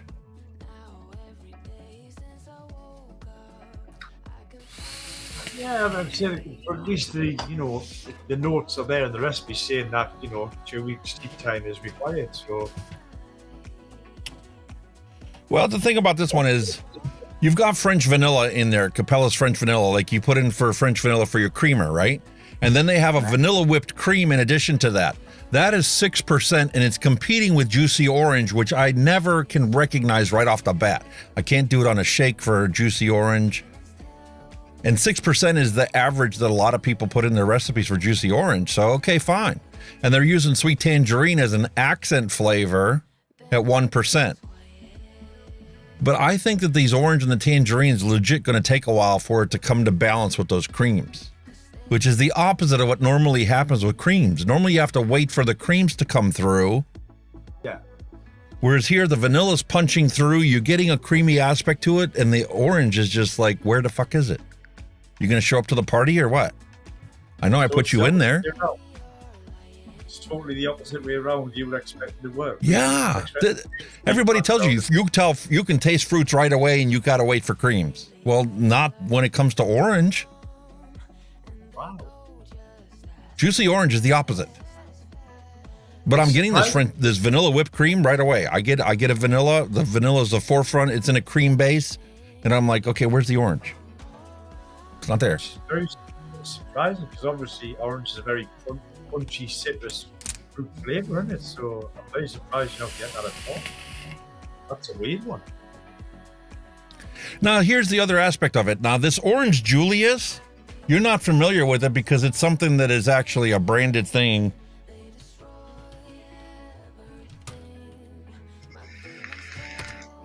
That a lot of people try to make. Okay? That's what it tastes like. It's a milkshake with orange flavoring. Right, yeah. So that's what it should taste like. Now, this is something that a lot of people try to make recipes of. Matter of fact, you're going to love this one. Alton Brown, that book that I sent you? Yes, that's right, yeah. He's got a drink.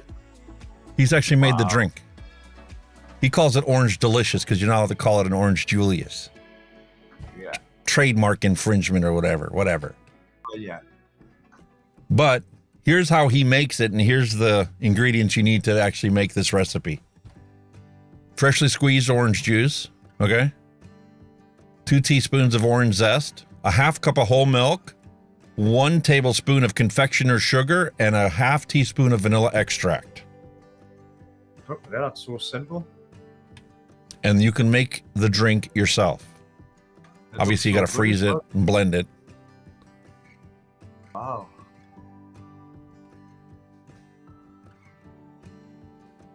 So this recipe that we made today, it gives me the creamy aspects of it. I definitely get the vanilla, but the orange just didn't show up to the party, and I think it's because of the flavor company that they chose, Capella. If they would have made this, I could probably make this one right now using flavors, ingredients, and it would taste exactly like it's supposed to taste on the shake. Because the orange from flavors is exactly like an orange from day 1 to 2 weeks to a month later. It's exactly an orange. Wow. Yeah, it could be an improvement you could make, like, by using that. I love juicy orange. That's why I have a 60 mil of it from Capella. But when I flavor tested it and I shook it and I made it in a bunch of recipes, it's like, did I get a dud? Did somebody just send me PG?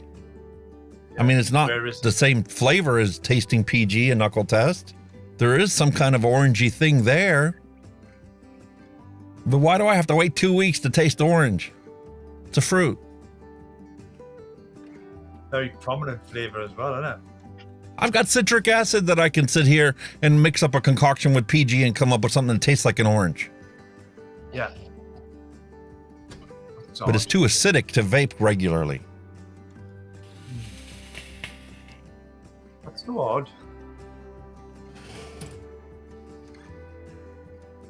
Is it a good recipe? Yeah, I like the recipe. If the orange, the party in 2 weeks, I'll be happy with it, and I could give it a 4-star rating. 4.5. It's made the cookie crumble. Sometimes, you know, some recipes do need steep time, some don't. Unfortunately. Yep. So now I got to put a label on it, and then we can come back to it in 2 weeks. See what she tastes like. You never know, mate. You never know. It might turn out to be a good one. High quality production we got going on here. Ooh, Louis eating beef okay. taquitos. I love taquitos. Oh, God, taquitos. Do you eat taquitos? You know what they are? Now and then. Rolled in flour, really skinny. Yeah, now and then. We picked them up at Walmart, and they're in the frozen food sections, and you just take them, throw them in the oven for like 20 minutes, and basically you're just heating them up. I don't think somebody will buy like regular over here. I think you would have to make them if you're going to have them. Don't really see much of them over here, like pre-prepared. I'll tell you what it is. You're going to excuse me a sec, because I need a wee-wee. Hi, mate. Be right back. Yeah, here's the taquitos.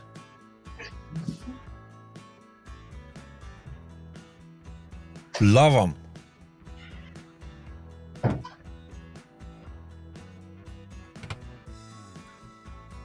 The wife did something last night for dinner. Really impressed me. We have tacos on a regular basis because my wife loves tacos. Well, lately we've been on a kick with getting those Doritos Locos tacos. It's like Doritos seasoning they put onto a hard shell taco. And she's bought those, but this time she took the soft shell tacos and she like lathered it with this cheese sauce and wrapped it around the Doritos taco and obviously filled the center of the taco the normal way with, you know, your ground meat and your lettuce and your tomatoes and shredded cheese and stuff. Holy cow, was that so fantastic. And the best part about it was when you went to eat it, it didn't fall apart. The soft shell on the outside perfectly held that together as one wholesome piece that you could sit there and slowly eat your way through. And nothing's more frustrating than when you're eating a hard shell taco and you bite into it and the things are just crumbling and it's starting to fall apart and you're like, getting all slobbery and messy trying to hold it all together for you.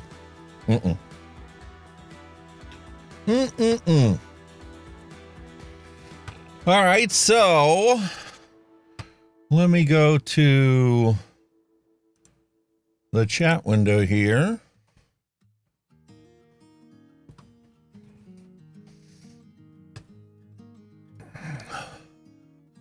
Hot diggity dog diggity. Time to put this label on this bottle. So what else you guys want to talk about, or what do you guys want to see next week in the vlog or in the news segment?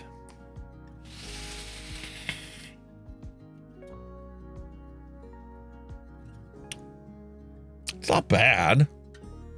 Oh, and we almost forgot about actually trying out this SMOK product.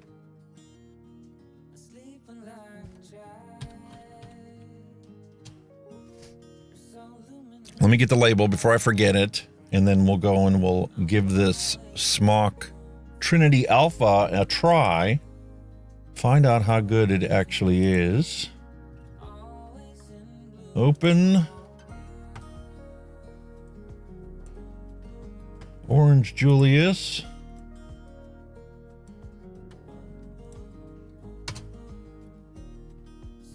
Episode 3.2. Print. Awesome sauce.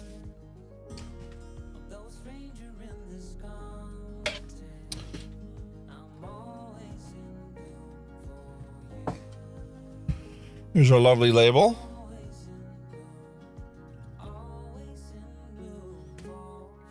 I'll get my scissors and trim this down because I know it's going to be a little too big.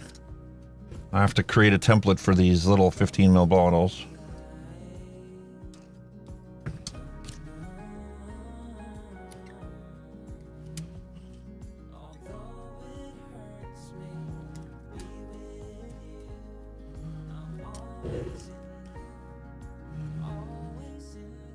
Perfecto. It's just like that. All right, now time to give this Trinity a try. She's a looker, for sure. It definitely reminds me of the Zippo. Nothing on that side except a fingerprint magnet. Beautiful same design on that side. And then on this side, 5 clicks. Turn that thing on.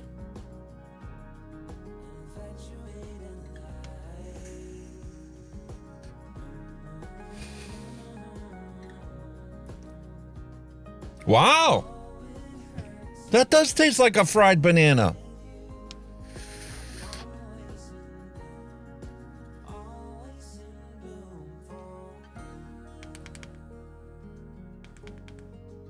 You gotta figure out how to change the power output on this thing.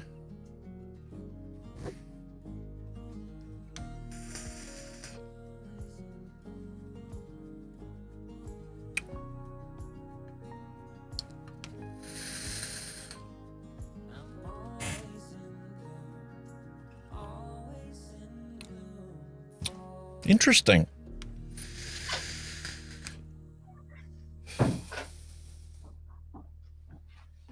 Oh, why is that there?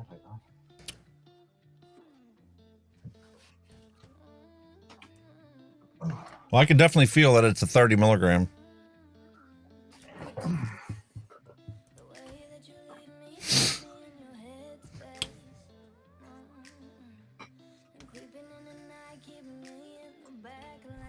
Whew.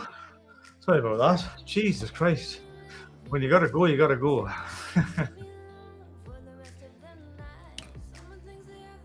Oh, you got the little AIO thing. What do you reckon? It works good.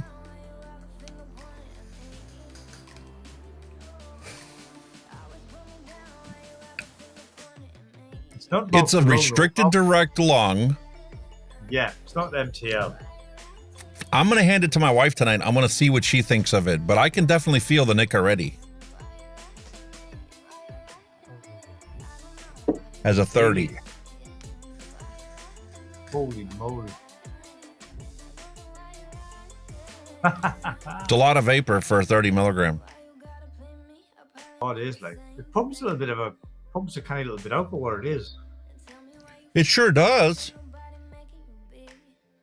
Maybe that 0.8 ohm coil would be a better choice for it. Yeah, it might get it down to MTL, wouldn't it? If there's more restriction, it might get it down to an MTL, but that one there for me is just a tight direct lung for me. And like I said, the nice thing about it is I've got the 30 milligram solution. I got a 3 milligram solution. I could very easily mix up a 6 or even an 18 milligram for my wife. Yeah. It wouldn't take very much, put 50-50 in and you can do the math yourself. Matter of fact, that's something we haven't done in a while. Oh yeah, you little mathematician stuff. Yeah, simple stuff, Let me the way my brain's been running lately, you bugger, I couldn't even work out bloody 2 + 2 = 5.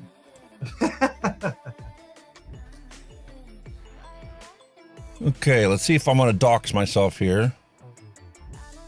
Yeah, sure is.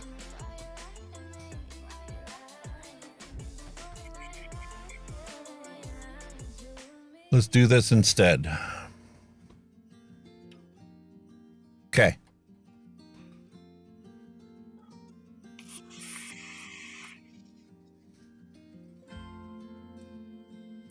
I hate how Office does this. Oh, spreadsheets. Well, you've lost me straight away. I can't do a spreadsheet for loading of money. I've got no idea. So, when we have a 30 solution, you have 30 milligrams per 1 ml, okay? And the 3 milligram is 3 milligrams per ml, right? So, we can insert a row here and come up with a solution.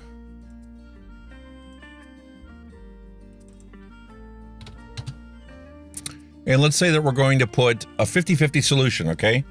Let's say that we're going to make 20 mils of it, all right? So we want 10 milliliters. So we're going to do equals that times 10, all right? Now there's the total number, all right? Of milligrams inside of the 20 mils that we're going to put together, right? Yeah. So this is this plus this. 330 mils, and that's in 20 mils of solution. So we take this divided by 20 equals this divided by 20. That's a 16.5 mil solution. Holy. Which would be perfect for my wife because the Hunky's Hawaiian Punch I make for her was an 18 and she said it was a little too strong. So by simply taking 10 mils of the 30 and 10 mils of the 3, I can make a 20 mil bottle at 16.5.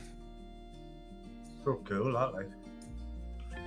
Simple math. If you understand how the mathematics work, you can create any milligram solution out of any DIY recipe that you make. And I'm still doxing myself because Microsoft wants to go full screen. As always.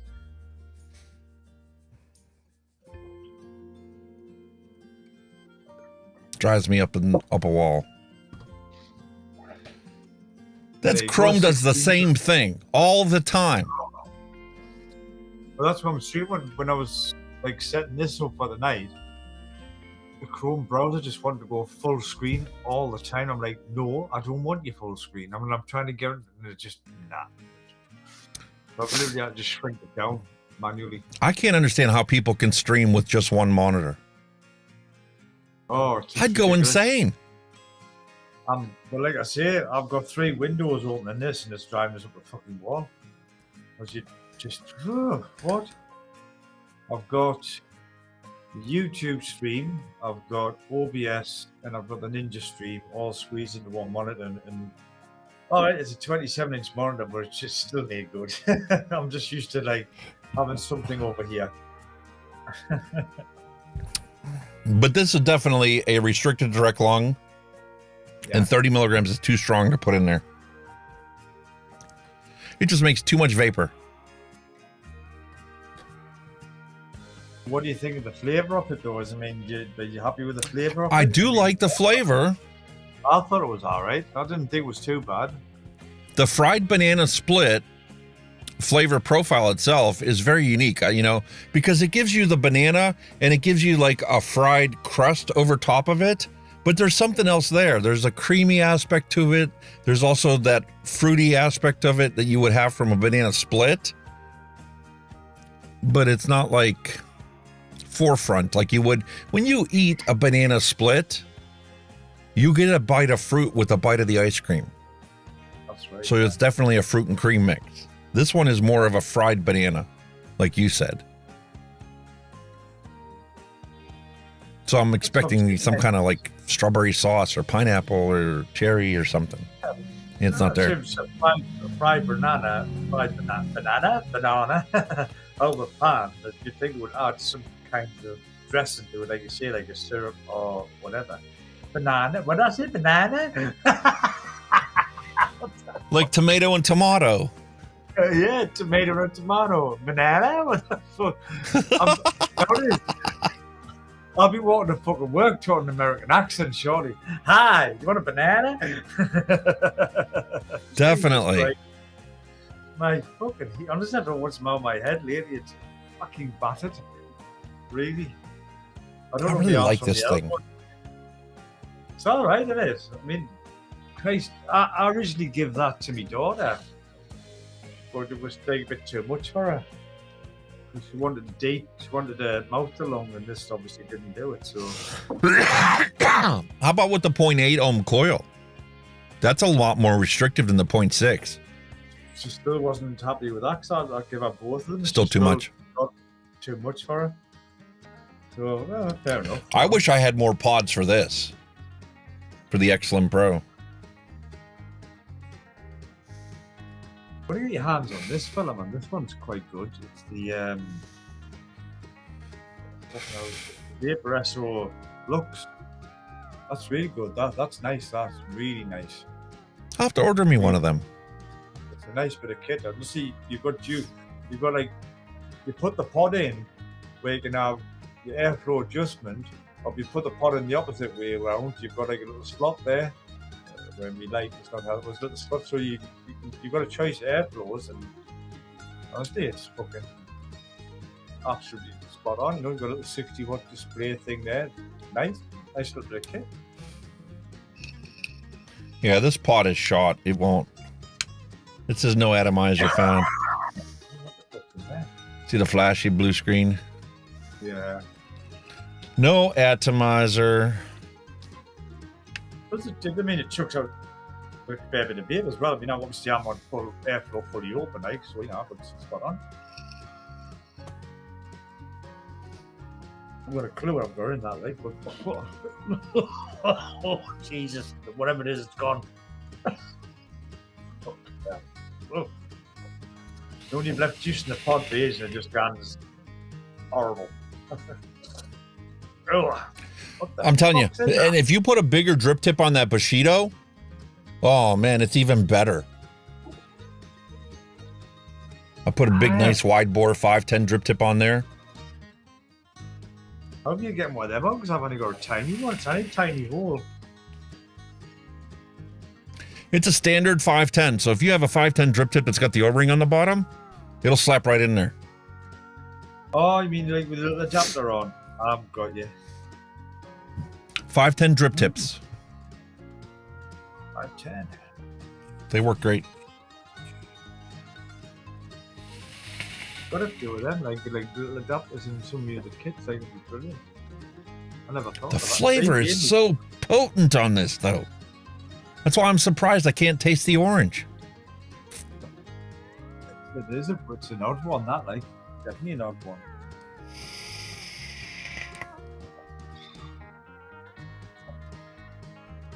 I'm still in love with this Arbiter. See, that there is now my daily driver for work. Arbiter 1 on this. Goes to work with us every day. Absolutely love it. You're right, like, Arbiter 1's much better for me. Because the airflow's not restricted and you're confined to a specific amount of airflow. Arbiter 2 did increase the flavor output on it, but it restricted the airflow, and for me, I didn't like that restriction. Yeah. It was just a minute difference. My wife, the opposite, total opposite. She loves the Arbiter 2, and it's like, you can keep all the Arbiter 1s. I don't want to. Don't get us wrong, I do like the Arbiter 2 because I do like a restricted airflow, but this is just that. It's just that little bit more. You know, it's not a great deal more. It's a little bit more. Yeah, because if you feel like taking a nice slow drag on it, there's no restriction that you're hitting. It's just you breathe how you want to breathe, and it will produce the vape fantastically. The Arbiter 2, you might start to get a bit of heat, like, just Yep, can't take because it. it's cut the airflow to a specific amount, and it specifically channels it so you get more in the middle of the coil, less in the outer part of the coil, and that's how you got to go to maximize flavor. Do without a doubt.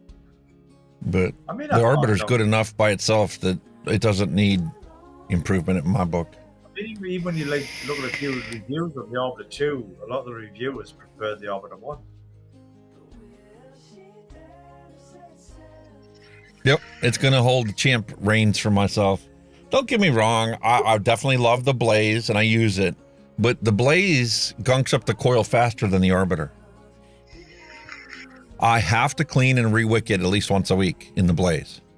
I think with the Arbiter 2, with that airflow, if they made it like bigger, it would be brilliant. You know, like now with the small airflow holes and stuff.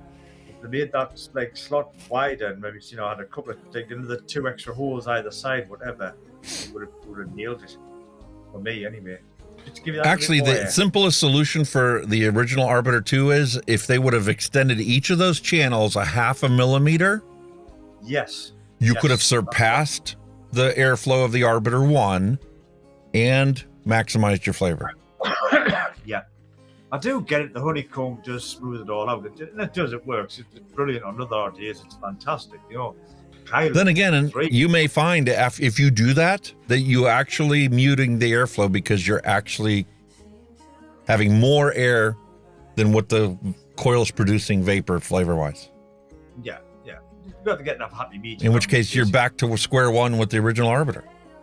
That was a simpler design to make and manufacture and produce. And it worked. That's the thing. And it worked.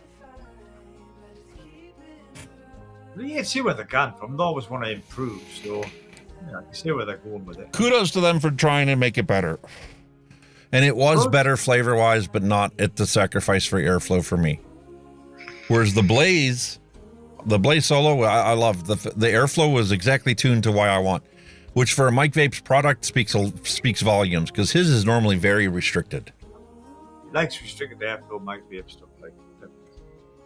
I mean, like I say, the Dual one, honestly, that's really nice. The Dual, I'll give you two. The Dual is nice.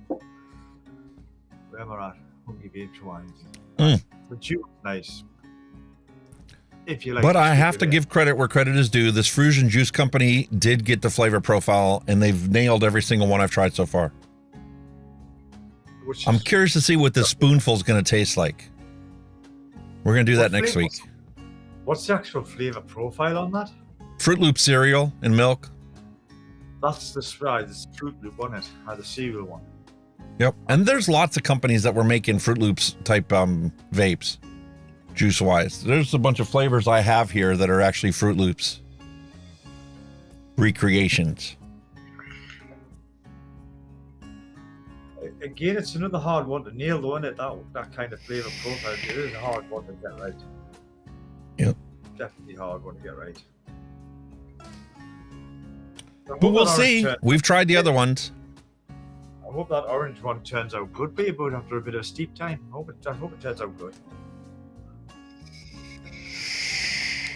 I'm into love with this mango stuff. The clementine, this is more orange than the one we just mixed up today. Really? The clementine citrus mango speaks to my heart. I love the orange out of it. Beautiful, crisp, sweet orange. But that's something else. I mean, flavor is so subjective. My wife bought a 6-pack of sweet heirloom oranges, navel oranges. I've been eating one every single day since she brought it home. And I gave her one for her lunch to take to work. I'm like, oh, try this. She's like, it was okay. That's the sweetest, juiciest orange I've ever eaten in my entire life. And you think it's just okay. Okay, yeah. She's not an orange fan. She doesn't like get excited for orange. I'll be honest, I'm more of an apple fan than a juice, because it's just for convenience. You can just get it, clean it, bite it, you're away. Oranges obviously got a fun on peeling them and all that bollocks, but I do like an orange. I do. I just like a grapefruit juice. I used to like a grapefruit and all many months ago. Absolutely love them. I mean, they were bitter and horrible. Dusty said that this thing looks really nice. This Trinity Alpha looks really nice.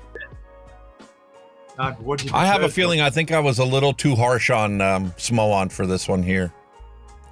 Thing is, Dusty, do you prefer this little black number, or do you prefer that silly rainbow one? The rainbow and purple. Oh, come on.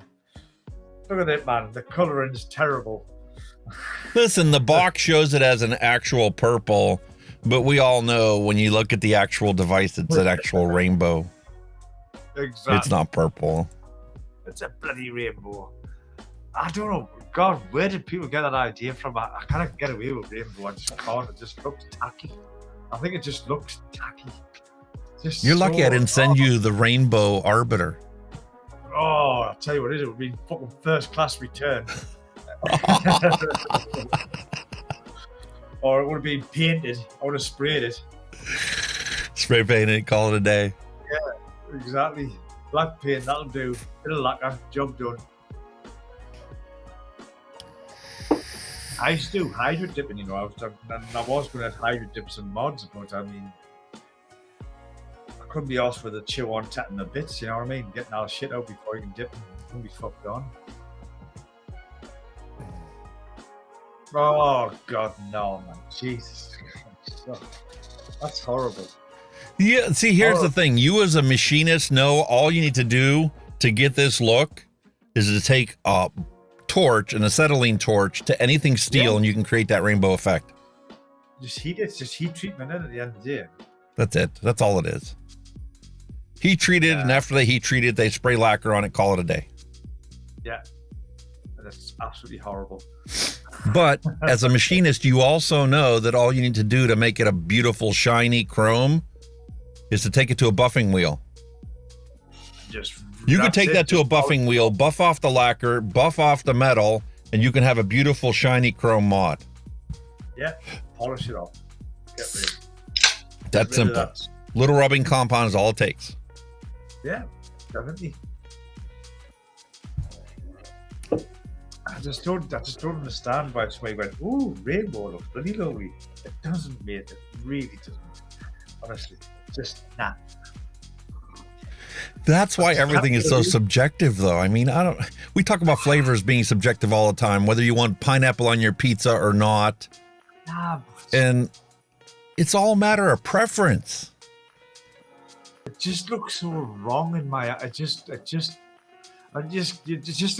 You can't match it with anything unless you've got a rainbow mod. It doesn't go with anything. It's awful. It's just nah. It looks tacky. Mate, it's like fish and chips. You and I, you say fish and chips, I'm like, let's go. We'll go and have a pint right now with it.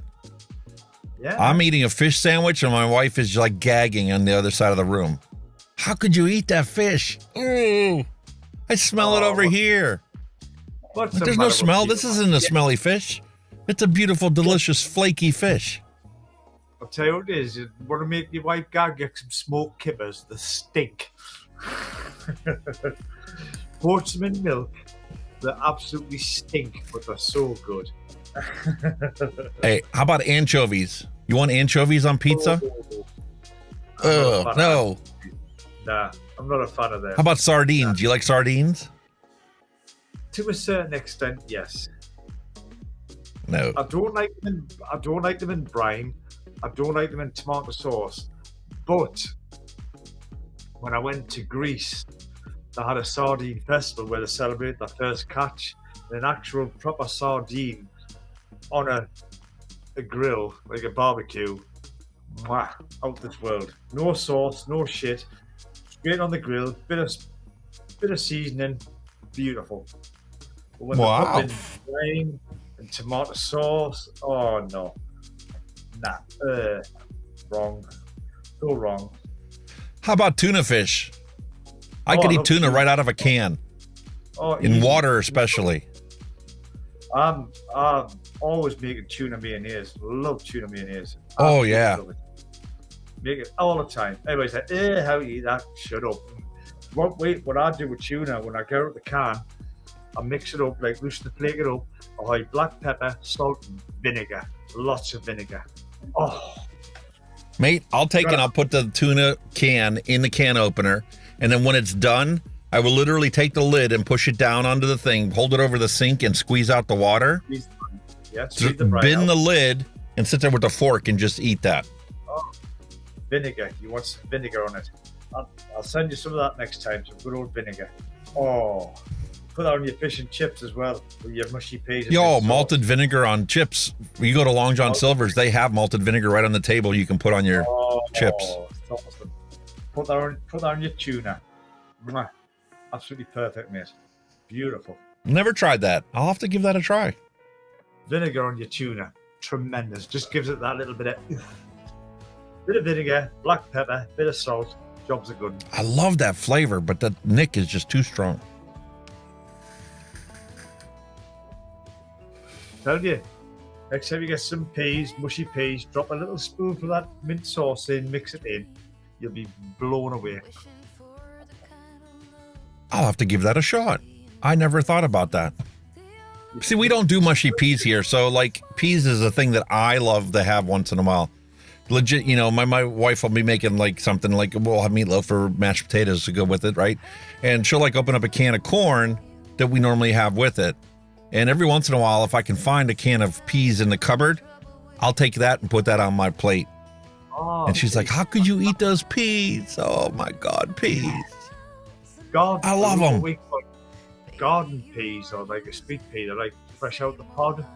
They can them and then they're a sweet, honestly, they are out this world mint sauce on it. Oh, the best place to get fresh type peas, you go to Haas's. It's a steak family restaurant kind of deal where they have a salad bar. That's what they're known for, is their massive salad bar. And their salad bar is not like Eaton Park salad bar, which is a little tiny, you know, 4-foot long salad bar. They have 12-foot long salad bars, 3 of them, and you name anything that can go into a salad and they have it. I mean, from potato salad, macaroni salad, and they have all different kinds of macaroni salad available. Different days of the week have different things. They have like a steak one, they have a seafood one, they have all different kinds of them. And then you got like coleslaws, and you got all these different toppings you can put on: sesame seeds, peanuts, pretzel bits, all kinds of stuff. You want a proper salad bar? Haas's is the place to go. There it is. There's another one. Make a tuna salad. Hoist some pasta in, pasta shells, whatever. Hide them in, mix your tuna, bit of meat. Fantastic. Tuna salad. Oh, bit of sweet corn in as well. Ganz lovely. I make all that shit. All the kids, that stinks. Shut up. My favorite one is making tuna helper. It's basically pasta with a cheese sauce, and you add a can of tuna to it, and you make that. Yeah. 2 of my kids love it. The other one wants nothing to do with it, and it makes them gag. See, I used to make when I first got my first like house, my first apartment on my own, when I first left home, I used to do a little thing called what I used to call a beanie, right? You know, like a tin of Heinz baked beans and tomato sauce. Yeah. Drop that in. I used to hire raw egg in, drop that in, grate loads of cheese. I load the cheese in, mix it all up. It looked disgusting. It just looked like a pile of puke. But the taste it out of this fucking world. Never is gone. What the hell is that you're eating? It's honestly fantastic. And sometimes I would add maybe a bit of curry powder and a few sweet sultanas. It was like a curry bean. Oh, out of this world, man. Everybody's like, that's Irish. Yeah, lovely. Honestly, the things, that was like, I see when I was supposed to be on this, you know, you experiment in the kitchen, you know, you want a budget and all that. Like beans, egg like thickens it up, and I'm like, oh, without this world, man. Brilliant. Nobody liked it. It was only me that did it. I used to make a big plate of it. I'll have to send you my meatloaf recipe. You can try making that one time. See if you guys can come up with something. I like meatloaf. I love it. I think I made it once, but it was like a UK recipe, and I thought, it's so. But for an American recipe, I think it's brilliant. I love meatloaf. Christ, I make sandwiches out without slicing up, putting bits of bread. Oh my God, the next day the sandwiches are fantastic. You don't even need to put anything on it. Just bread and cold meatloaf and greatest sandwich you'll have the next day for lunch. Oh, I should put a bit of coleslaw on, a bit of salad in. Bang, lovely. Absolutely out of this world, man. Love it. I love out like that. It's just family, they're just picky. I mean, to be honest, I'll eat shit with the hens. I'll try anything. I'll eat shit with the hens, basically. Give anything a go. Meatloaf is one of those things where I legit have to make 2 meatloafs. One that we eat the night of, even if it's just the 3 of us. One that we eat the night of, and you might have one slice of that left over for the next day. But the meatloaf sandwiches are so good the next day, I have to make a separate meatloaf that just sits in the fridge the next day, and we cut it up and have sandwiches out of it the second day. Oh, it's fantastic. My wife really wants us next time we make meatloaf to be able to have permane sandwiches the next day. So when you cook a meatloaf fresh, what do you serve it with? Mashed potato and veg, or Mashed potatoes and veg, like corn. Yeah. That's what I was thinking. That's And maybe what some I've butter always bread. had. Yeah. Mashed potato, bit of veg. Voila. That's it. You make me hungry again. He mixes these exotic juices, makes us hungry. Now we're talking food makes us hungry. Nothing wrong. I'm not with it. Honestly, I mean, my wife, she's right into like American food. We've got like I think it's in the Metro Center in Gateshead. They've got like an American shop that does all like the American sweets, like your Reese's bars and all that shit. And she loves all that stuff. But like I said, she was after a proper American pancake recipe, and obviously it's in there now. Like, and she's going to give it a go. Like, Mate, I'll make you a promise. If we're still doing this after 5 years, the first episode of our 5th year of doing this, I will set up cameras in the kitchen and cook a proper meal on the show. I'll hold you to that. Like, I'll definitely hold you. That'd be very interesting. I'll be right. I'll get the wife. Come here, you. She'll not be on camera. She doesn't like being camera, but she can hover. My wife can cook unbelievable. I mean, the food that she puts out, I would rather eat her cooking any day of the week instead of going out to a restaurant. I mean, there isn't a restaurant that can hold to her cooking. I mean, don't get us wrong, my wife's fantastic. I'm not too bad myself in the kitchen, to be honest with you. Like, I can rustle up a bit of nice beer, like, but you know, it's just we're here. UK, we're kind of like stuck in a rut with flavors, because especially with takeaways, either Chinese, Indian, or a pizza. That's my 3 main takeaways here, and you just get bored with them.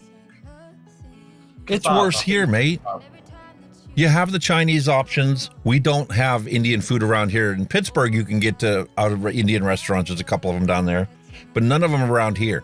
So around here, you're limited to your typical fast food joints. You DoorDash them, or you got Chinese. And then the other thing that you get is bar food. So like chicken wings and like fried mozzarella sticks. And my favorite is the broccoli and cheddar. Look like chicken nuggets, but it's actually broccoli and cheddar breaded and fried. Yeah, now with McDonald's, they do them little sticks, but they've got chili in them. Oh, they're nice. It's every time I like McDonald's, got chili sticks on, I'll have some of them. Oh, they don't have any of that stuff over here, mate. Oh, McDonald's is nothing but fries and burgers.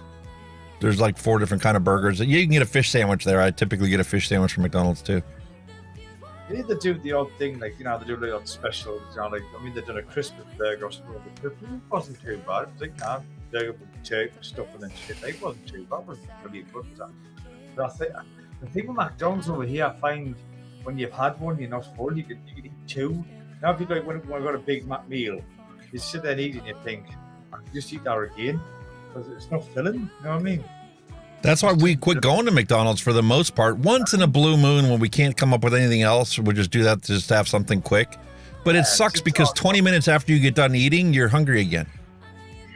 Why did I eat McDonald's if I'm going to be hungry again? Kids love it. I don't know why. But I don't mind one now and then, but I couldn't go on regularly. I actually like Burger King. They've done a nice burger. Burger King. It's not a burger. I've always loved Burger King. Their flame broiled patties. Yeah, it does make it a complete difference in taste. But you get a burger, it's, you know, your McDonald's be say that big, your Burger King is that big. You know, there's a difference in the size. Oh yeah, you get a Whopper. It's a big full size patty. Not That's like, you know, Burger King. It's little this and it's only, you know, tissue paper thick. That's what I'm saying. And they say it's, and then over here they say it's pure Angus beef. Bullshit, it's not, mate. My wife was joking around the other day. She was talking about, you know, how some of these restaurants are serving us horse meat and we don't even know it. Probably are. Christ, when it was a couple of years ago, somebody said that actually found human remains or something in the McDonald's. Like, what? You cannot be serious. Nah.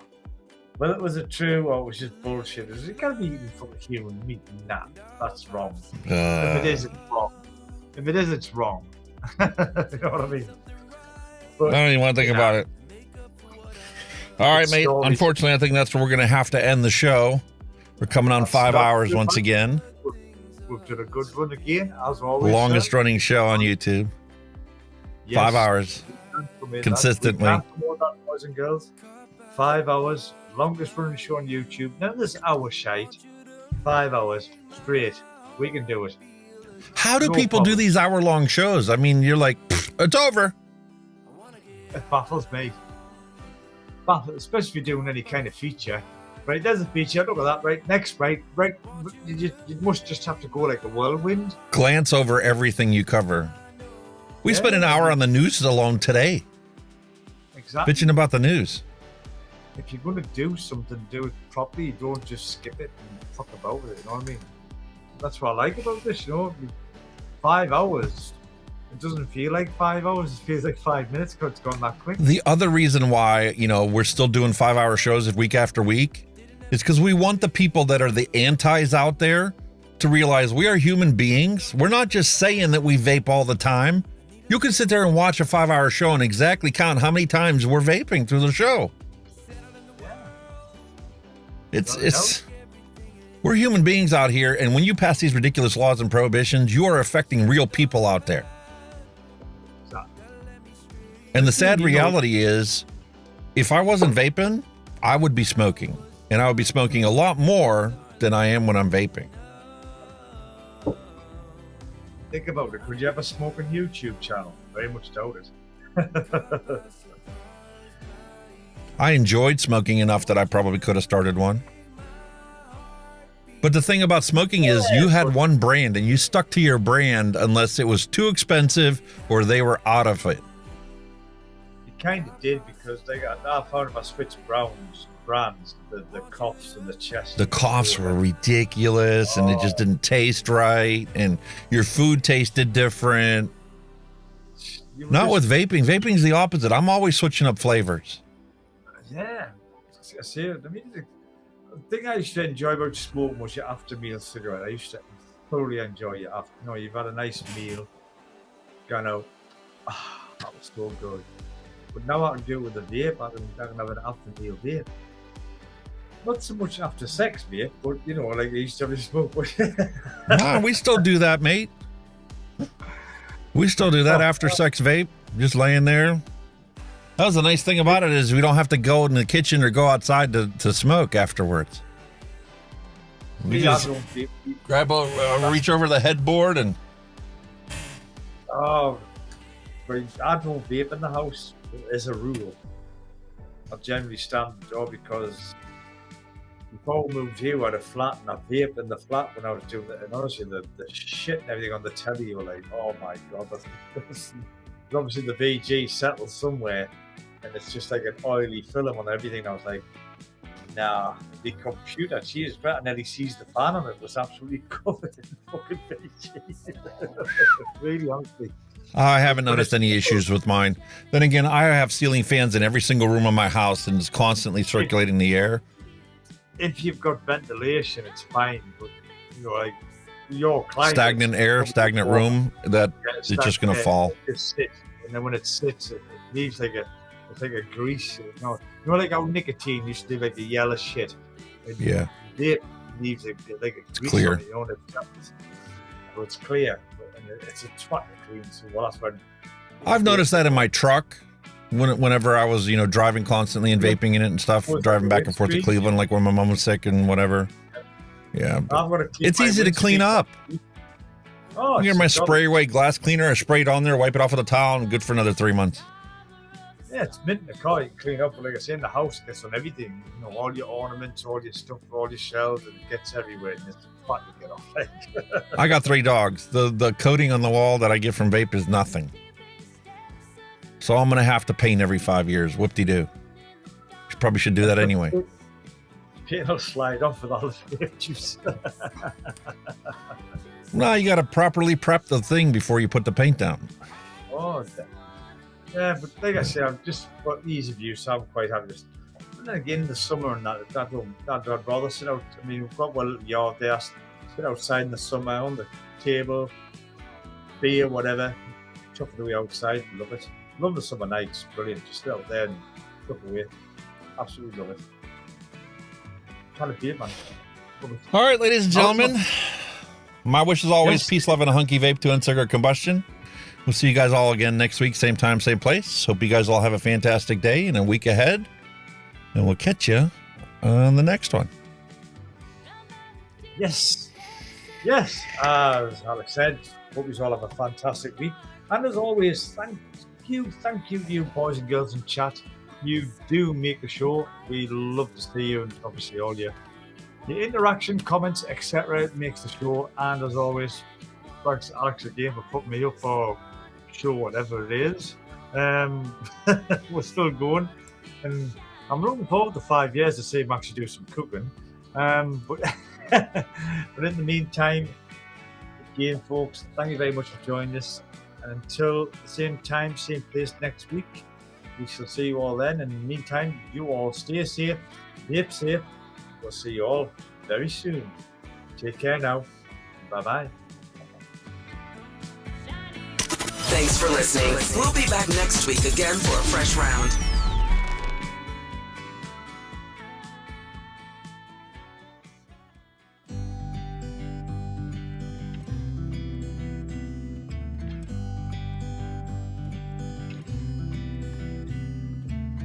It never rains in California. The sun is always shining bright. People are smiling, making plans, hiding behind their shades, and you're doing the same. No rain, no flowers, nothing's growing where you're at. Heart is fire, but baby, I bet you're cold without me, even when it's 90 degrees.